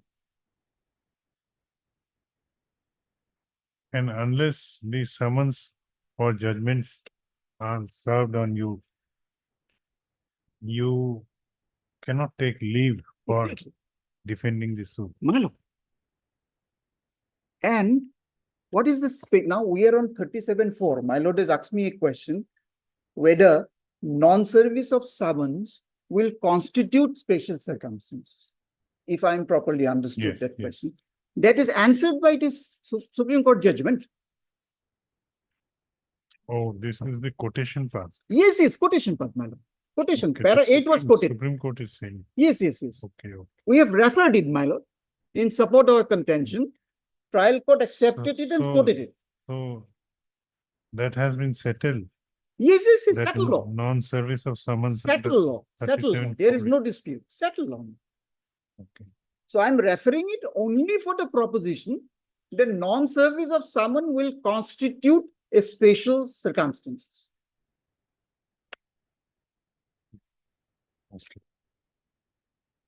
That is it, man. Just before that, I just.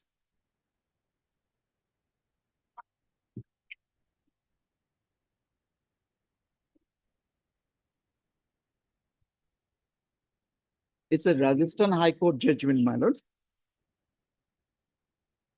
Where it said decree passed without service of summons is without jurisdiction. I mean, relying on para 9, 10, my lord. Kindly mark it 11. Para 9, 10, 11, my lord. May read just para 11. Not read this entire paragraph, my lord. But lordship may kindly mark it. I'm relying on para 9, 10, and 11. May I read 11? Yes. 11 and 12. 12 also, my lord. 11 and 12.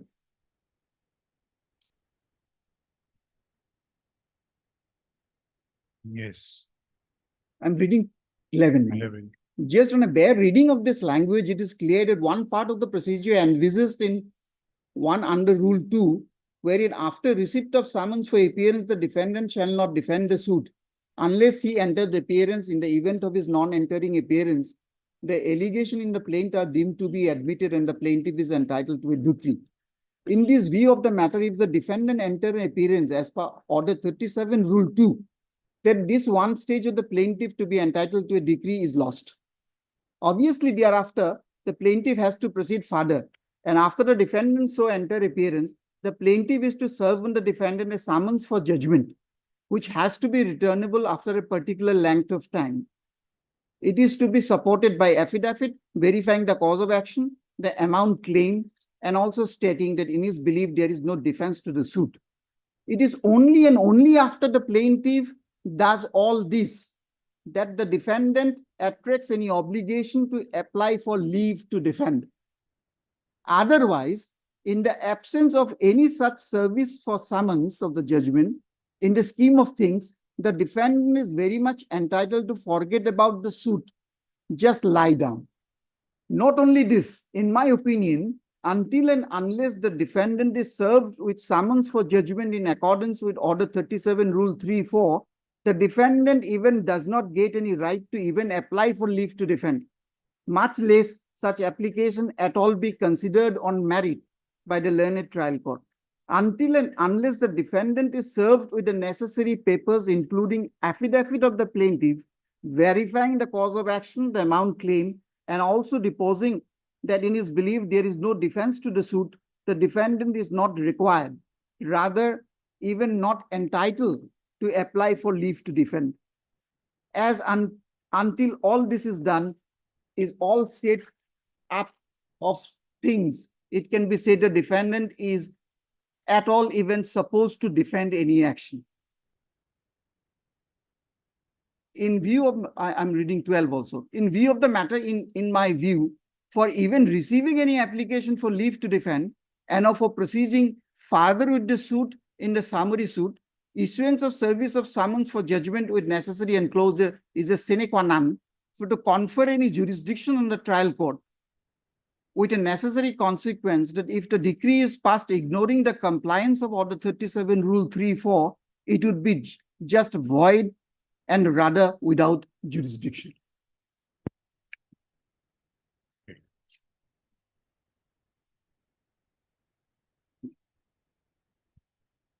Now, in that, just one line. In the judgment referred by my learned friend, it's a High Court judgment. I've not the privilege of going through it. So, Lordship, kindly see, perhaps there is no fixed date. As in our case, it ought not to be, because this is not the procedure. Proceeding with a summary suit. It will simply issue summons, asking him to appear within 10 days. No, this judgment which was relied by the appellant, by the petitioner. Yes. It says that no special circumstances. Okay, clause. okay, then I have But nothing to say. Supreme Court has I've just addressed it. that the, I've already addressed it. yes, any reply? Lordship, what my learned friend is submitting, we are not denying. Non-service of someone is a special circumstance to set aside the expiry order. I am admitting it. What my case is, where the language of a statute is clear, the Lordship has not been given any jurisdiction to interpret it. The Honorable Apex Court, because I am reading from my Lordship F of Supreme today, I will finish the judgment.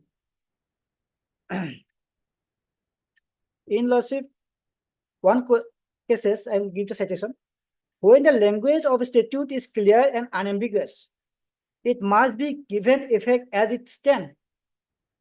The court are not to interpret or alter the language unless it leads to absurd result. This principle is well established in various judgments. The Supreme Court in Polestar Electronics versus CSTS emphasized that if the language is clear and explicit, it should be interpreted according to its plain meaning, as it is best reflect in the intention of lawgiver. Next is, the court should refrain from adding or substituting words in statute. The intention of the legislature is to be gathered solely from the language used. The principle was reiterated in the case of Vijay Narayan Thate versus State of Maharashtra, where it was stated that if the words are precise and unambiguous, they should be expanded in their ordinary sense. The intention of legislature is primarily determined by the language used in the statute. If the language is clear, the court must respect that clarity and not speculate on what the legislature might have intended. This is the case of this hypothesis. I'll give the citation. Now, in the case of Nelson Motors versus Union of India, the Apex Court held that if the language of a statute is clear, it should be given effect irrespective of the consequences. Most relevant lawsuit, I will give the citation. Next is this case reinforces in the case of Sivaram lawsuit, it is held. This case reinforces that where the words of a statute are clear and unambiguous, there can raise no question of construction as the words speak for themselves. So, lawsuit, except this lawsuit, there are several judgments wherein Apex Court says where the language of statute is clear, that should be complied with. No interpretation is necessary. Here, lawsuit, what is the intention? We should not interpret here. This is not a court, lead court. Here they have not challenged the order 37 rule 3. Here it is not challenged. Here only challenge is that our contention is that they have not complied with the rule, but they have not challenged the rule. So they cannot here interpret the law. They cannot presume or assume that why it is necessary. When order to, in the first instance, we have appeared and the plaintiff has come to know that we have appeared. Why it is necessary? That cannot be presumed. Court has to lawsuit followed by the interpretation by the law incorporated the statute itself. Court cannot divert the mind lawsuit presuming or assuming that it should be, it should not be. What the Supreme Court has said, if the legislature has lawsuit incorporated in a provision with clear and unambiguous languages, that is stand for. That cannot be interpreted.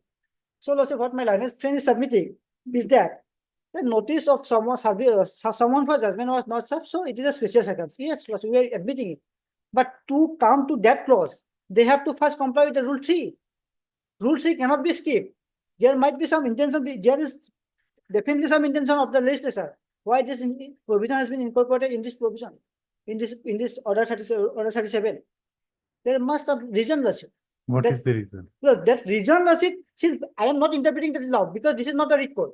I am just saying that since law is there, that has to be complied with. Because court cannot go beyond the Writ court can interpret law. writ code, if we challenge the order, the why it is necessary, then When the question is before this court, when a question you have to assist the court to understand. because what is the intention lawsuit? Intention there might be different. I have not the legislature lawsuit that minute when this act was enacted. So question is that there are some definitely there are some arguments. Purpose is certainly there. Yes, there are definitely some argument over there, and after argument also this act has been passed. So now we cannot lawsuit skip that provision because Supreme Court is very much clear. I will give the lawsuit 10 judgment that if the law of the enactment is No. The question before this court is yes, whether the impugn order yes, where the court held that for not following sub-rule 4 Yes. by not serving notice summons for judgment, it constitute a special They have to, circumstance yes, definitely. for setting aside. That Yes. is the observation. No, that is not the observation. No, Lordship, if Lordship go, it is clear, I am also admitting that if notice is not served, it is fatal for the plaintiff to Lordship review its own judgment or vacate the expiry order. But here this is not the case. First question. Your is that- submission is that sub-rule 3 has to be followed to go First. to sub-rule 4. Yes. On that, I have to Because, give. yes, no, because the first they have to follow the sub-rule 3, then question of sub-rule 4 will come. If they are not following sub-rule 3, how the plaintiff will serve summon for judgment? That this court has to answer actually in Yes. this case. Yes, Lordship, Whether because sub-rule they are 3 admitting- is, they are not serving any address in the court, even in the first summon also. So how the plaintiff will follow the provision of rule 4? no, you, just a query. Lordship. I am not Lordship. taking any view. You have, after instituting this suit, Yes. it is on your summons, the defendant appeared. Yes. You issued summons to a particular, some address. If the, on that address defendant has appeared, you can send notice to that address also. Or you can serve notice in person to defendant also. That is our And common concept, Lordship. Our perception it is. We can address. we Where can- where is the bar? No, there is no bar. But statute has barred. Where is the bar? We have to comply with the statute laws first. Because Lordship, we cannot skip this provision. I am also admitting Lordship's query that if it is in the knowledge of plaintiff that they have appeared and his address is okay, as he has received the first summon, that's fine. But why this provision has been incorporated? That you are unable to answer. Yes, Lordship, unable, because I am not answering that question. I am answering only that if the provision is there, court has to follow this provision. Okay, The procedure only. I will answer that in my judgment. Because Lordship, I will give the judgment of apex court also that if the provision of law is clear, court is not required to interfere and court cannot go beyond that provision. Okay. Lordship. Tomorrow, Lordship, I am giving the Well, judgment, Lordship. there is no quarrel to that provision, my lord, so far as interpretation is concerned. Yes. But in the different context, entirely different context, no quarrel about this Supreme Court judgment. Yes. Now, what is his case? His case is unless he's repeatedly saying, my lord, submitting that unless I furnish my address where he will send the, whereas I entered appearance in his presence. That is up to him. That is not disputing. I'm not, He he cannot also not, dispute it. he has not submitted any address, Lordship. That is why. So, So Lordship, should yes. be a very pragmatic, my lord, a pedantic approach. Now, just one just small paragraph from a High Court judgment, sorry, Delhi High Court judgment regarding this object of 37 Rule 3. Just one. Object. Object. Why? 37(3). The reason why Order 37 Rule 3(3) of the court requiring the defendant to give notice to the plaintiff of his appearance has been introduced in the code is a very simple one. The initial summons served on the defendant requires him to appear within 10 days. The defendant may appear within 1 day or he may appear within 10 days. There may be a delay in serving the defendant, so the plaintiff can never be sure on which day the defendant has appeared or whether 10 days have expired.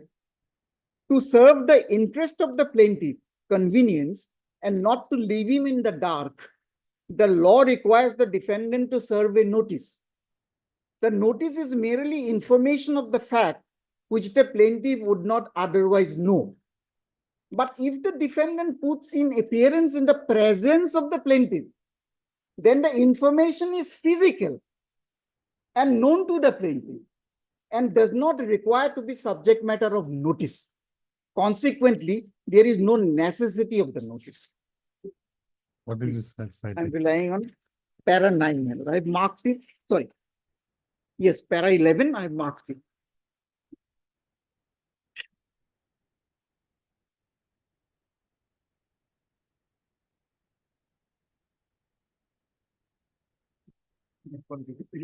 Third, Mr. J. Kalita.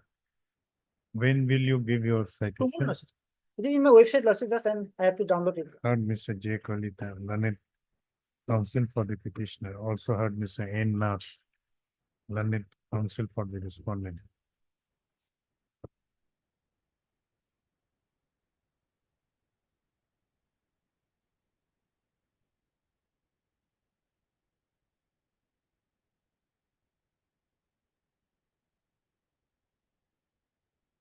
Let this case be listed for delivery of judgment on 3rd of October. Lodge. Tomorrow morning also I will give to them. Much obliged for such a patient hearing. Lordship. Obliged, Lordship. Item 27.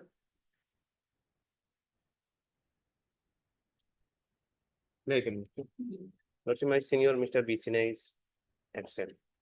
Some personal difficulty. Matter may be adjourned for the record. Any objection? Yes, Item number 27. Heard Mr. What is your name? H. Islam. On behalf of B. Sinha. Heard Mr. A. H. Islam.